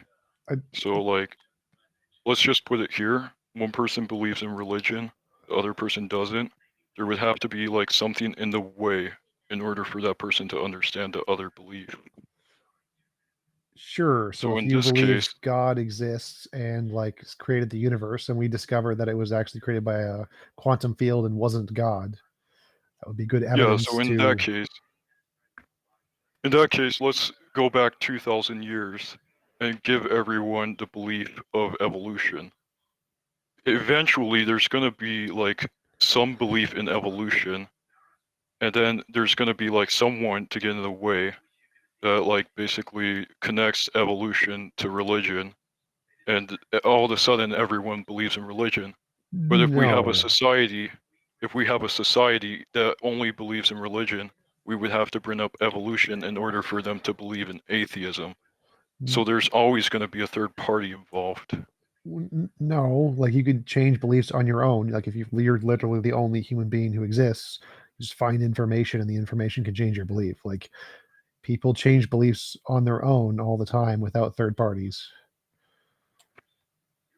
The reason why politics exists is because there's something that happens in the environment that causes these politics to even exist. So what does that have to do with the conversation? If like no one believed in God, there would have to be some sort of God to exist in order for the people to have that belief, No, you know? no, people make shit up all the time. People believe in leprechauns. You don't need leprechauns to actually exist for people to believe in leprechauns. Because someone created the belief of leprechauns, and all of a Yes. sudden some people believe in them. Yes. Some people created the belief in gods, which was a natural human tendency called an anthropocentric fallacy. Yes, so like, if someone created the belief of a god, they would have to at least like have some basic knowledge about what they're creating, you know? No. Okay, let's imagine Harry Potter, right? Well, just to So if answer you that have a really Harry quick. Potter- So Robert Sapolsky, Stanford professor of biology, he made a presentation about how the origin of religion was schizophrenics who had like epileptic seizures, and the idea of God popped in their head due to these schizophrenic seizures, and that was the origin of religions. Yes, and I can believe that because, like, in religion, they mentioned that like, some people had gods come up to them in their dreams, and so, like, that would have to have some sort of schizophrenic interaction happening, which is the third party. The third party here is their, like, interaction with their environment, which caused them to believe in the god. And so, I'm saying here, there's always going to be some sort of environment interaction that causes people to believe in stuff. Yes, that's how the brain works. So And so, like, if we had a completely like empty society, and then put in like 1,000 atheists and one theist, that theist would change their like entire mindset instantly because they're surrounded by atheists. No. So, like, if we have 1,000 theists with one atheist, would that atheist remain atheist or would he remain a theist? It would depend on the brain of the person, so it's contingent on the individual. It could go either direction. It wouldn't says read anyway either way. Like we have plenty of contrary evidence, right? Like some of the earlier like published atheists that you know about were surrounded by a society of theists that literally put them to death for the crime of atheism. They didn't change their mind just because a lot of people around them disagreed. I don't quite get what you're getting at. Exactly. So, yeah, that's my point here. There's a third party happening there, which is people like putting other people to death because of their religion.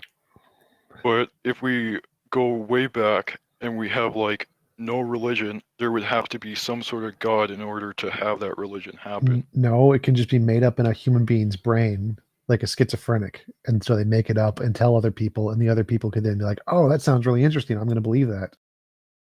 Just like how most religions started.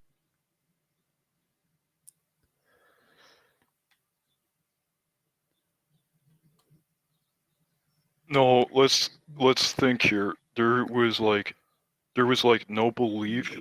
Like when the pagans came, there was like little to no belief in God before that. Everyone was just born without the belief in God, but they had environment interaction that caused them to believe in it. Now, in this case, if there was a schizophrenic like person who came in front of like a whole group of people and said, "Okay, I saw this happening," the people, in fact, would believe, but then it would have to come down to like proof in order to like support their claim. I wish that was the case. If that was the case, you're right. There would be no theists. But unfortunately, people make shit up all the time. That's what snake oil salesmen are, homeopathy, key, and chakra, and all of the different leprechauns, fairies, Loch Ness Monster, Bigfoot, UFOs. Yeah, people initially, 0 people believed in UFOs. Somebody had some weird experience that UFOs existed.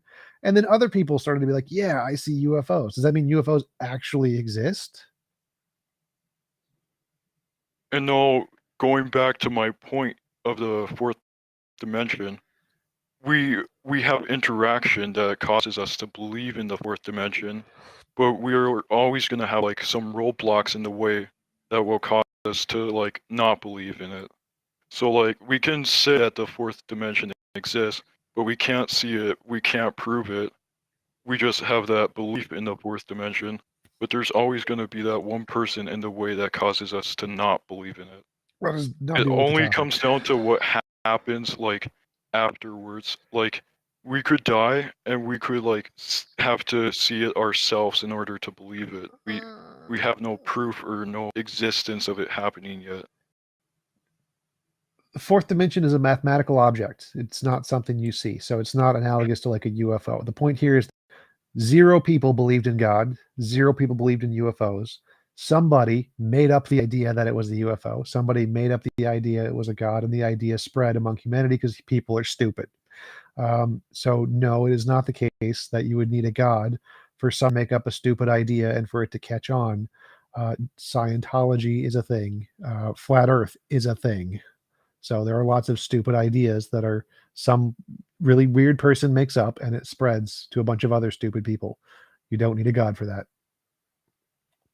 Okay, so if people make up stuff all the time, how would we know if the Big Bang was made up? Novel testable predictions that can differentiate imagination from reality by the ability to predict the future and discover facts about the world that we don't know yet. And explain the past, because the Big Bang is a hypothesis to explain observations of cosmic background radiation. Well, I mean, everything explains the past. Like God farted out the universe 5 seconds ago explains the past. So that one I don't really like. I'm just saying that he asked a question specifically about the Big Bang. And so it's not something that people just arbitrarily arose with because they felt like it. They had an observation, which is cosmic background radiation, and they posited lots of different hypotheses to see which is the best explanation. And so what we do in scientific reasoning is abductive reasoning to the best explanation. Familiar with that? So if we think of like religious research, Can you answer There's my going to question? be scientific research to disprove it, but if we think Can- of scientific research, Wait, what? there's going Can to you be answer? religious research to disprove it I as asked, well, Religious I asked you if research. you're What? familiar. Hold on a such second. as religious texts that Wait, have happened Eve, you're 2,000 years changing ago. the subject. Eve, please answer my question. Do you understand how scientific abductive reasoning to the best explanation is done? Yes, they have a problem, and then they have to like have actual proof and test it out like thousands of times in order to prove it. So you have some evidence. And so the question is, what hypothesis would best explain the evidence, right? And there can be many competing explanations for a long time under determined, where we don't know which is correct. But it's to find out how to falsify and eliminate all of the failed explanations that do not correctly explain the evidence or make predictions until we're left with one. And that's what we call our current theory, or the prevailing hypothesis that's approaching the status of becoming a theory. So when you say a thing like, oh, well, the Big Bang could just be made up, right? That doesn't really mean anything. How do we know anything? It suggests that you're not that familiar with the philosophy of science, like the way that we do theory selection and why we believe the theories that we do, because they're very well supported and are the strongest explanations of all the available. That brings up a good point, actually. So like, if we have like something made up, we would, in order to like prove it, we'd have to like have background knowledge, we have to have environment interaction, and we'd have to test it out thousands of times. So the point here is, if like a god did exist, we wouldn't be able to see it or prove it, but we'd have background knowledge that supports it. But What we can background have knowledge like, supports it? yeah, we can have like thousands of tests actually, and then step by What does step. it mean? I asked you a question. Can you answer my question when I ask you a question? I said, So the what background knowledge here are you referring is to? all the text we already have about it, and so we can Those are do just like claims, we can do assertion, like not historical background knowledge. research and all that stuff to prove that a god did exist. Look, I can prove that Harry Potter exists by saying that all these books mention Harry Potter. It's the same exact problem all over again, right? What evidence is there? What background knowledge do you have other than that it's mentioned in the book, which could be classified as fiction? So the background knowledge here is the book, right? And now what we have to do is we have to look in the book and see all these things that went on, and we'd have to prove that they actually happened here. So well, if we're talking about the Bible, I can prove that they didn't. Well, so if we have background knowledge that Spider-Man is real because New York City actually has the Twin Towers there? Is that background knowledge that we have of Spider-Man? No, the background knowledge here is we have the belief that Spider-Man exists, but the proof here is there's no possible way we can web slint throughout New York City. It's physically possible to do that, but you said the reason it's rational to believe in God is because there's background knowledge, and the background knowledge is that we can confirm certain things in the Bible happened. We can confirm certain things in Spider-Man actually happened, like the train station exists, the Twin Towers exist, the Eiffel Tower exists. Like all of those things in Spider-Man are real events that actually happened. So is that background knowledge that Spider-Man is real? No, the setting and place of Spider-Man is actually true, but Right. Spider-Man himself could never exist. Right, kind of like God and Jesus. I suppose I don't think it would be fair to say that he could never exist. I mean, given our current understanding of physics and biology, it doesn't seem plausible. But there's no logical contradiction with the existence of a Spider-Man, so I wouldn't rule it completely out. As far as like the God of the Bible, there are a multitude of logical contradictions in the characteristics of that deity, so we can rule out the possibility of such a thing existing. See, the thing here is it all comes down to what we believe in. We can have No, lots of it doesn't logic come down and to what we believe in. It comes down to what we can demonstrate. And what if you we can can't show it, you demonstrate. don't know it. Yes, but we can demonstrate it by like proving our belief. So until we have like enough proof, we have to like confirm that it's false. Shifting the burden of proof fallacy, you don't have to wait till it's false. You need positive evidence it's true. Guilty until proven innocent is the thing here. So like we have a hypothesis. We don't use that method. That's a flawed method for a reason.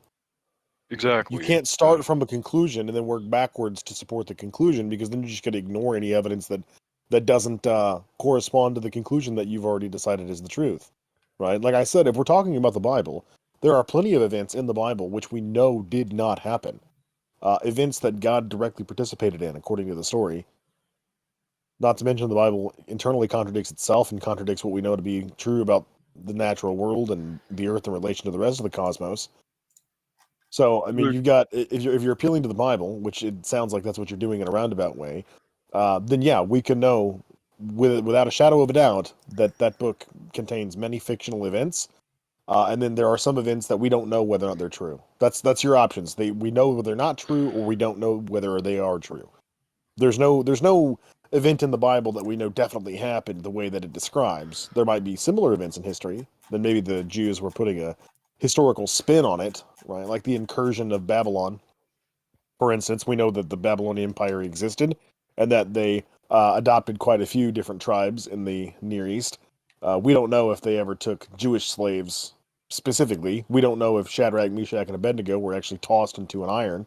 We don't know if Daniel was tossed into the lion's den under King Darius, right? These are all historical fiction flares that are added into a narrative of things that actually happened as far as we're aware of. But then there you have other events like the Exodus from Egypt, which we know did not happen, or the global flood, which is not even possible physically speaking. And you were talking about, like, we have, like, a conclusion and we just backtrack from it. Now let's imagine the conclusion here is that there's no God. The God existing would have to backtrack that belief. Now let's imagine that No, there's we no don't God. conclude from the outset that there is no God. We just don't accept the proposition that there is. Right? Nobody here is saying that there definitely is no God, unless you're talking about a specific deity with specific characteristics that make it logically impossible, in which case we can say that that God in particular doesn't exist. But if what you're talking about is just a generic deity that has sufficient power to create the universe, well, we would have no way of testing that. It's an unfalsifiable claim, and because it's unfalsifiable, it's also unverifiable, and therefore not worth any serious consideration. So if we can't prove it, then basically if we can't even, how do we know if it even exists? It's the thing. We don't, and it's not worth serious consideration at that point. Exactly. The moment So you start to tack on what's the certain point attributes here? to this What's the deity, point here?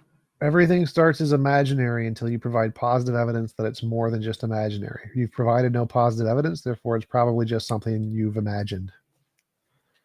And so we have no proof yet, but we also have like roadblocks in the way that prevent us from creating the proof.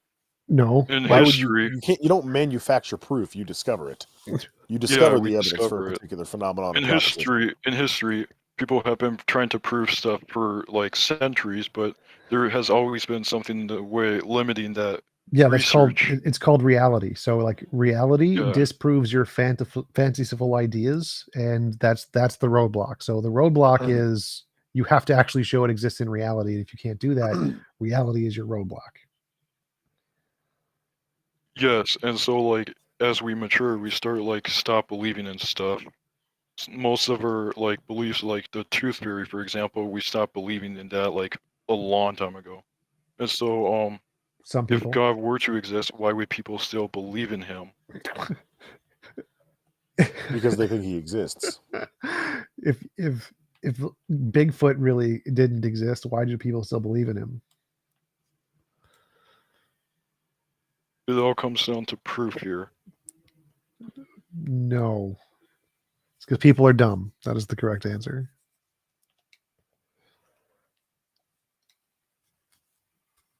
You actually, You accept every proposition you've ever heard is true. I don't really believe in everything. Why not? Because there's like no proof behind some stuff. Like for example, we can't even prove that Spider-Man's real, but there's Okay, well, we know Spider-Man's not real. He's a fictional there's character that was historical invented in events Stan that Lee. happen in Spider-Man, but Spider-Man himself isn't true because But yeah, Spider-Man and could we never have firsthand knowledge that Spider-Man doesn't exist because he was contrived by literary authors for the purposes of a fictional story. We know for a fact. So, like, that's not what I'm talking about. I'm talking about, like, general propositions about reality. Like, do you believe the Earth is flat, for instance?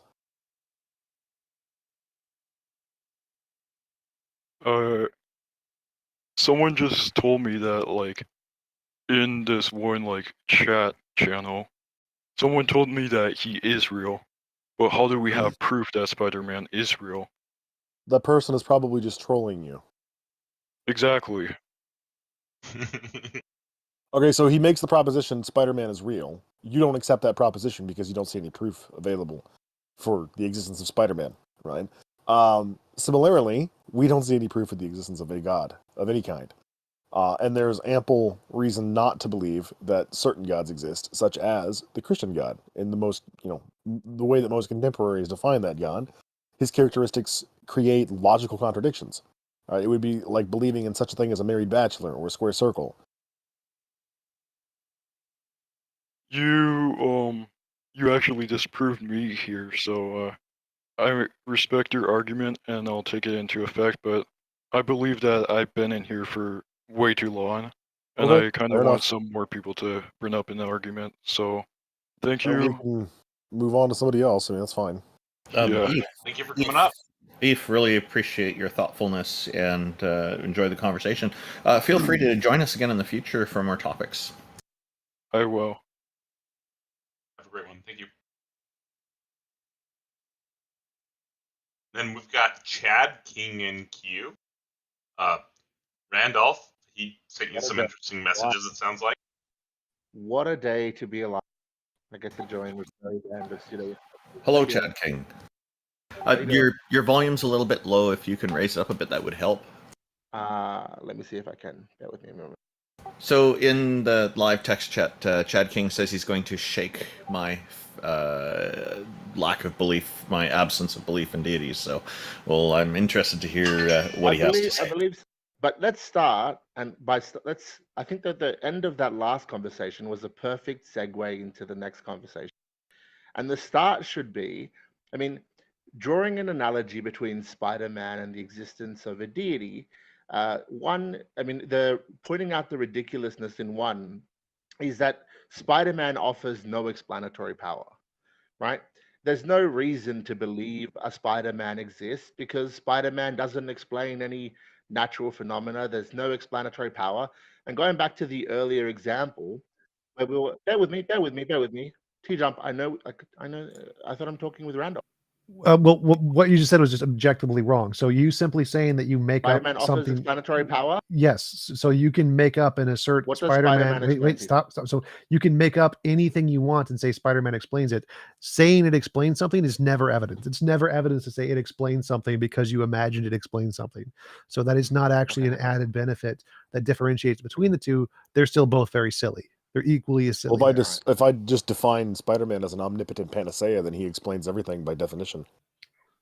And I'll just clarify for you. If you want to redefine Spider-Man and redefine his characteristics, redefine what Spider-Man does, redefine everything about Spider-Man, such that it is no longer Spider-Man as we know it. Sure, Spider-Man can be anything. If you want to say, wait, I want to address the nonsense you just said. If I want to say Spider-Man explains that cup fell over, that doesn't make it more reasonable to believe in Spider-Man because I've added in some extra category that explains some objective fact that we've seen, unless you can actually demonstrate how it explains that fact. Just saying he explains some fact is not evidence. So saying he has no explanatory power doesn't add or take away anything because explanatory power isn't evidence that exists.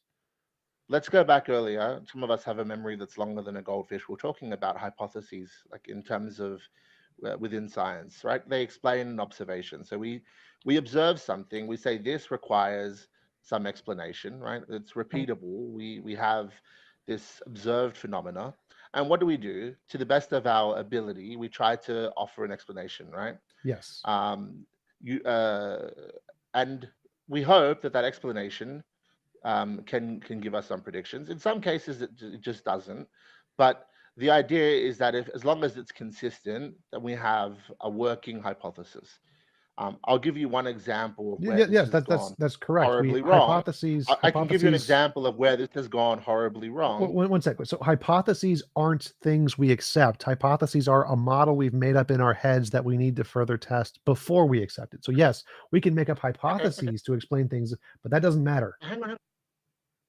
And then, but once we have the hypothesis, and it works within the model, right, and that it appears to explain an observed phenomena, we have the basis of a theory, right? Like a scientific theory. But sometimes this can go horribly wrong. And I'll give you an example of one such case where it goes horribly wrong. And that is in the case of spontaneous generation. I think it's a classic example. And this is where I'm saying that we're going to segue into this in this discussion. Let's take, for instance, in the sort of late 18th century, early 18th century, or late and into late 18th century, you had, early scientists that said, hey, look, it appears to be the case that when we have like this refuse or material, all of a sudden you get, bugs and rats, and they just appear spontaneously to come whenever you leave, decaying material, refuse. They appear spontaneously. And that is the origin point for this material. The material comes through spontaneous generation. And at the time, you had theists such as myself that said, hang on a second, spontaneous generation, we don't believe it. And though, your scientific theory is in line with the observed phenomena, there's a few problems here. Number one, the problem of emergence, the problem of spontaneous creation, the problem of discontinuity, etc. They had these contentions against spontaneous generation. We now know that that's not the case. Spontaneous generation doesn't occur. Rather, that why are you pretending as though spontaneous generation was something that was thought of by atheists? It was. It was not. That's a blatant lie. Opposition to spontaneous That's a generation. blatant lie, Chad King. The main opponents to I implore you to do some history. Everyone was a theist back then, so the main proponents and the main opponents were both theists, but that's irrelevant because back then people were bad and they didn't understand science. Now we understand science, and so that wouldn't be accepted. It wasn't the case that everyone was a theist. I mean, are you dumb? Literally, the majority of the population were theists. So yes, I was correct there, but that's irrelevant. So your point, I'm debunking your argument here. Address the actual debunking of your argument. It literally doesn't matter because people were bad at science and did stupid things back then. Okay, so why don't we address modern science? Well, that's the first claim, that they were bad at science. But why, in that case, did they fail? It wasn't that they were bad at science. Yes, it's because they were bad at science. They didn't use novel testable predictions. It wasn't that. Yes, it was. You get to ask the question. I get to answer it. The reason they failed. Bad at science. Wait, was because they were bad at science and they didn't use novel testable predictions to confirm their hypotheses. They just believed stupid things like theists do. So if they were good at science, like modern scientists, they wouldn't accept that, and they would wait for novel testable predictions. You're just making claims here. It's not that they were bad really quickly, science. I just searched it up, and spontaneous generation was first speculated by Aristotle, who was not an atheist. I saw the same thing. Yeah, and it was carried through. We're not talking about the origin. It was carried through and primarily adopted by. Is it possible to have a discussion? It was adopted by the church. The main opposition to the spontaneous generation was the church. I implore you to do deeper research than a 30-second summary Google search. Okay. There was no church at Aristotle's time. God spawned all of reality out of nothingness. It's probably worth doing that after this discussion. Chad King, you literally believe that your deity spawned the entire physical reality that we experience out of literally nothing, and you're going to sit here and argue against spontaneous generation? It's impossible. It's impossible. Yeah, your God is impossible. I agree. No. My God is not impossible. You're impossible right now. Okay, why are you arguing against spontaneous generation when you have to believe that is what happened? We'll get to that. We'll get to that. Things that are true. Your behavior is being disruptive. You're being disruptive to this discussion. Can we have a discussion? You're being deliberately obtuse, and you're erecting a false premise. Can we have an open discussion? Can you bring up an actual point instead of gibberishing? All right. So the point here is, it's not that we're bad at science, or they're bad at science, and that we're better at science now. We are. You're bad at science, TJump. How? Right. When I say that you're bad at science, is because you fail to recognize what happened there. What happened there is that they didn't identify a very obvious problem, and that is that there was a confounding factor, and there can always be a confounding factor, right? That is that there is an yet to be identified cause, like in terms of identifying a causative factor or a causative. If it's yet to be identified, you can't use it as evidence.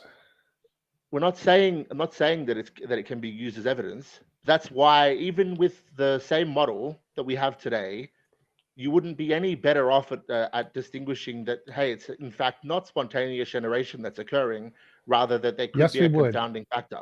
That's stupid. Like if you think that modern science would think, if you think that modern science would make the same mistake, you're an idiot. TJump. Okay, I think I'd much prefer to speak to Randolph. He seemed like he I had bet you some would, because reason. I'm gonna kick From your the five, ass. from the five of you, Randolph seemed like he had a bit of reason. So Randolph, you still there, mate? I'm still here. I just want to clarify that you're speaking to a panel here, not just me. And but if you wanted me to answer a specific question, I'm happy to try to do that for you. Okay, brilliant. That would be nice. So again, with the earlier gentleman, Eve, he had some good points. I think that in terms of his ability to adumbrate on those points, maybe a little bit lackluster, but the idea was generally good. And it comes back down to, again, explanatory power. If I told you unicorns exist, what would you say to me, Randolph? Well, I guess it would depend on the context in which you're saying that to me. Like, my immediate thoughts are that I don't share that belief with you, but or I don't share that. I don't accept that to be valid, because unicorns to me are something that's made up. They're horse-like creatures with a horn on the front, the type of unicorns we're talking about, right? No, I'll go even further. A flying unicorn, a flying horse with a horn on its head. Yeah. Yeah. People make these kind of claims to me. I would just regard it as, okay, somebody's made another claim. I'm not too worried about it. I don't think it's going to affect reality too much. So I usually just kind of carry on. But if somebody wanted to tell me that I need to accept that, then I'm going to question why. Okay. So both of us our initial reaction would be to reject the claim that there's a unicorn. Don't see any evidence. We've not seen any evidence for a unicorn. There's no reason to believe that a unicorn exists. And in this Second case, one doesn't it's no matter. different from Yeah, no I different would from not. Spider-Man. The wording I would use would be slightly. I would not accept it, but yeah. There's no reason for us to believe it. It doesn't is what matter. I'm saying. Literally irrelevant. So you need evidence. Explanatory power doesn't matter at all. Hang on. Explanatory power is garbage. TJump, what are you doing? Do you have the ability to be patient for 2 minutes? No, because you're wasting time bringing up the same point that we've already addressed. Explanatory power doesn't matter. Hey, Randall, Now, would you Randall, believe? tomorrow- Would you believe Can I make unicorns the- can I existed? make the second One part sec. of the question? Can I ask a two-part question? One sec. So, Jeff's Randall, asking Randolph a question, and then he can go back into it. would you be more likely to believe in unicorns if somebody said they pooped out the gold brick in front of you? Would that make it more likely because they have explanatory power to explain the thing you see in front of you? Would that make it more reasonable to believe in a unicorn? Given my knowledge of gold bricks, it would even make it less likely for me. Yeah, I agree. So explanatory power is garbage. Good answer, Randolph. T-Jump, again, is the panel going to debate itself? Well, it wasn't a debate. We're just showing that your explanatory power argument is garbage. Itself? I just want to make another point clear.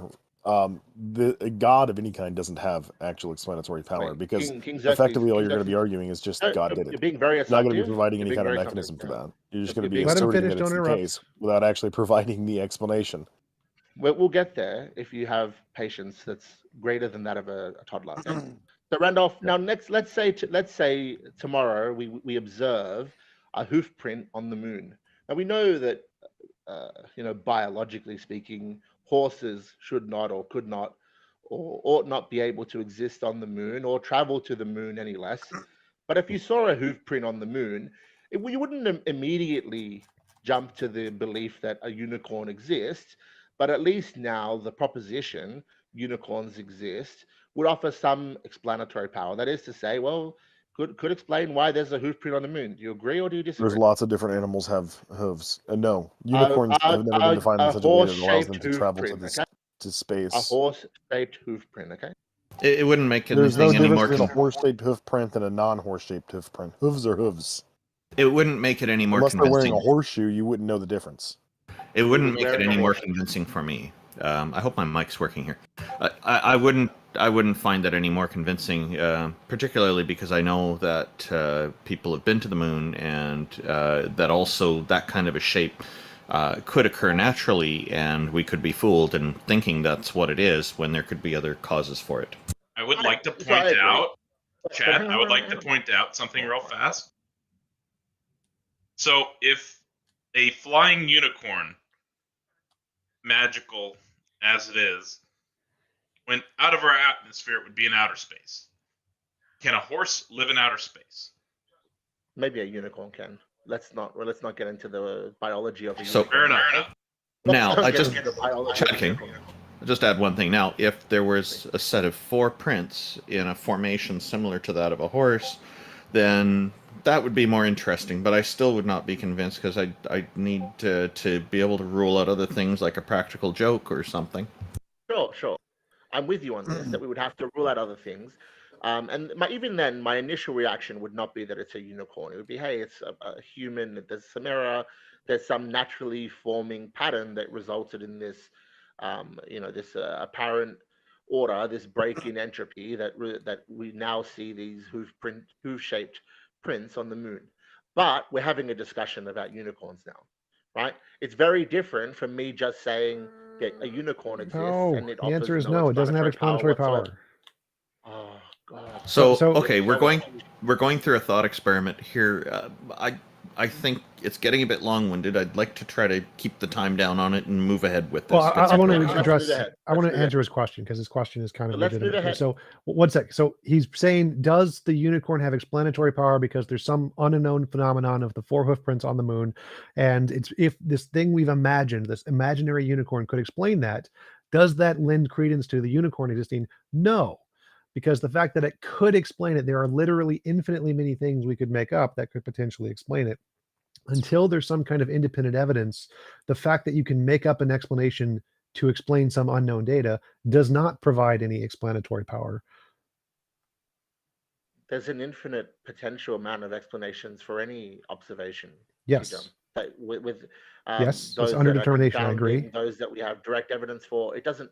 The point is that our observation, the theories that we hold, are our best guess in terms of, are they predictable? Are they novel? Yes. Do they offer explanatory power?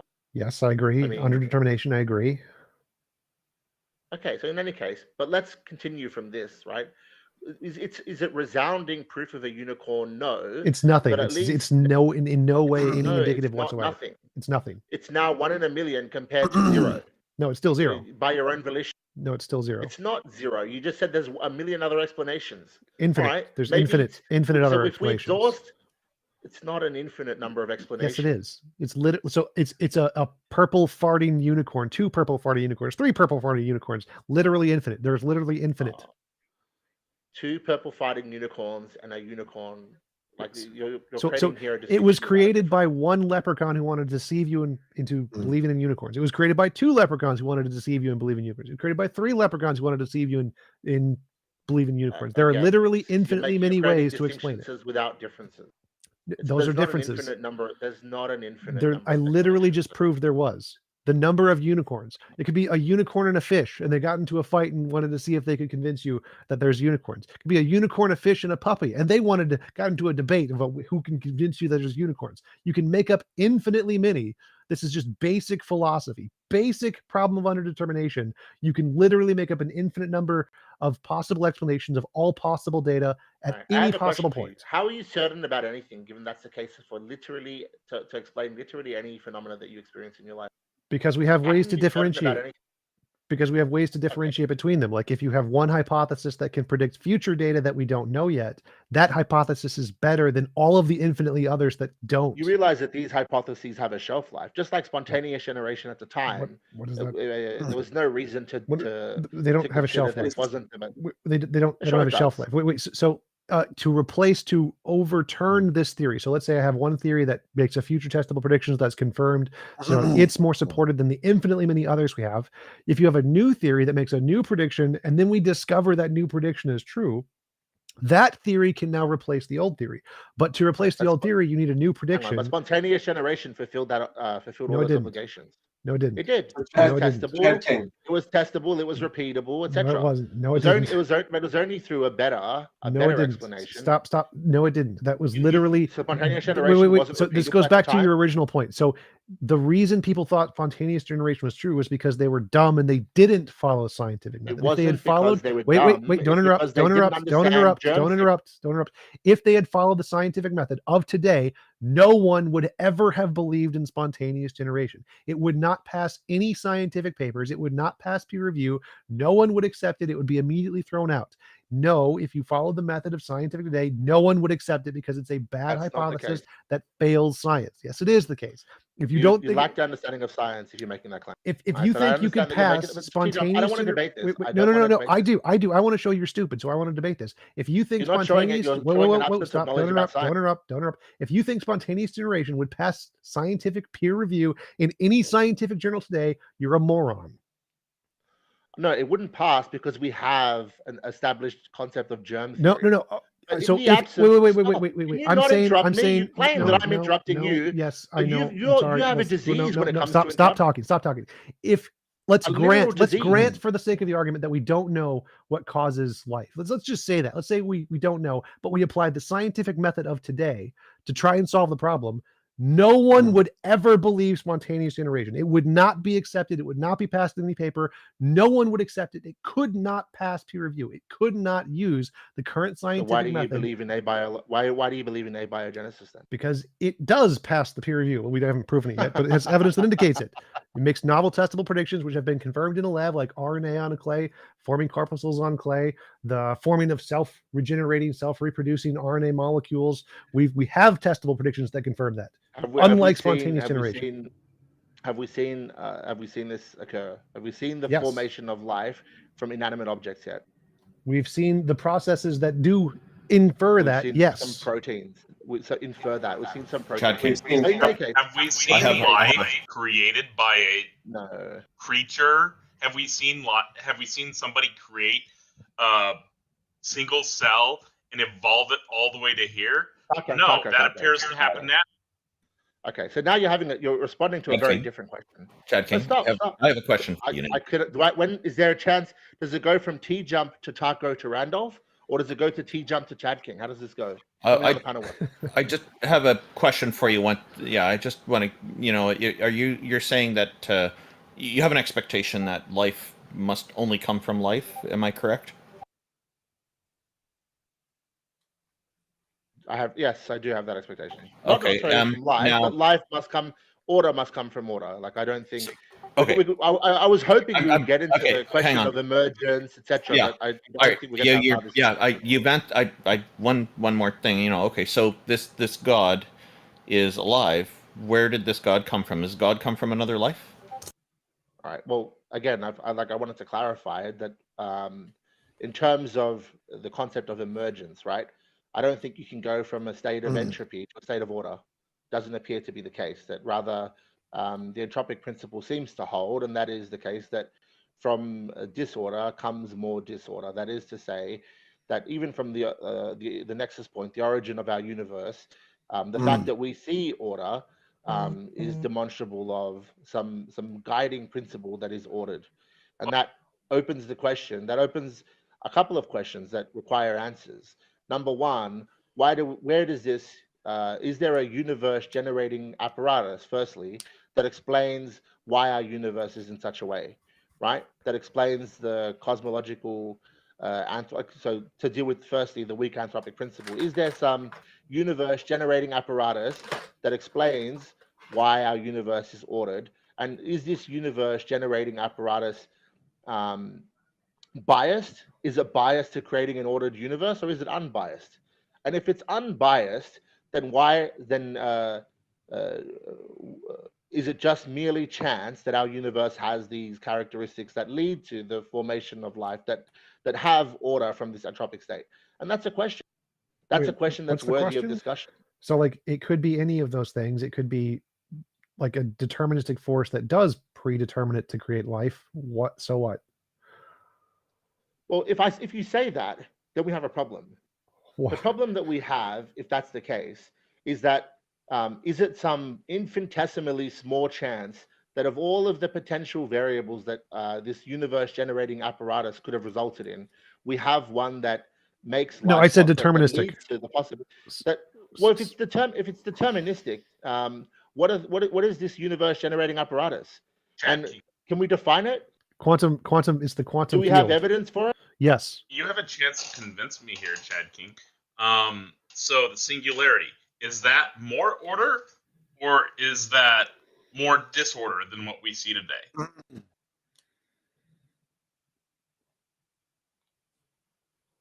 I would say it's more order than what we see today, sure.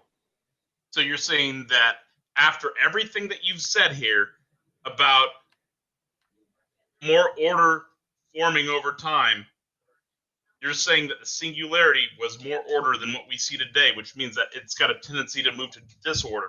So you just disproved everything you just said. No. I said from the nexus point. So from the moment of expansion, from then we've seen entropy, right? States of lower and lower states of entropy, except in pockets where we have pockets of order that are created. Right, we have pockets of order that are created in like clustered star systems. Pockets so you move the goalposts. Order that are created in planets. No.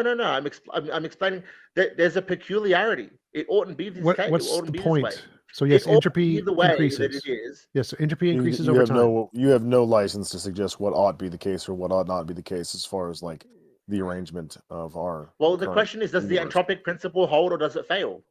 Wait, you don't what do you understand mean? the entropic principle. What do you mean by Well, hold? I'm asking you. What do you mean by hold here? So all the entropic principle sets out to establish is that the amount of energy within a particular isolated system will always remain that amount of energy. It's never going to change. That's not the entropic principle. You don't talk anymore. So he's talking about the second law of thermodynamics, not the first law. So the usable energy. Wait a minute, I'm going to jump in. I'm sorry to interrupt, but you do not tell people to not talk here. We're having a conversation. Don't do that. That's not okay. But Taco, if you lack necessary previous knowledge in order to engage in the discussion, it's a waste of like energy to have to explain. Right? We're not. Are we here to like discuss ideas, or are we here to educate him? Well, I mean, King Xerxes literally studied the book that Islam copied. He must have forgot it then. He didn't study the book that Islam copied. Islam doesn't copy the book. If that's just the claim that you're making. If we're gonna dismiss people who don't know shit, 90% of what you say would be dismissed, and we just kick you off the stage. So it's fine. We don't need everyone to know everything. So yes, usable energy decreases over time. Does not mean all energy in the universe has that property. It just means our energy in our universe. You don't understand it either. You need. Yes, to, I do. I'm very familiar with the four laws of thermodynamics. So entropy does not mean all possible energy in all possible universes. Did you just say that? Can you repeat what you just said, TJump? Explain part? your absence of knowledge on entropy again. So entropy is that usable energy tends to go to disorder. It goes down. The usable energy in our universe is going down. It does not apply to all energy. It just applies to energy in our universe. To disorder, what do you mean by go down? It goes to disorder. It doesn't mean go down. It doesn't. Goes up. The So sum of entropy energy goes remains up. the same. Entropy goes up. That is disorders. But the energy in terms of the total energy. Usable energy goes down. What do you mean by usable energy? That's literally what entropy is about. Usable energy. What do you mean by usable energy? Google bonds locking up the energy. No. So what entropy is measuring is the usable energy, is the amount of energy that can do order. This is a technical term in physics. If you don't know it, you're an idiot. A second person who doesn't understand entropy as well. No, dumbass. This is a technical term in physics. This is literally a thing they talk about in physics. If you don't know it, you're a dumbass. Taco, I implore you to educate your atheist friends about entropy after this show. So let's just read the definition. A dynamic quantity representing the unavailability of a system's thermal energy for conversion to mechanical work, often interpreted as the degree of disorder or randomness in the system. Interpreted as, but he's correct. He's talking about the amount of usable energy. No, it's not talking about the amount of usable energy. It's talking about the state of just moving from ordered systems. That's the same thing, you idiots. The technical term for that is usable energy. Yes, it is. That's the same thing, you idiot. 9 is literally let's get rid of him. Next person. Get rid of this guy. All right, we'll put the next guy. I just want to. Sorry, I just want to comment on something there. He came in with this attitude that he's going to shake my absence of belief in deities, me being an atheist. He did veer off into the Spider-Man thing, which was fine, but then the topic derailed all over the place. He tried to do a thought experiment, which sounded interesting, but it was very long-winded. It would be interesting to talk with him again in the future, I think, but today I guess we've had enough. So I just pulled up the second law of thermodynamics from a physics textbook. Here it is. Second law of thermodynamics states that every energy state transfer increases entropy of the universe due to the loss of usable energy. Dumbass. There you go. So the other point that I clarified with him was that there's because he had said that it's his position that life must always come from life, and I was looking forward to hearing his explanation, like further delving into how his god, what life his god came from, or if there's an exception there. Perhaps the next time we can get into that, because I think that would be an interesting topic to explore. Absolutely. Well, we've got Angelic, Shia, in queue. Chad King, thank you for coming up. Pulling you Yeah, up right thank now. you, Chad King. How's it going, Angelic? Hey, can anyone hear me? Yes, we can hear you. Okay, I'm trying to keep my composure. I have been in this Discord for 3 years now, and the amount of criticism that I'm seeing when it comes to Christianity, it's absurd. Do you guys believe in the devil? No. We don't No. believe in any deities. We're all atheists, and if the devil is a deity, we don't believe in the devil. Okay, well I do, and not in the sense that he's good, but bad. And I feel like you're I don't know what this is, but it's an attack on Christianity, and it's an attack on the faith. And That's an I just position. huh? Yes. I I'm literally shaking right now because this I appreciate all the Christian warriors that are literally coming into this chat and defending Christianity. And one of the things that I feel like they forgot, the most basic principle, is life, right? God is the perfect example of life. He gives us breath in our bodies. What about trees and air, the oxygen we breathe? How do you explain that? Hey, Genesis. Evolution through natural selection. Can I ask a question, Angelic? Have you ever studied any of the history of natural biology, evolutionary biology, life? Because you say that you don't know what explanation there is other than God, but maybe you haven't studied it. So I would suggest as a starting point, I literally go to church every Sunday. That's okay. I would suggest that you watch Cosmos by Carl Sagan. It's a very educational series. It's available for free if you Google it, and it covers a very broad spectrum of the history of the natural world that'll give you some answers to some of those questions. And it's not incompatible with being a theist. Like, you can be a Christian and you can still understand natural science. And many of the people who testified in the trials where they tried to put creationism into schools, the expert scientists who testified on behalf of evolutionary education in schools being important were Christians, right? The Catholic Church holds the position that evolution is a fact and is supported by all the biologists that study it within the Catholic Church. So just go out and do some research. These are addressable questions. They're a lot of fun to study. I do endorse Carl Sagan's Cosmos as well. I consider Carl Sagan to be one of my teachers because when I was a child, I was fascinated by his TV series. It is so wonderfully produced and it is highly educational. And Carl Sagan delivers it in a way where doesn't come across as attacking any religions or anything, so that might be of particular interest to you. Angelic Shea, I hope I'm pronouncing your name correctly. I'm sorry if this sounds like this is intended to be an attack on religion. It most definitely is not. We're actually open to ideas of that could convince us that a deity is real. But so far, the ideas come across all seem to be flawed in some way. But we are still interested, and I hope that you're finding this conversation to be respectful and not putting you in a way of feeling that you're under attack or anything.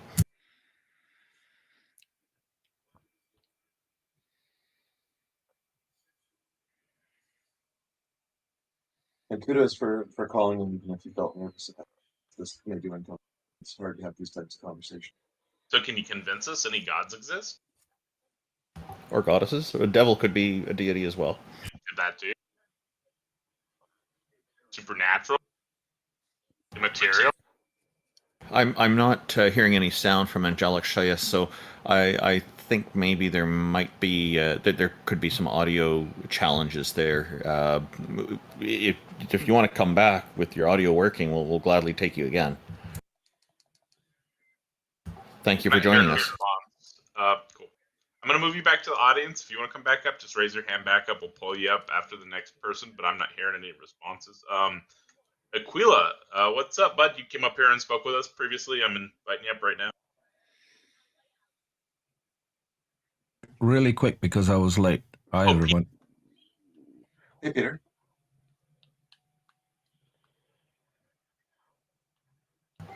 Hi, Peter. What were you wanting to say Oh. real quick? Did I miss anyone getting convinced? We had a caller who actually thanked, I think it was TJump or somebody, who gave a really good argument that they were convinced by, and they left very appreciative. Ooh. I'll have to go back and watch. Yeah, doesn't always happen. Sometimes people do actually recognize each other. I think Aquila's AFK. We'll pull up the next person, and if Indolic, I'm inviting you up right now.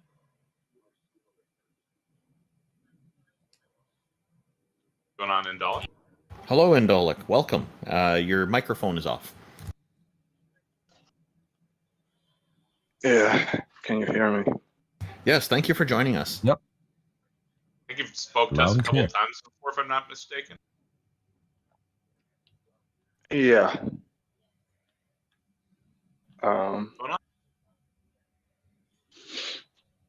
Yeah. I just wanted to say that I don't think you guys are here to be convinced. What does that have to do with the topic? It literally doesn't matter. Like what we're here to do doesn't matter. Whether you present objective evidence is true, independent of whether or not we're convinced. Do you have any actual evidence? And I can only speak for There's myself. plenty of If you have convincing evidence, I can only accept that. I couldn't refute. So what is, really? You said there's evidence. What is it? So, what would you necessarily expect to see if God existed that you don't see? Novel testable Evidence? predictions. Like what? Like depends on what you think God is. So if you think God does something, then you're going to be able to predict some fact about the universe we don't know yet. And if you get that right, then that'll be evidence that God exists.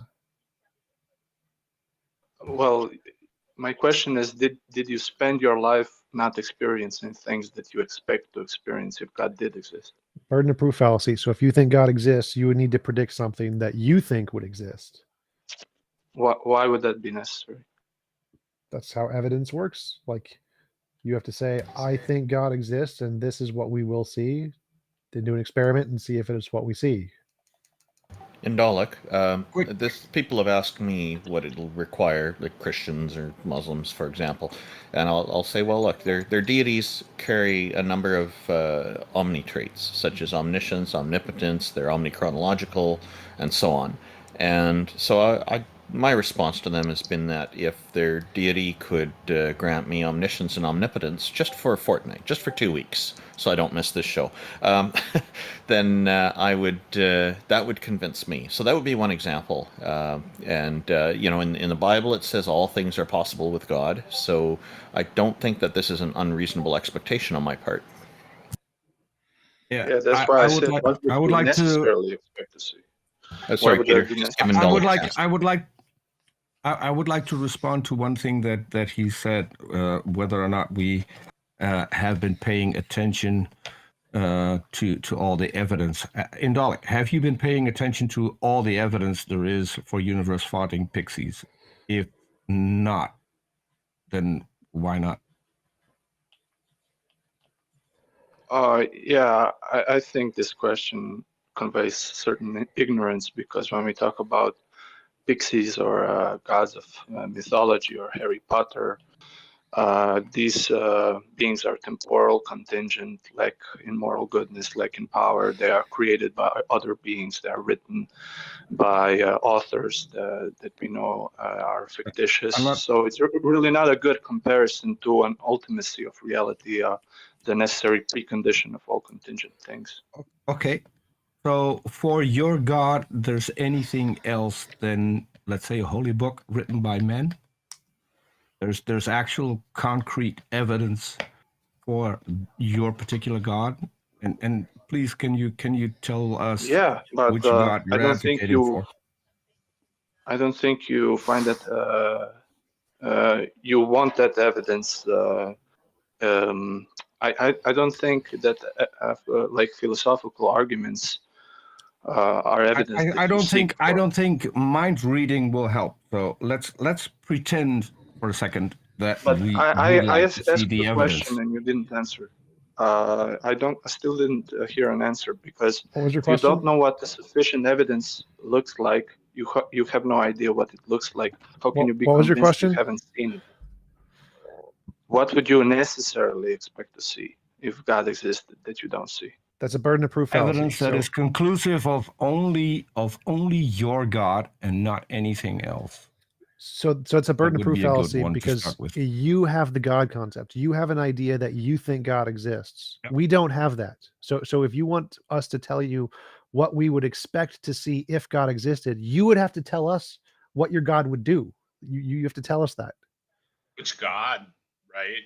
Like, how can Yeah. you be convinced you haven't seen this evidence if you don't I'm know still- what even it is, Indalik, right? If you Before- fail, Before we you fail to continue, recognize. can you explain us which God we're talking about? Because for now we could be talking about the great juju up the mountain. We still Right. don't have a clue which God we're supposed to be looking for. If it was like a Hindu God, we'd expect something totally different than the Christian God. Yes.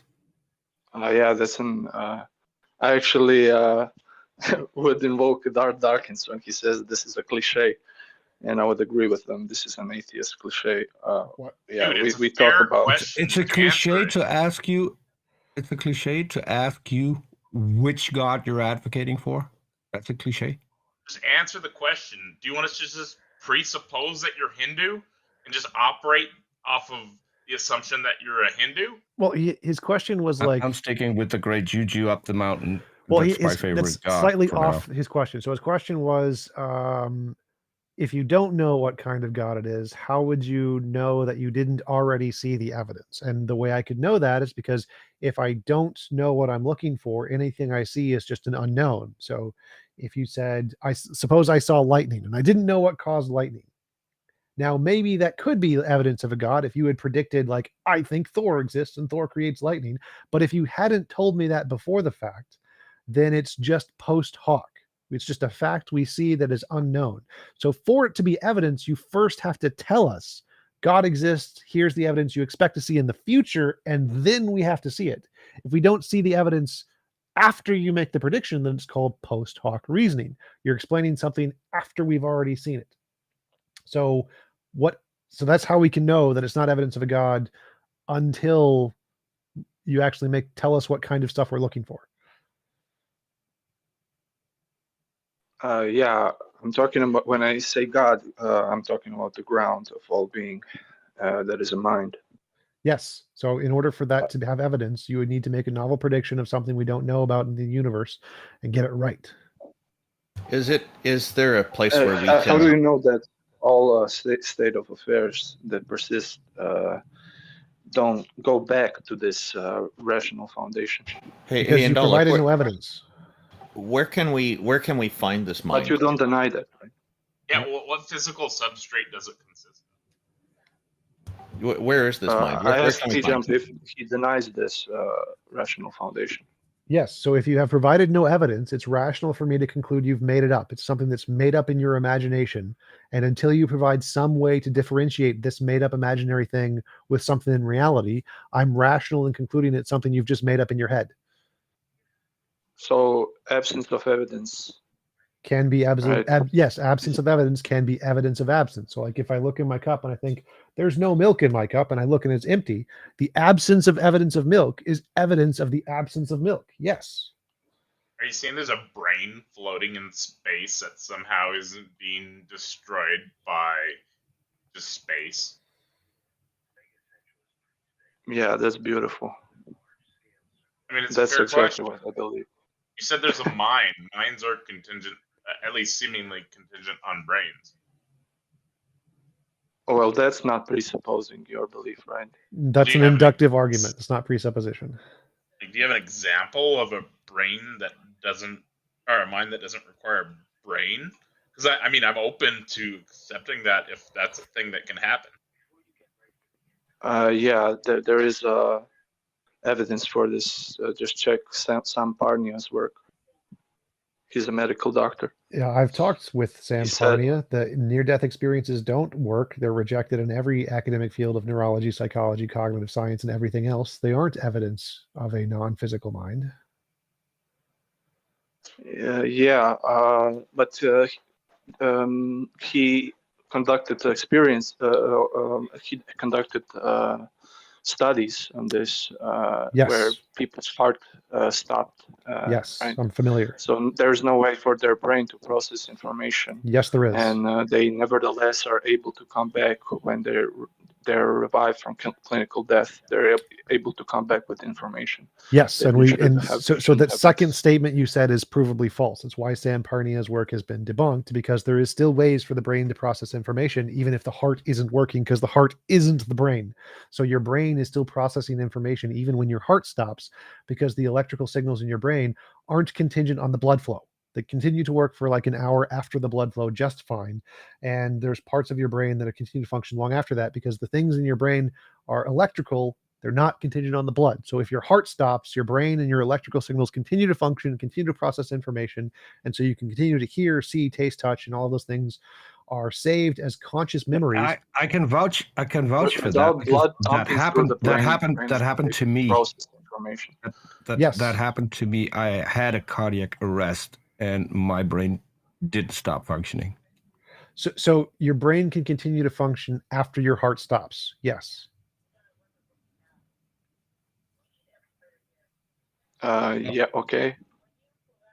I'm saying that when blood is not pumping through the brain. Yes, when blood brain is not stops able to pumping, process your brain still works. There's energy called ATP in each of the cells, and even when your blood stops pumping, the ATP in the cells continues to fire. So yes, your cells continue to work in the brain long after your heart stops. Well, that's because we have a mind, right? No, it's because there's ATP in the cells, which is what causes the cells to have energy and to function. So the ATP in the cells doesn't magically disappear when your heart stops.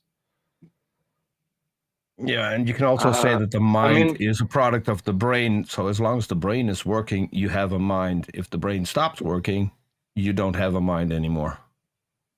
Well, I would agree with Aquinas when he said that there was a very tight union between the mind and the body, such that the mind didn't require the brain or the body for its existence, but in this life and under natural circumstances, it would require them for its function. So in Aquinas' view, once you die, your mind continues to exist and can still reason, but it no longer has the physical structure of the body and the senses to feed it new data. So it needs God to infuse the data. And stating a view, interesting, right? Do you have to think state reasons Aquinas that justify the likelihood that it's true, right? So what reason did Aquinas cite?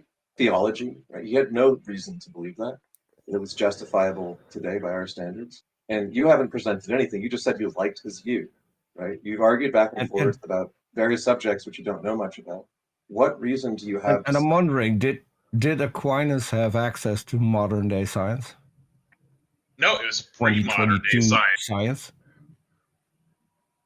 What's There's the point? a lot about the universe they didn't know back then. There's a lot we don't know. So what? Yeah. So why is Aquinas relevant if there are centuries have passed and we've learned more and more?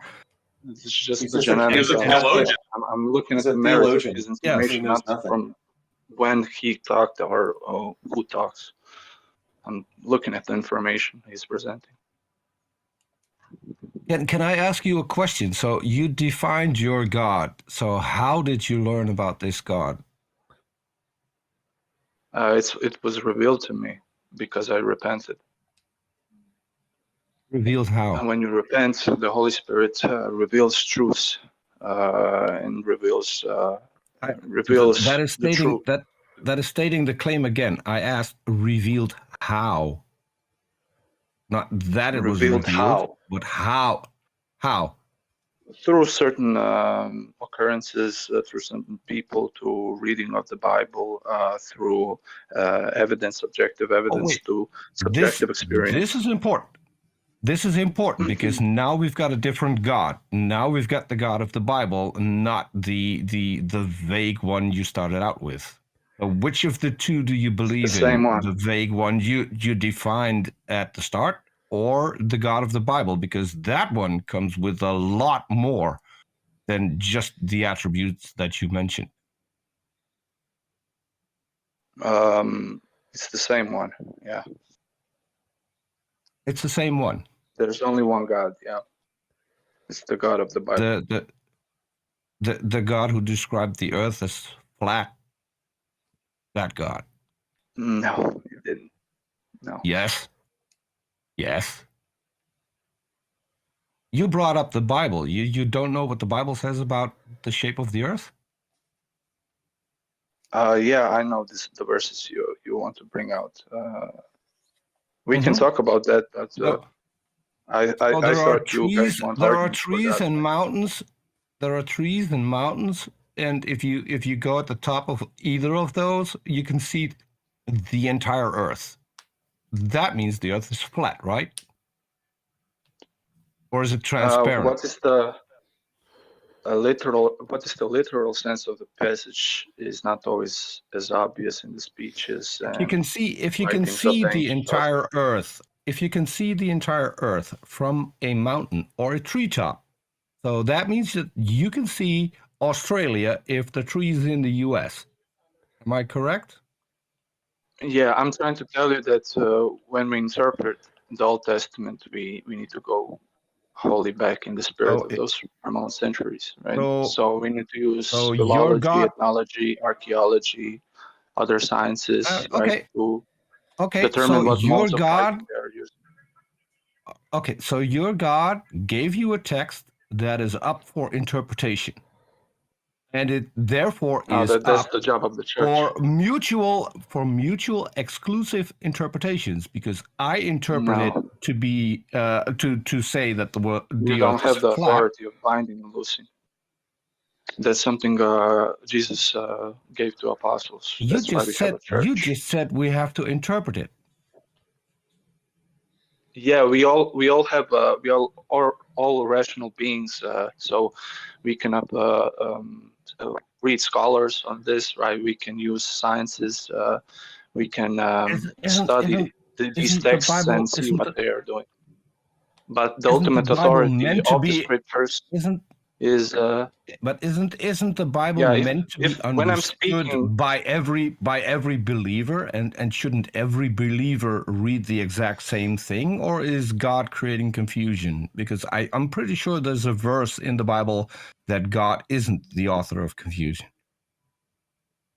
Yeah, exactly. That's why when, for example, Moses wrote the Pentateuch, one of the hallmark things he did is he not only to redeem Moses, Israel, who we know never existed. Please, I need Moses, to finish who this we know.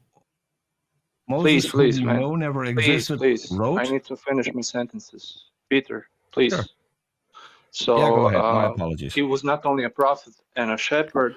He received the law of the word, but he instituted an interpretive body to protect and put a fence around the Torah. So in ancient Israel, the unity of the Jewish people was found in the Sanhedrin. The Jewish people, when they had a question about the Torah, they could go to the Great Sanhedrin and universally would have a question settled about the nature of God. So when Jesus came, he also spoke to the 70, right? And he sent the 70. That's the Apostolic College. So he said to them, they have the authority to bind and loose. He gave the keys to Peter. So we have a church, right, that brings the truth of the Christian faith to us. It's not that we are left with a text and we can interpret it how we like it. That's sola scriptura. That's a heterodox teaching from Protestants, right? I don't believe that. That makes no sense historically or scripturally even, or traditional. It's not traditional as well. So I laughed when you said Mosaic authorship was the case, because I don't know if you're aware of this, but Like, when do you take it that people decided that Moses was the author of the Pentateuch? When do you think that tradition started? You want to ask when did Moses wrote the? No, I'm asking you, when you think, since you know about the history of the Bible, you claim, at what point did Jews start to think There's that a debate Moses on wrote this. the Pentateuch? Okay, there's a debate. Why is there a debate? Tell me about it. Tell me what you know. Since you said that he wrote the Pentateuch. Yeah, I mean, not fully. Israel as well was involved because there are certain verses that talk about Moses' life. So it can be that Moses wrote this, right? So Yeah, he it's the dies same in the as the story. New Testament. When we look at the New Testament, it was always also preserved by the church and written by the church. The same with the Pentateuch; it was also written by Israel. But yeah, certain works, the Pentateuch would be ascribed to Moses. Okay, so it historically arose in the late Second Temple period when Jews encountered the Hellenistic tradition where authors were attached to books. There were no authors attached to the Pentateuch. It does not say who wrote any of it. Right? So what happened was they retroactively said, well, we better come to a decision on who we think wrote it. And they thought about it and they said, well, which character in the story likely wrote it? And they said, oh, Moses probably wrote most of it. And that's where this idea comes from. There is no evidence that Moses wrote it. It is a tradition that was invented to explain this as an embarrassing problem not to be able to explain who wrote it at the time of the Second Temple period, right? So this is just like problem number one of the ahistoricity of the Bible and the claims about it. We could get into all of them, but I take it you're a Catholic. Yeah, I also take the Do you think- position that we need to look at the tradition, right? So if a tradition is saying something, I will not just reject it or throw it out, right? Okay. I don't. I really don't care if somebody else wrote it, if a scribe wrote it, or if Matthew here's why. actually wrote it, or Here's why it matters. some disciple. Okay. I look at the content. You know John, where Jesus says, he says to the rabbis, if you believed in Moses, you would believe in me, for he wrote of me. Okay. So the New Testament claims Mosaic authorship as a fact from the mouth of Jesus in John. Do you deny that? Mm-hmm. Yeah. Okay. So are you committed to claiming Mosaic authorship because Jesus says it in John? Or do you think Jesus was lying or deceiving us or deceiving them? It's both. Or do you think It's Moses and Israel, right? Sometimes a leader, right, a shepherd, a head can represent the body as well. So it's polyvalent. It can have a layered. It can be layered. Right? I didn't understand the answer, because what I asked you is, if Jesus is claiming Mosaic authorship as the evidence to believe in him, right? Saying Moses endorsed him by writing the Pentateuch, then if we know that Mosaic authorship is not supportable by evidence, do you take the position that it just must be true despite a lack of evidence? Or do you take the position that Jesus was deceiving the rabbis by trying to trick them because he thought that they believed it? What's your position then? I already told you that Moses did write certain texts, but as a whole, Torah or the Pentateuch was also written by Israel. There are certain verses that were added by the community. Right. What's the evidence that Moses wrote part of the Pentateuch? You What's don't know. the evidence? You're just gonna have to say because Jesus said so or something. So here's No, why there is Jewish. Here's why it doesn't Go add ahead. up. So in addition to like Mosaic authorship being like a dubious tradition even amongst the people who believed in the rest of the story, we now know from archaeology, as Xerxes alluded to earlier, we know that there are so many flaws in the archaeological evidence, not just not supporting claims that are in the Old Testament, like the Exodus and the conquests, but actually there's a preponderance of evidence, archaeological evidence, of the excavations of almost every inch of the Jewish highlands of Judea where those people live, that gives us a fairly detailed graph of the number and estimated populations of these settlements. And during the times when people claim that the Exodus occurred, the population of Judea went down. There wasn't an influx of people. The actual population was migrating away from that place at that time. and it just fluctuated, up and down gradually over time. So the problem is that the conquest isn't evidenced because the best explanation for that is that the Exodus never happened. So there never was a large force capable of conquering people that moved in. What actually seems to have happened, since there's no evidence of the Exodus in Egypt either, is that a group of people created this mythology for themselves, to give themselves encouragement and strength to deal with the hardships that they were facing. Because almost every theological point in the Old Testament corresponds to some actual hardships they were facing that weren't the historical stories being described, but they were kind of similar in a way that this was a good story to tell to help people deal with what they were actually dealing. So that's why it's a problem that it's not just I would not the ship recommend. that's flawed, it's the whole historicity of the Old Testament. I recommend. Do you know who K.A. Kitchen is? No, who's Kitchen? On the reliability of the Old Testament, he wrote a book. Okay. It's one of the most famous books on this.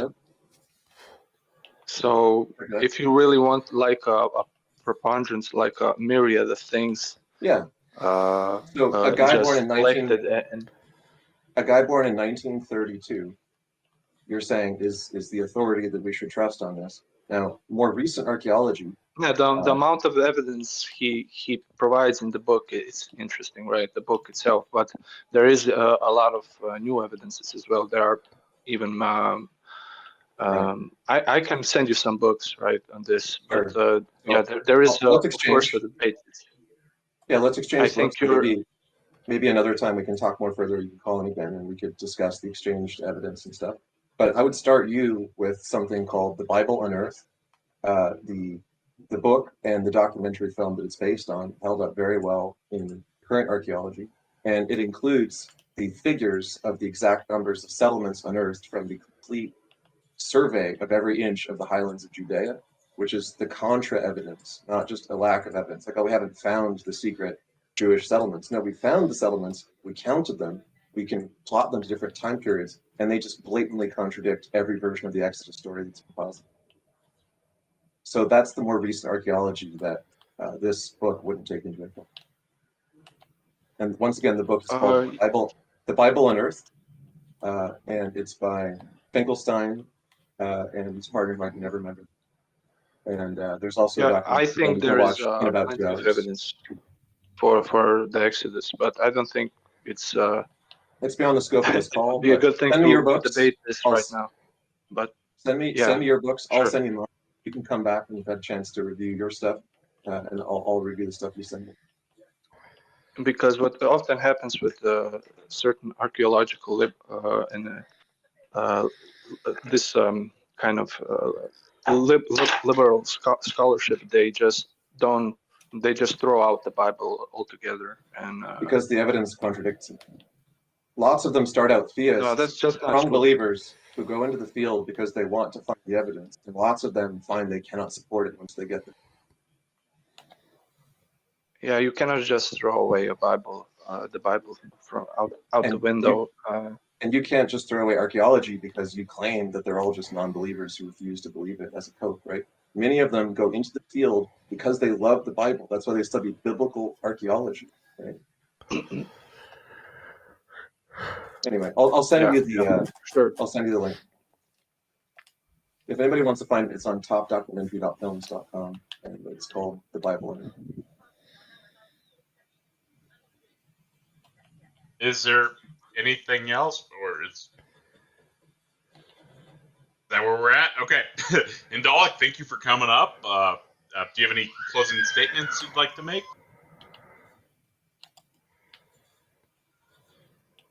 Yeah, God exists. Fair enough. We know you believe that. We're going to go ahead. Oh, what's up? It was really nice. I just wanted to say, Indalik, it's really nice talking to you. Yeah, that was a great conversation. We appreciate you coming up. And I can actually vouch for the last statement as well, because one of my other favorite gods is Hathor, pretty well known from Stargate. And she's actually interacted with me in real life, so I'm pretty sure she exists. The character Stargate. going on, Aquila? Sounds like Hello. everything's working. Here's an opportunity to convince a few heathens that a god exists. Okay. I heard you guys asking each person you invited up what god we're talking about. The essence or essential characteristic of the god I believe in is existence. So I just need to convince you that existence exists. So can you show me how existence is a property and not just like the thing, which is what things that have properties have? That's fair. And that would be a distinction between where, you have, much like gravity and mass, you can't really say what mass is without reference to gravity. And gravity, can't even really say what it is. We just observe an effect and we call it gravity. But existence is certainly observable, but we see it as a property which everything has. It's like if it doesn't have that property, it obviously doesn't exist. I'm curious. So you worship me? No, I worship existence. I exist. You have the property of existence. So what you Yes, are. so you should worship me. Existence No, is no. not a property. Your essence is human. Humanity, Aquila, like existence unicorns. is not a property. Yeah, unicorns. Do they have the property of existence? There's no such thing as the property of existence. Do unicorns exist? No, they don't. Okay, what's the difference between a unicorn and a horse? Well, I have to unicorns have horns on their disagree. heads. Unicorns do exist in Africa. As mental objects, yeah. No. As physical object. You mean rhinos? Well, or a narwhal. Yeah. No, but I mean the classical. It's like but existence some isn't a things are- property, Aquila, because if you were to say that existence is a property, and you were to say something like unicorns do not exist, then that would imply that there is such a thing as non-existent subjects called unicorns, which is an internal contradiction. How? Okay, well, Okay, I mean, if I say like, that, like, let's say, like, take for example the property of being red. Do you agree that red is a property? yes. Okay. I'm not very philosophical, so you might be asking me technical language, and I might get it wrong because I'm. It's not. It's just a simple question. So yes, red is a property. Okay, Yeah. so if I were to say that there are no red staplers, all right, that would necessitate the existence of an object that is a stapler that does not possess the property of red. But you can't have a non-existent and existent subject. So no thing could possess the property of non-existence, for instance. So existence itself can't be a property. I'd say that you can have different modes where a unicorn's a conceptual thing, so it exists as a concept. Okay, well that's nominalism versus Platonism. What we're talking about is whether or not existence is a property. No, it's not. Okay, but that's just to say that existence is something more than just like physical. Because while, for whatever reason, everybody agrees that something that's physical, spatial, and temporal exists, not everybody agrees that only things which are physical, temporal, and spatial exist. I think that's a more technical critique than he knows about philosophy. So existence is the state of things that have properties. Okay, so unicorns don't have properties, so they don't exist. Horses have properties, they do exist. That's the difference between unicorns and horses. Yeah, so existence is the condition by which entities can possess properties. There is somebody has put a comment into the Discord live text chat. Canadian Ollyman. He says, redefining God is not proof of God. We already have the word existence and know what it means. And we already have the word God and have a definition for what it means. These redefining arguments are not worth hearing. So, yeah, I do find that it's basically redefining existence as a deity, and I do have that. I do share CDN Ollyman's view on this, that this is problematic. except it's not redefining, because that is how Aquinas defines the God of the Catholic Church. It's not like I'm not playing silly buggers here. I'm actually talking about my God. So what matters is what does the current society use the word to mean? So if you see like a title, I'm not interested in the current society. No. So you if you see a title on, like, for example, a Discord server, it says "Convince us a God exists." Those words are all the common usage of the words for the common society. So if you make up a different definition that isn't the common usage, it's called a straw man. Okay, so I'm not going to talk. I'm not going to try and convince you that Shiva exists, or Zeus, or Thor. So God, I'm talking about. the contemporary definition of a god is a non-physical mind that created the universe. Do you think anything of that sort exists? I'm not going to use that Protestant conception of it either. Okay, so you do not believe God exists. We're in agreement. No, not that God. Right. So that's the contemporary definition of God that is used in the name of the Discord server. You agree does not exist. So you agree with us, and you want to change the definition to some non-contemporary definition that is your proprietary definition that we don't care about. With a previous guest, you asked him, "What God do you believe in?" Yes. I don't know why I can't argue for the God that I believe in. You can, but you're just I'm not changing interested the in definition contemporary of God. definitions. Yeah, but you realize that Thor is very different from Shiva. Yes, but Each they all fit religion the has a contemporary different definition, right? Well, those are Sorry? all the contemporary definition of a non-physical mind. Well, if you're going to say that I have to argue for a contemporary definition, which I don't believe in, we're kind of wasting time here, aren't we? Yes. Okay, so I won't try and convince you that this God I don't believe in exists. Cool. I mean, you could make an argument of like why you think we should define existence as God or something. Because it's his necessary being, because it's connected to the belief of him as necessary being and his simplicity that Why are you using pronouns to describe a non-sentient agent? Well, he's sentient analogously to us. Like he So doesn't existence have thoughts, is he doesn't have sentient, will. it has a consciousness and a will? Unlike ours. Okay, well, if it's just not like ours, then how do analogously. we recognize it as a consciousness or a will? I guess from the effects, it's like, I don't know if you guys, can I just ask first of all, like I would just presume because you seem well versed in the sciences that you subscribe to the B theory of time, would you? No, that's actually not a very common thing in physics. So you don't think that future and the past exists? No, that's actually a minority view in physics. Is it? Yes, you can check out the actual paper, Phil Survey's paper, 2020 to 2022. I don't. Sort of funny 'cause I don't consider time to be something that's like a traversable dimension that you can go back and forth and like rewinding or going forward in a VHS tape or something. It's just everything's just now, and we can kind of track and figure out what's happened in the past based on what we're seeing now and extrapolate from what we're observing. That's how it seems to be the case to me. So that's kind of where I lean toward. It's funny because the state of something now is connected to the state it was in the past, right? And it couldn't be what it is now unless it's connected to what it was in the past. And so for us to be here now talking, there has to be an actual real connection to what we were doing half an hour ago. No. I don't know. Well, anyhow. Well, like there's a leprechaun created everybody 30 seconds ago with all of our current memories, and that would also explain the data. So there's no past beyond 30 seconds. For leprechauns, I'm just talking about us here on this Discord. No.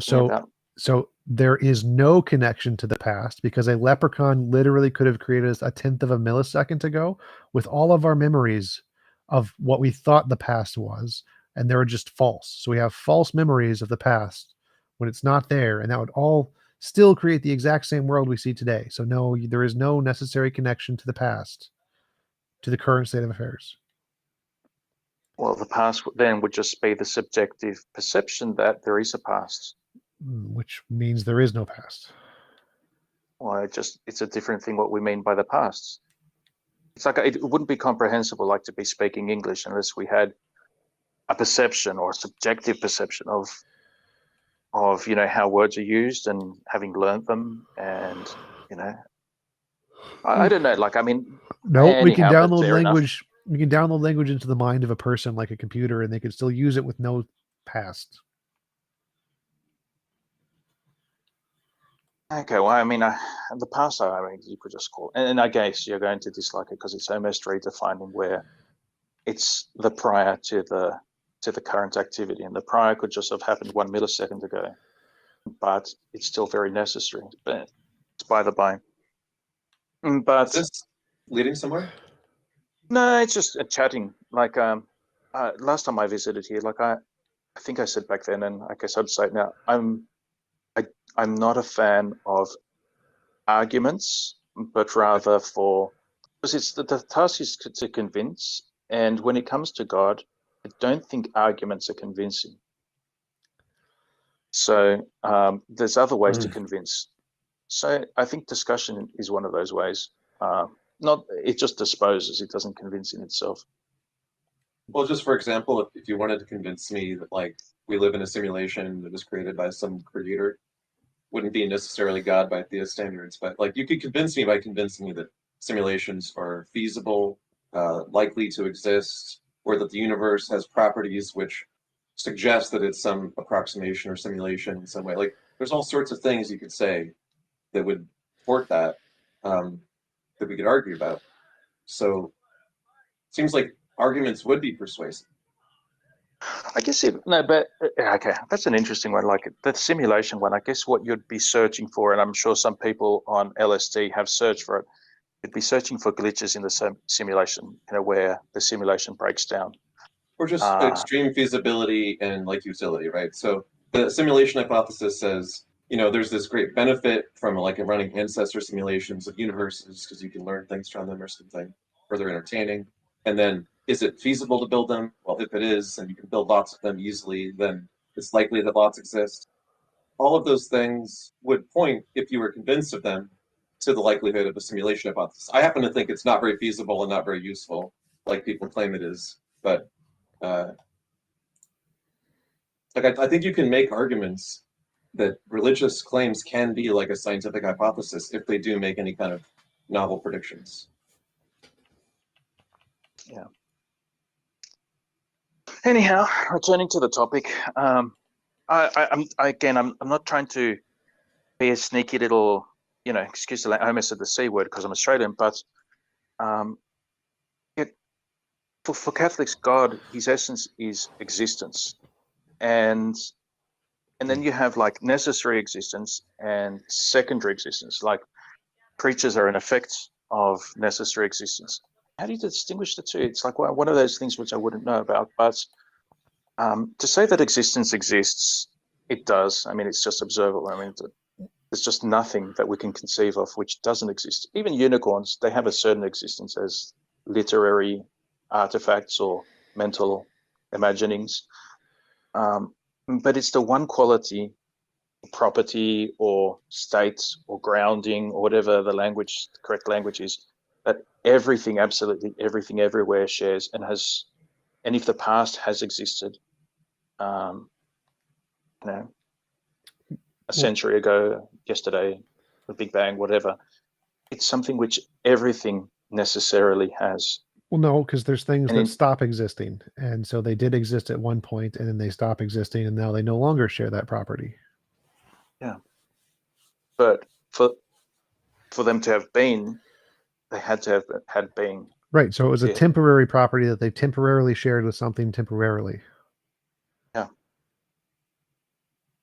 And so, I guess you're making the argument for me, like from everything we can see.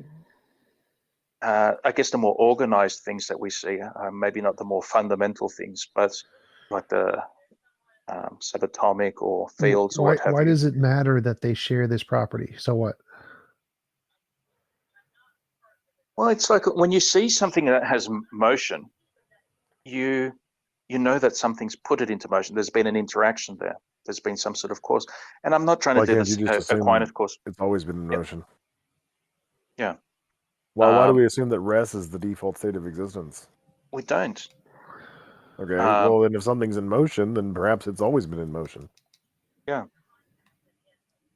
And with existence, it's like, well, this guy's saying some things exist and then they cease to exist. Right. So I don't know of the large things that we observe that any of them are like have these permanencies. They are things that can lose existence and at some point came into existence and other things will come into existence. Black holes. So you wouldn't call those things necessary beings. So you wouldn't call the earth a necessary being. Certainly wouldn't call myself a necessary being. Yeah, pretty much all arguments from contingency are they're gonna rely on our human intuitions. And our human intuitions do not have a very strong track record when it comes to learning metaphysical truths about reality. Yeah, I It know. appears to be the case that, everything is contingent on something else, and that would imply one thing that isn't contingent on anything else, but we have no experience with that. That's speculative. We don't know that it necessarily entails one from the other. Yeah, It's not a logical deduction, it's an intuitive one. And so we it don't is. know if there's anything out there that doesn't require anything else to exist. Perhaps it is an infinite regress. We don't know. And we don't have the license to argue otherwise until we do know. I agree, and that's why I would say I believe, but I don't actually know. And it's this one thing which is like so ultimately unknowable. It's one of those questions like, So I'm still more lost on interesting. this. So yeah, existence. So I'm not making an Let's say argument existence does exist, and let's say existence is necessary. So what? Why are you calling it a god?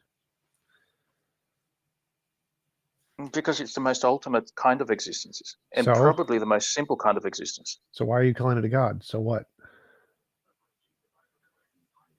Why wouldn't you call that a god? Well, because it doesn't have a mind, or an intention, or a will, or thoughts, emotions, goals, desires. Why don't you just Yeah, call it it's not very existence? anthropomorphic, is it? It's like, yeah, it doesn't. Yeah, well, It's one of these things. the word God is a word that we use to describe things that are Well, wait. anthropomorphic in So the nature. reason you wouldn't call it a god is because it has a certain set of properties, and those set of properties are it exists, and we have a word for that. It's existence. Now, a Yes. god is a different word, and if you're saying you're going to use this different word to mean the exact same thing with no additional properties, it just means the same thing, and there's no reason to add another word there. Just get rid of the word God, just call it existence. That would be a simpler, better way to approach language. There's no reason to add in this extra word for no reason. Except existence in itself Unless, is of just a course, you're trying concept. to But borrow from the connotations that that word carries, yeah, which I what think it is what you're is doing.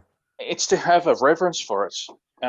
It's to have a desire to see it. Or to comprehend it in some way. Seeing it, obviously, it's not going to be like reflecting photons or whatever, or emitting them. But there's just this. It's something like if you are interested in science at all or in knowledge or whatever, it's what at the end of it all. It's like, yes, we can see quasars or we can infer them. We can do our astronomy. I don't know that anyone's actually seen a quasar. Which you couldn't because it's really a black hole. But it's one of these things which is just so desirable to see, and it becomes an object of religion. And the thing of it having a mind or these other qualities of God being personable. Wait, so I just want to try to follow what you're saying here. So it seems like you're saying you like the word God, it makes you feel good, so you're going to call existence God because you like the word God? Well, I'm interested in, say, I don't know. I am actually interested in black holes, but they're not going to become the object of devotion or reverence or whatever. They're just another contingent, another temporary thing. They will fizzle out of existence. They don't inspire, as it were, a kind of reverence because they don't have permanence. Right. So it seems like you're saying that the word God implies some kind of reverence. You have reverence for existence, therefore you like to call existence God. Yeah. Well, you can people do turn strange things into gods, and it's used analogically, obviously, in the Bible, but just in common usage, it's like, oh, that's adorable, or yes, in the Bible, you have people turning weird things into gods, where they turn food into their god, or their belly into God, or right, sure. just a nice statue. So the only reason to call existence God is because it makes you feel good, but that's it. Well, why else would you call something God? If it actually shared some properties with like a mind that created the universe, that because it fits the definition of what God typically is used for in the culture, that would be a good reason. Well, I'd say God does have a mind. It's very abstract as well. It's very minds can't be abstract. That's literally. Well, I mean, it's very difficult. It's with an analogy, it's different, and it's better when we're talking of God, because when you actually get down to fundamental, that thing of if a hydrogen atom was the size of a football stadium, the nucleus would be the size smaller than a tennis ball. Within that, there's quarks, and the quarks themselves, if the proton was the size of a football stadium, that would be the size of smaller, like barely visible, that would be almost point objects. And they only account for like 2% of the mass of the nucleus. The rest is the energy which binds them together. And then when you examine quarks, What does they this don't have to actually do with have. the topic? Okay, when you get down there, there's not particles. It's not composed of little marbles flying around Yes, in empty existence. space. I agree. Existence is the most fundamental thing, and so you like existence a lot. Therefore, you like to call it God. But I'm getting to the mind part. Okay. When you get down to it, these things only behave as particles when they interact. These are just probabilities. And do probabilities just exist in an ether? Yes. They don't. In fact, the transmission of light, the theory of there being some sort of ether which communicates the photo, like light waves, that was already dealt with. These things just exist as probabilities. A Right. probability is not being made little marbles or little sheets or rubbery, membranes across which you sort of strike one end and you have like an energy wave go across it. They're more conceptual than they are material. No. So there has to be, if they're going to exist, if they're going to be caused, if they're going to be contingent, they almost possess an intellectual quality about them. All right. Instead So of a physical property about them. It seems like your argument is that you can't imagine any other way for the wave function to exist without it being grounded in a mind because it's an abstract object. That's not how No. physics works. No, that's not what I'm arguing. I'm saying wave functions, especially when it comes down to the probabilities where you have, I've forgotten what the term is, when you have virtual Collapse. particles emerge. Collapse. Sorry? Wave function collapse. Yep. Wave function collapse. These things, it's like they're not objects. They're not tangible things. They're not little marbles. They're of the qualities they possess. You wouldn't say that they have size or they have, dimensions. They're yay long and yay deep and yay wide or tall. But we do say that about mental objects. All mental objects do have size and shape and weight. So all thoughts have those things. Because they're in the brain. Yes. So the wave function is not like a thought. the actual. Yeah, I'm not talking about like our conception of it going around in our brain. Like the wave function's not in our brain; it's out there. That thing in itself, it's like, what is it? It's a probability. Yeah. So why do you think that's like like a mind? I don't think it's like a mind in any I'm way. not saying it's like a mind. I'm saying that these things, in and of themselves, they exist. And their existence is not, it's not like an object. It's a concept. It's not like a concept. Concepts exist in the mind. Concepts have weight and mass. Okay, so these wave functions, what are they waves in? Hilbert space. Okay, and what is that space? Google Hilbert. Complicated physics terms. Google Hilbert space. Okay, and then, yeah, okay, but that exists itself, doesn't it? Yes. And that kind of space, I'm guessing, doesn't have dimensions in the conventional sense. if It's all you're not trying like to the do here, distance between Killer, here is- and the moon. Well, it does have dimensions. They're just not spatial dimensions. Space is a kind of a field with a kind of spatial dimensions, but other fields have other dimensions. Yeah. And for these things to have the property of existence, and they can come and go from existence, you have necessary existence, which is in some way the cause of all this other existence. I'd say in that sense, God has a mind. These things are How held did you in jump to existence. mind? Where is this connection to mind Well, thing? analogously, not How like is our it minds where analogous to mind? we imagine it. It's like in our. I mean, it would be analogous to how if you imagine a unicorn in your mind, a unicorn can exist. It can't exist out in the real world. Sure. As imagined. For these things too, which are not like little ball bearings, which just never pass out of existence. They're just these permanent little titanium or tungsten carbide alloy little particles. You don't have to go to your mind. I just posted a video of a unicorn that I made. So unicorns exist. So It's no, not an that's actual not unicorn. It's a picture of a analogous to unicorn. the mind. That's not analogous to the mind. So us being able to imagine a thing and then not imagine the thing is not analogous to an object popping into existence and then popping out of existence like a virtual particle. No, those are not analogous. It is analogous insofar as a mental object pops into existence and then pops out of existence. It doesn't pop into existence. It's determined by other pre-existing things in your brain. Quantum mechanics isn't. That's true. Like, yeah, we're not really creative except insofar as we combine and, you know, rearrange what we've experienced. You Right, so they wouldn't don't. have Those the ideas concept of don't. unicorns unless you had senses. Yeah. Right, so those things don't pop in and out of existence. They're literally just a result of the physical processes in your brain, like dominoes. It's like a domino falling over and then another one falling over. Yeah, and that's why I would say the way God creates is analogous. It's just so different. It's not like us. It's like we are. That means it's not analogous. So different equals not analogous. But then you're saying that we don't have concepts. No, I'm saying that quantum mechanics isn't like a concept. Well, what is it? It's quantum mechanics. Yeah, I know. That's the field. But the Yes. subject matter of quantum mechanics, what are these things?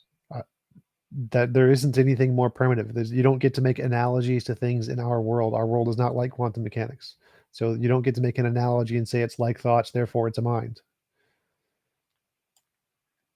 It's not analogous to our macro world. It's a different thing.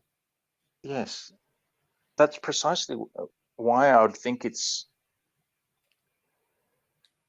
because, you know, on the level, like, if you're going to describe like why a solar system formed the way it did, it's just largely on the part of relativistic physics and physical interactions. You know, things bumping into each other, things losing heat and being able to sort of like spiral in. You know, losing energy either through gravitational waves, heat, whatever it is that, you know, it can actually move in and coalesce into planets and solar systems. But when you get down to the quantum, there's no physical explanation for why these things are existing. There's also no They're mental not like explanation. Well, that's why I'd say it's. I wouldn't say it's like a mental at all like ours. Like the way we imagine is obviously it's not causative. It's just, as it were, just a fruit of, you know, physical laws or quantum interactions or whatever it is. That's like if I said We're just it's physical, but it's not like any of the physical stuff we know. It's just completely different physical, but like the physical. Yeah. Does that make no no, sense? not at Right? all. Yeah, it's complete. It's in some ways so different that it's almost inconceivable. And we can describe it in a way mathematical, but it's like saying, what is gravity? We can observe the effects, but we can't Right. say what So it my is. question here is, why do you keep calling it mental? If it's something completely different from mental, then why do you keep comparing it to mental things? That would be like if I said it's completely different from the physical, but I'm going to compare it to the physical things, which it's completely different from. Okay, because it's comprehensible. What? It's comprehensible, therefore it's mental? Well, some things like aren't really comprehensible, but they're only sensible in a weird way. It's like What? But I mean, you know how we can conceive of like the notion of a tree, and to have that conception of a tree, you have to have seen a tree or at least plants or be familiar with something. You have to have senses to conceive of a tree. No. How would you communicate to a crystalline alien life form that lives where there's no organic life? It's all crystalline somehow, electrical thingos, whatever. So they don't have Mathematical senses. constructs. You can use mathematical constructs to literally build a 3D model of a tree, and you can build mathematical constructs to describe the physics of the tree and how it would interact with other matter. They have no conception of 3D because they have no senses. Right, mathematical concepts. You can describe 3D spaces with mathematical concepts, even if they've never seen it before. Like if they can understand math, you can convey it to them without any kind of visual senses. I'm skeptical of that. How do you think computers generate 3D spaces? They don't. Like a video game. right? Video games, 3 dimensions, XYZ in a video game. It's 3 dimensions. It isn't. It's portrayed on a 2D surface. Yes, the picture is portrayed on a 2D surface, but the space is literally a 3D space generated by the computer. The screen isn't the space. I'm skeptical of that as well. I mean, does it actually? I mean, the laws of perspective are applied, obviously, and like panning around, it behaves No, analogous we have to how. holographic displays that will literally display it using laser light in physical space without any tricks or optics or lenses or anything for the naked eye to see. So all these objections just kind of don't address the fact the computer represents 3-dimensional space mathematically, and then it can then project and create things in actual 3D space based on that abstraction. But the point is, the mathematical abstraction is all he's talking about. I don't see why you're skeptical that exists. I guess because when we can, what we conceive of as a tree, and the concept is, I mean, the ordinary sense, obviously, not for someone who's like deep. Well, Don't mean to be rude, but let's imagine, like deep into mathematics.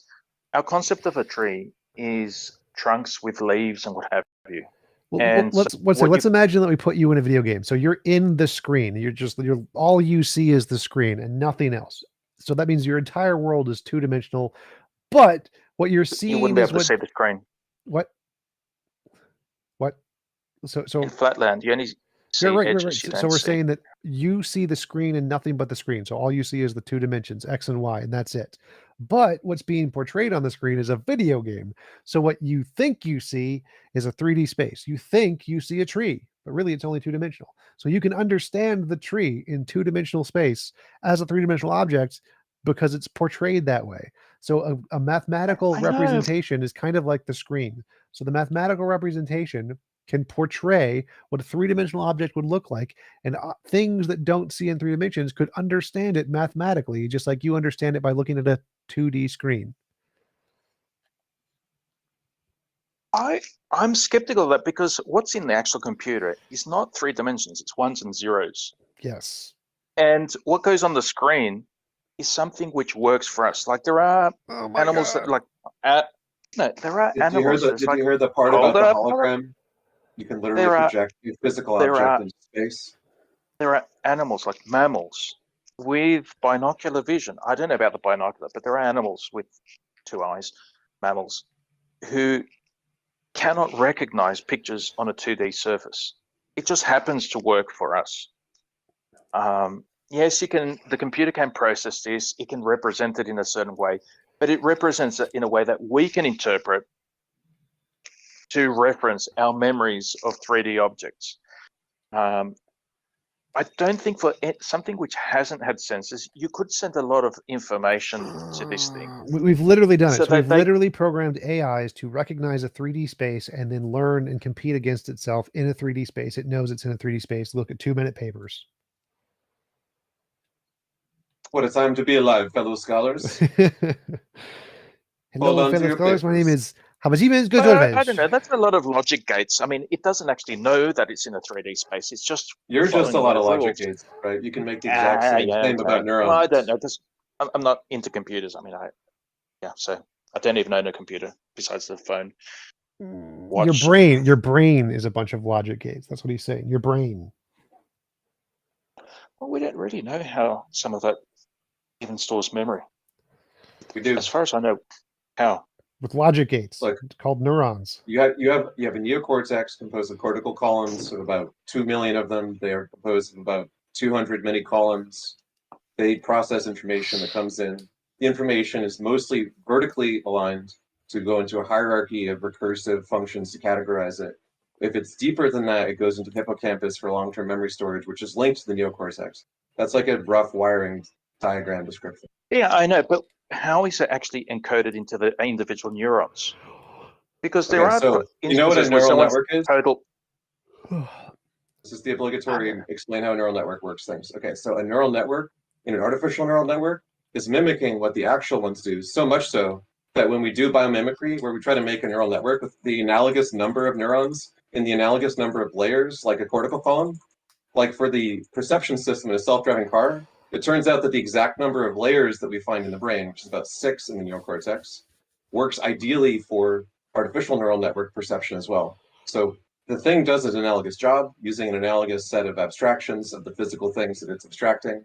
Like any other thing we mathematically approximate, seems to indicate how the real thing actually works because it does the same job when we abstract the version of it. And even if we didn't know, that would still not be evidence of your position. It's just an argument from ignorance. No, I'm not making an argument. I'm kind of just curious about. Sorry if I'm wasting your time, but yes, I in terms of the structure and the functionality of the brain, but you know, where someone has gone into hypothermia, like extreme hypothermia, their brain activity ceases, but when they're warmed up, it restarts. It's not as though the running program being interrupted, you lose all memory and you just start, you know, like an infant. That memory is stored physically in the neurons. I've read sort of these things, there's these funny structures within the neurons. You know how neurons have shape. And they don't Microtubules. Yeah, Yeah, they have microtubules and so on, so they can have some information encoding inside of themselves. Yeah. So if I've read that, if but you I- put a computer and you freeze it, give it hypothermia, it will also maintain the same memory. It won't. Yeah, but we know how memory is written onto computers. Like if you have the magnetic hard disks, or I'm not quite sure how like the solid state drives work, but we know physically how the memory is stored on a computer. I don't know that we have like a definitive theory of how memory is stored in our neurons. That's by the by. I wouldn't say anything in How do we get back to topic? definitive. But anyway, you made this claim as you were talking about. He said something about can like a being exist with some certain properties that you were giving, and he said, yeah, like something that's mathematically abstracted. And then you were skeptical that any such abstractions would really be able to think or really exist in any space or whatever, just because it was an abstract space or a simulated mind. And that's why we just sort of backed up the claim. But yeah, if it's doing something analogous to what the brain does that just happens to be an abstraction based on the brain, we can conclude that it's doing the kinds of things that brains do. So exceptionalism about, oh, it's just a bunch of switches leads to the conclusion that, yeah, so are we, because we're composed of analogous physical things to these abstractions. Oh, of course. Like, yeah, we're not, we are just an entire product of our physical states. But this was like, why, I think it stemmed from the question, why would you call existence God? And would you attribute to that existence mind? And I'd say it has to be very analogous, because this is something simple, unchanging. In terms of things that exist, God is probably the most simple existing thing. It doesn't have, you know, high and low energy states, doesn't undergo transformations, it doesn't undergo interactions. It just exists. It does go through transformations. Things stop existing. Except necessary being. Is it simpler than empty space existing? Yes. Empty space is extremely complicated. I mean, like the things that happen in empty space. By empty space, I mean like interplanetary or interstellar space or intergalactic space. I don't think there's such a thing as just emptiness, because it would just not be. It wouldn't be anything. It wouldn't be space. The most simple. And for that to be the cause of so many things, and universal cause of all these things, and the fact that everything's so ordered, it's like there's no surprises. There's not things like spontaneously breaking. There's no real chaos. Yes, there is. You can't even construct anything material that'll produce true random numbers. Yes, it's we that can. ordered. Yes, we can. So literally, randomness is a force in physics. If you check the fundamental attitude source physics paper on the consensus in physics, randomness is literally itself a force, and there's nothing determinate. Indeterminism is the consensus. I don't know, but then how do you produce a true random number machine? Use the force of randomness if you could harness it. Once we have the ability to harness it, we'll be able to do that. For now, we just rely on random algorithms in computers, for example. Secure random number algorithms are quite well distributed, but of course they're not true random. It's still pseudo-randomness.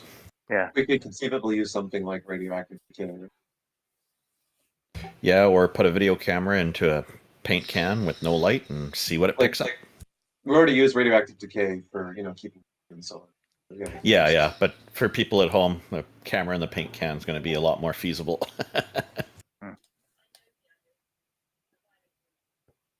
But anyhow, I mean, these are kind of musings. I don't. I mean, like in terms of like the argument, if it's just I have to prove to you that existence exists. Well, no, you have to. I don't think that's gonna. It's your not going to change burden- anyone's position. Well, your burden Sorry? would be to prove that using the word God is appropriate for existence. That would be your burden of proof, which is not. Well, if it's, I mean, like I don't like these appropriateness. I guess is sort of like a convention, right? Right, because you use And I could just conventions. say like, It's a convention that you're using the word God to refer to existence. I That's feel a like you're convention. equivocating with like necessary existence, which we could just say is like energy or quantum fields or the singularity, and you're just equivocating. And so when you say existence, you mean like a necessary existence, like, well, the singularity or energy or quantum field, or in your case, God. yeah, I know, but it's like quantum fields and energies. These things transform. They don't have that self-explanatory power. Like they come and go. I'm Do just they, looking though? about through. Yeah. Okay. So, okay, if you want to be a pantheist, whatever. But when we're talking about necessary existence, it's not, you know, a singularity or whatever it is. Singularity is a singularity. Did it exist? Yes. But is the singularity itself existence? No, it's something that's about it, and it no longer exists. But I mean, it could be the necessary existence, right? That's what Graham Oppie poses.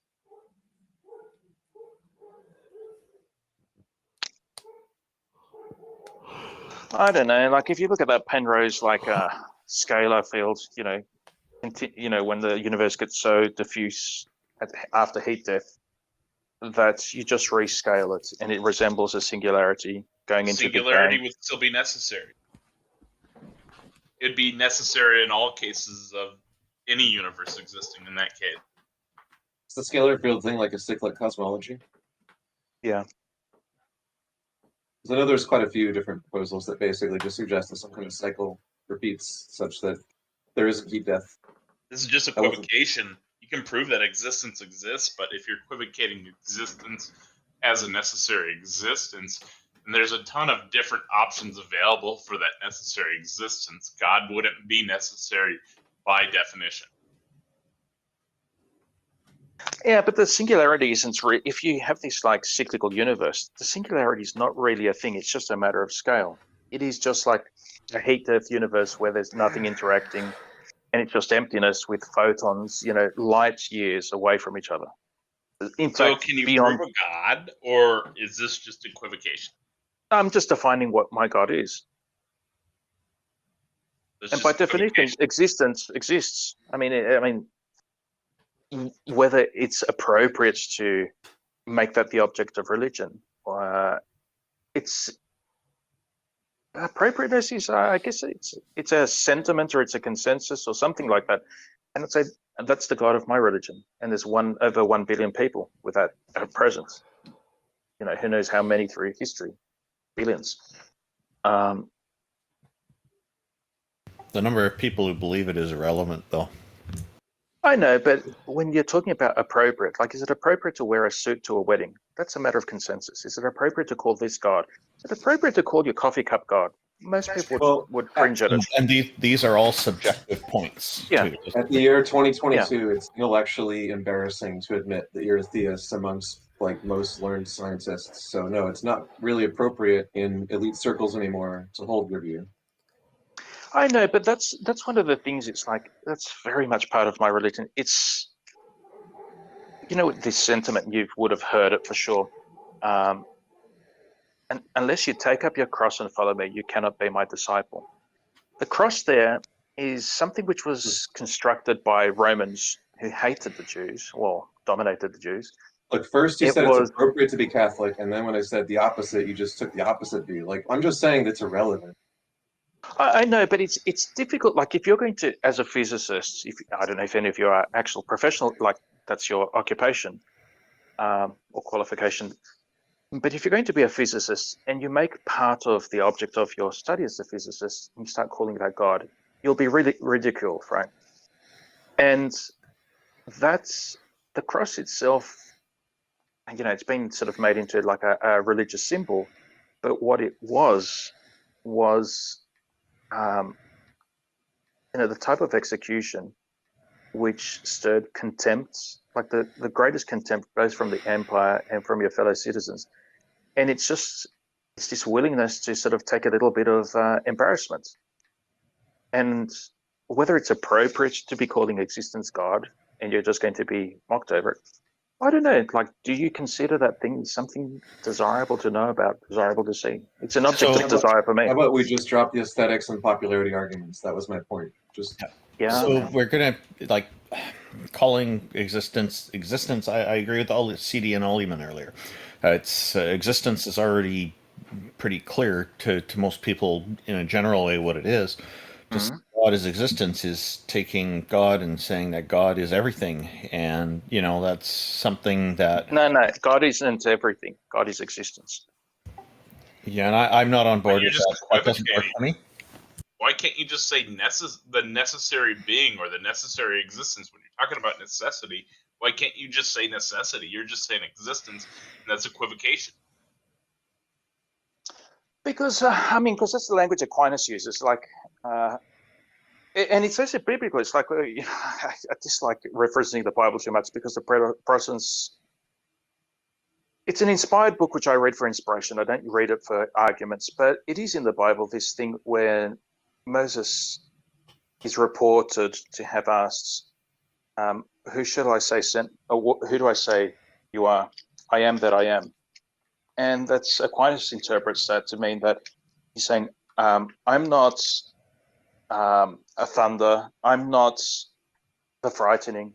I am existence. I am that I am." And it seems to be the essence of God in all of their theology, at least in my church. This isn't helping me to be convinced that a god or a goddess exists, though, because just relabeling God as existence doesn't help. So the necessary aspect, maybe that's going to work better. Like it's to me, this is not clear to me what you mean when you say that. I think I might actually be able to convince you that you already have reference for him, because the way you guys argue, and I do admire it, you're quite harsh on some of the people.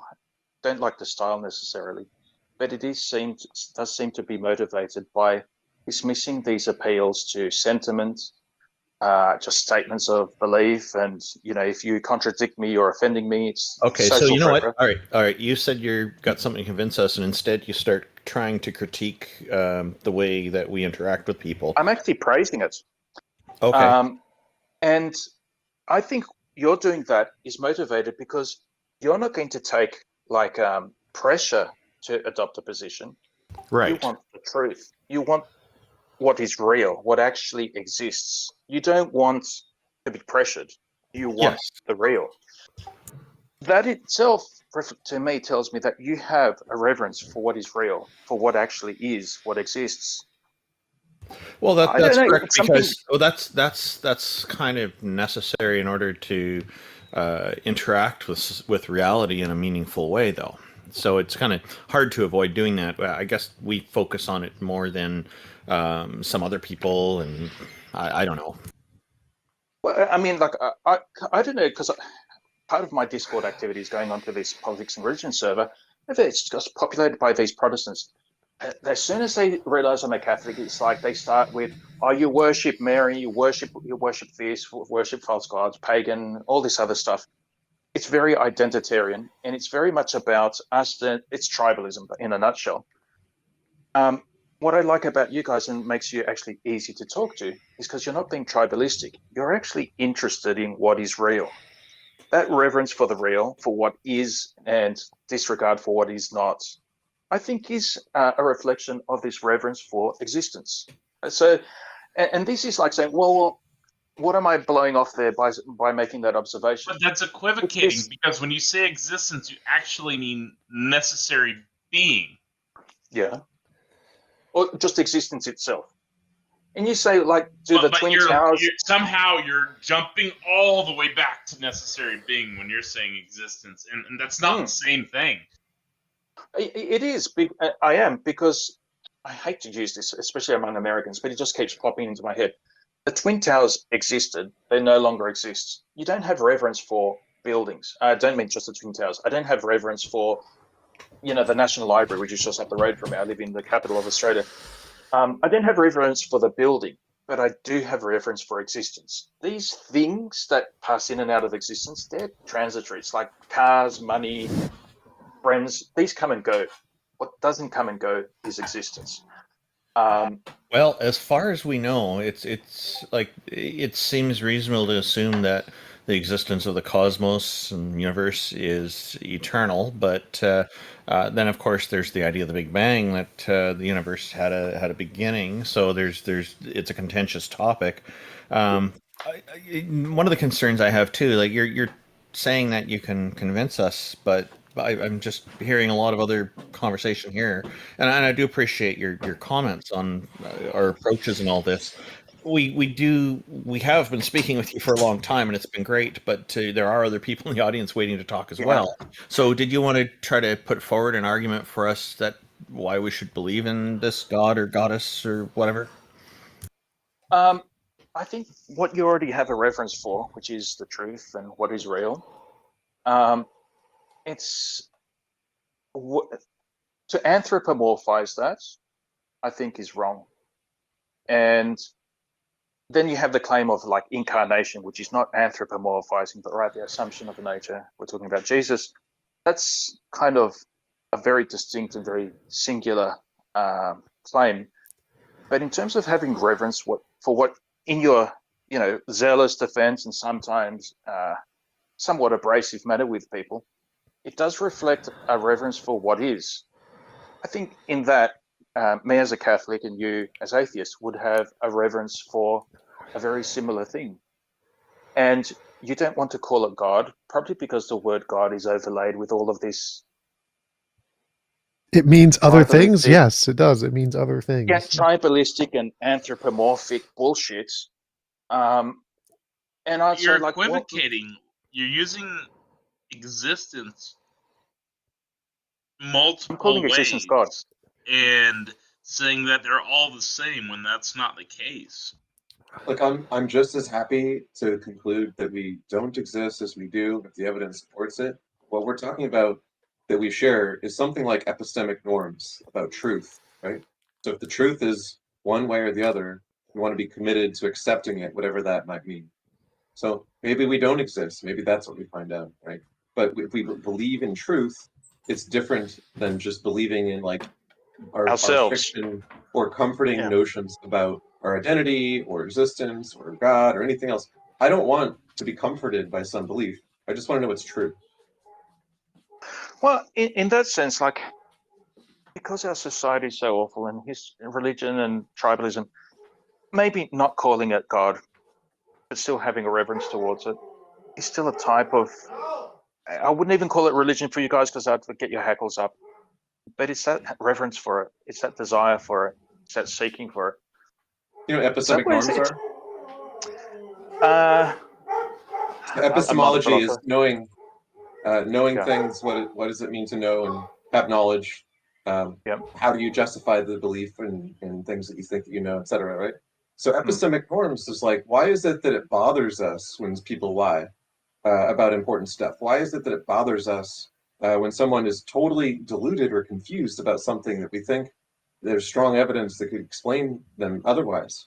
And when someone tells you, vaccines are bad and everyone is controlled by reptilian aliens or something, it's upsetting, not in the sense that they're immediately going to kill somebody. Like, it's not like an immediate harm. It just seems wrong for people to believe something that's not true. Please don't get offended by this, but it's like hearing you say that, it actually does like a, not quite that I'm going to get to the point of tears, but you can feel like the precursor to that where you're moved by it. because Yes. among religious people who religion is about that love of the truth, love of what we call God, you guys actually have that love of truth.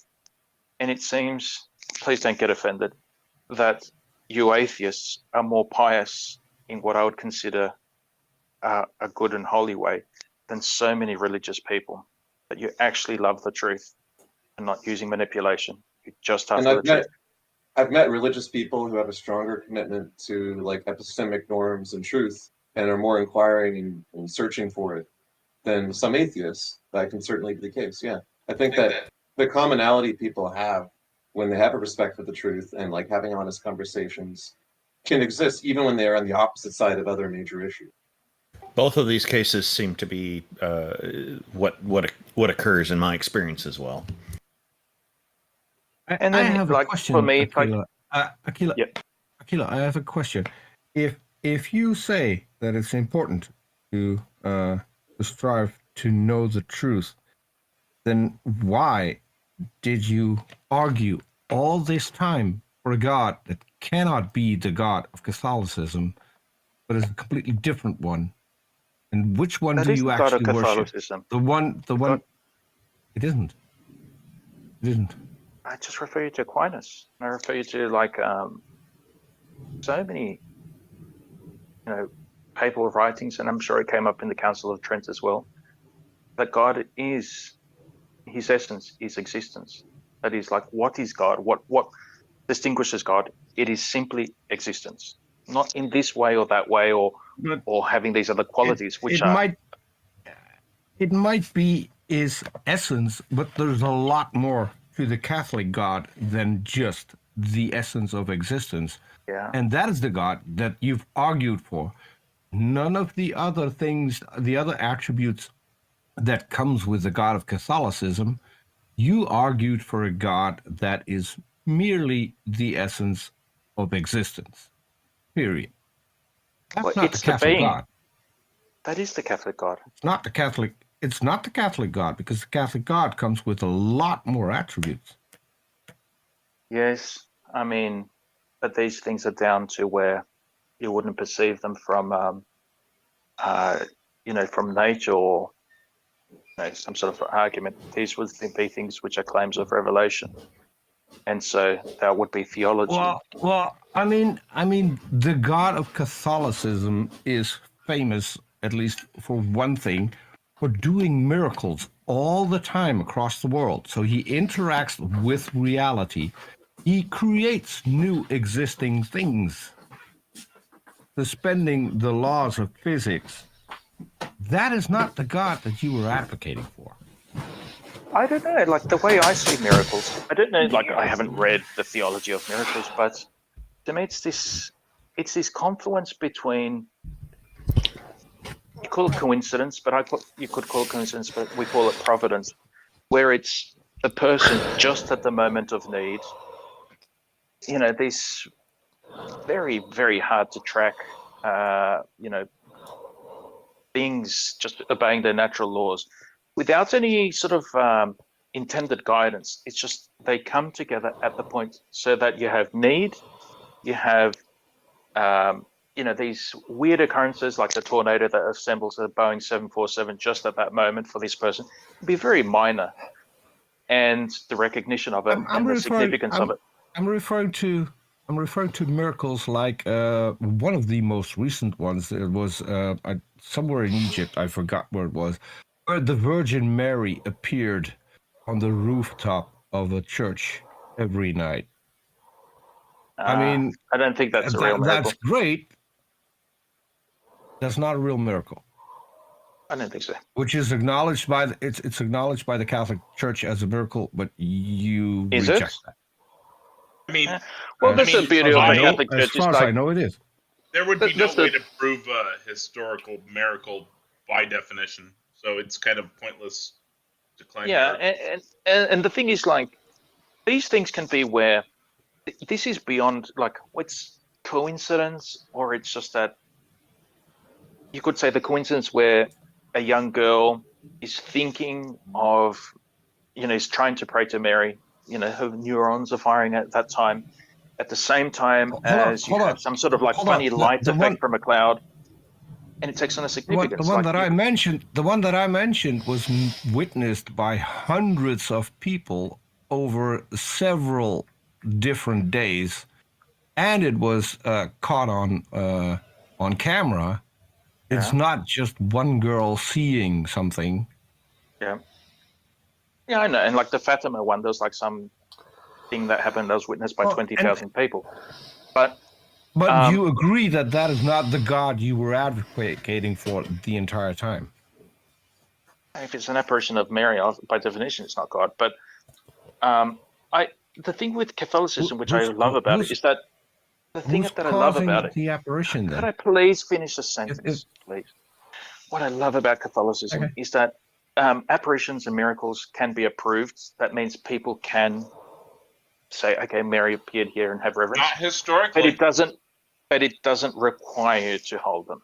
And so it's like this Marian apparitions, which I'm just not interested in, and that's fine. They don't. No one's going to take issue with that in the Catholic Church. It's just approved. They're not required.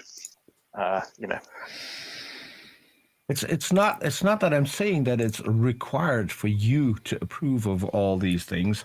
I'm saying that the God of Catholicism, by definition, the God that you've been advocating for, I'm curious as to which God you actually believe in. The one Catholic Church you advocated for, or the one in Catholicism who's mutually exclusive with the one you've advocated for. They're not. They are. No. Why are you asserting that? Because you're the one that you've been at for only had one attribute. His essence was existence. Period. That was it. Yes. Can we have can you go to another speaker? Didn't create anything. That's not an attribute of God. That's an effect of God. Can we go to another speaker? We've been going through this same guy for like an hour. Yeah, we couldn't drop it. Thank you for having me. Like, there's so much I'd like to say, but there are other people, and I acknowledge that I'm not the most interesting. So, thanks for coming up, Aquila. Aquila, it was interesting. It was a good conversation. Thank you very much. Thank you all. Thanks for dropping by. All right, Aquila, have a good day. I pulled up Hazel Green Eyes. Yes, hello. Okay, so I'm agnostic, and I never come from a theist perspective or something like that. I don't believe in any religion, but I think it's possible that there is a God, and I think it's very important to, first of all, define the word, right? And since the word is very subjective, because everyone makes up his own picture of God, right? I think I have to describe what I think is God. I think God, in my opinion, is living matter. So everything that is alive. And I think that's at the same time, that's the only hint that we have of God. Even, some people that argue, I wanted to say something else. I have a language barrier. It's not English, not my first language, so some things may be hard for me to describe or understand. Is Dutch your first language? You're it's you're German. better at English than most people in America, so Yeah. you're fine. Okay. Doing fine, man. Wir können das auch in Deutsch machen, aber dann okay. That's true. A lot of people with accents are actually more eloquent and much better at speaking, even with a language barrier, than the typical American speaker. Yeah, for German, your English is quite perfect. Okay, thank you. So in favor of the last guy, I wanted to say, of course, I mean, I stepped by last time we had this convince us of God, and I mean, first of all, you have to be open, right? You have to be open and willing to accept different ideas, and I mean, if you already make your mind, it's quite hard to get convinced of something, right? So as a determinist, I'm determined to believe any good evidence that's presented to me. If you present to me good evidence that 1 + 1 = 2, my brain will automatically accept it and be like, damn, that's a good argument. Yeah. So if you ever I provide think good arguments, I will be determined to accept them. Yeah. I And think I that think goes for everyone. If you have a convincing argument and you convince someone, they won't have the choice to deny it because they're Yeah. convinced. I mean, So I think there's no possible way, at least now, that I could come up with any kind of proof that God exists, right? So I only can believe it is how I think it is, or that's basically it. That's the end of the line, in my opinion. So I think so. I want to ask you guys: do you think that you exist as a living being? And I'm not talking about existence as something that exists in our reality, but actually as a being right now. Yeah, basically. I mean, Yes, but you that's not a simple God. existence. So Well, why do you keep calling simple living existence a God? It's like pointless. You're just redefining something we already have a name for, life. Life is life. Yeah, Life is but all life living is not. matter. I don't think that life is existence. Right? I think Are you equivocating consciousness and existence, or are you just saying that? So I think that there's matter, then there's wait a sec. Okay, there's matter, then there's biomass, then there's existence, and then there's consciousness. So that these are the steps that I think how it is, right? Is biomass made of matter? It is made of matter. Everything is made of matter in our reality, right? If it's not just nothing, right? Empty space. So we are made of matter, and matter became biomass, and biomass, got some kind of existence, and that's what we are now. Yes, those are And typically called physics, chemistry, biology, neurology. Yeah, and so it the problem. It didn't get existence. It already existed, just in a different composition. Yeah, that's what I mean. It's existence. It's existing in our reality like a stone. I'm not talking about this existence, because your existence, like being there as a living being, being there, like you're sitting in front of your computer right now. You only have this moment, right? It's always this moment, right? That is just awareness. You don't it's stop not. existing. You don't stop existing when you die, for instance, because No, you're talking about your body's you're talking still about there. perception. You're Oh, talking no, about consciousness and perception. That has nothing to do with existence, in my opinion. It's a step further. Why are you calling biological life God? Because, in my opinion, the miracle of our existence is our existence. And that sounds strange, but why? What I mean is you can just that say, we let's say are that's actually, true. Let's grant that. Why are you calling that God? Because that's the only hint that I have of God. Because what does that mean? I can, yeah. So so everything that I have as a human being is my existence, right? I exist in this world, not as a simple matter like a stone that I throw through the air. This stone exists, but it exists only as a matter of our reality. Okay, why are you it's calling not it God? a being. Yeah, you're still hung up on being conscious and being aware. No, and I'm not. To you, yes, because you say that the stone exists, but in a different way. Well, he said Yeah, all all biological life. Just like the sun. The stone doesn't exist in a different way. You and the It stone doesn't. exist. No, you and the stone exist in the exact same way. No. The difference is that you are made of biological matter, which has evolved consciousness. And you're exactly. Yes. And it's not only consciousness, it's existence as a being. That is the Yeah, thing that makes It's you a being stone there at exists this as a moment. stone. Stone exists as a stone. No, A it dog doesn't. exists. A dog. Yes. No, it doesn't. A stone Not doesn't in this exist as matter. a stone. It exists in our reality, but it doesn't have an existence as a living being. Why? Do you understand? So Why do you to make care? you Why does it? Why do you keep calling living beings God? It seems like that's. I could call living beings potatoes, but or a pencil. It's just adding a stupid name to something we already have. We already have a name for that. It's called a living being. A living being is a living being. Why do you keep calling it God? yeah, but you put it there as something very simple, and I think it's like the, I don't find another word for the like the miracle, a miracle, like a miracle itself. Like that's something we will, in my opinion, we will never be able to touch or measure or something like that, because the only way you can prove or experience your existence is to exist.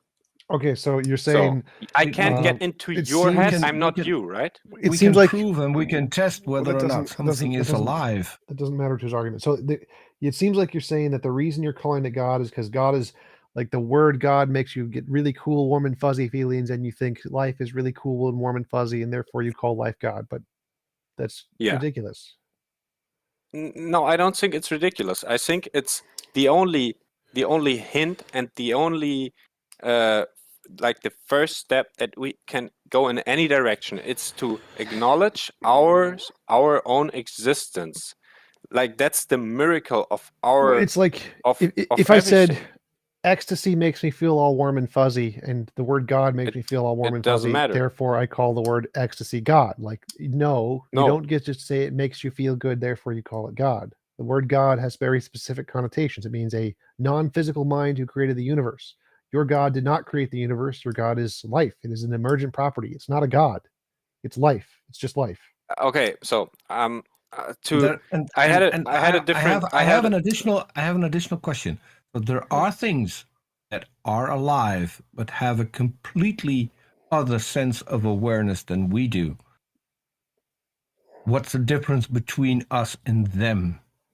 Are they also God because they're alive, but they don't realize exactly that they're alive? They're that's a good question. Not as self-aware. Because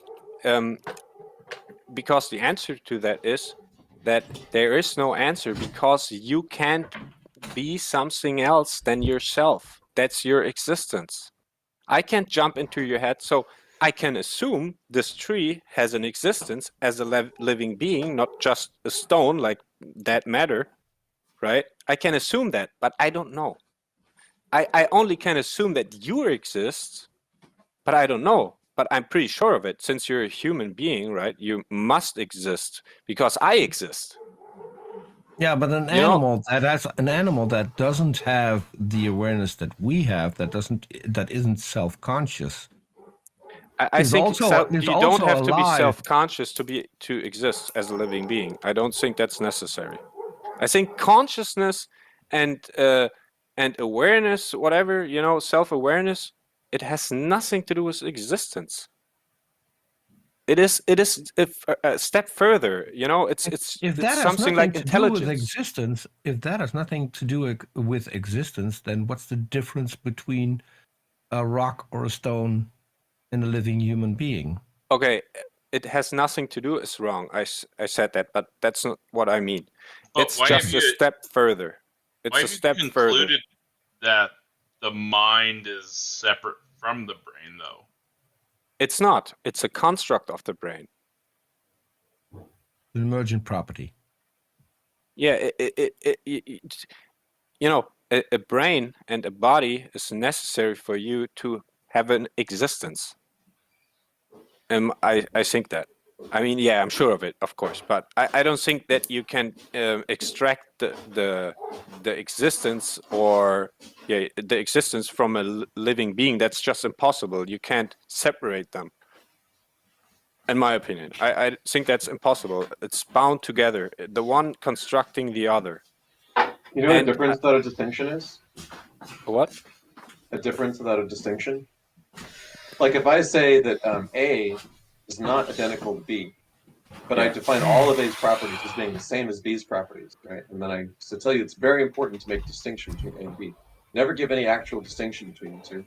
So if what you're saying amounts to some things that we all acknowledge under naturalism, just like biology, life, consciousness, existence, whatever, if those things you just call them God, but there's no meaningful distinction other than like reverence, all you have is an aesthetic, right? You have a feeling about calling it a word. You do not have any meaningful distinction, and it's just like saying it's blah blah blah, because there's no meaningful content other than aesthetics. Okay, I don't like to use the word God, to be honest, but it is you know, so I said it already. I'm not religious. I don't believe in a God in any theist way. So the closest thing that I can call God is my existence and all living beings. And I also think, if we come to causality or all this determinism shit, I think that's my belief. I think that in our universe, everything has a cause, right? Until it comes to life. And I think life is true randomness in our universe. I think life is the first true randomness. Because I've got a question. No, let me finish. Because living matter, because matter becomes acting matter. It becomes self-acting matter. It's not that you throw a rock and it will flow across the universe and it will hit another rock. It is actually living matter, acting matter, and I think that is what free will is. I gotta go, so I wanted to say thanks for coming on. And I think you should just get rid of the word God. Just stop using it altogether. I think that would be a better solution. But I'm gonna I head tried out. to start with defining the word God, and I think Catch you later, TJump. Coming. Yeah. Crystal,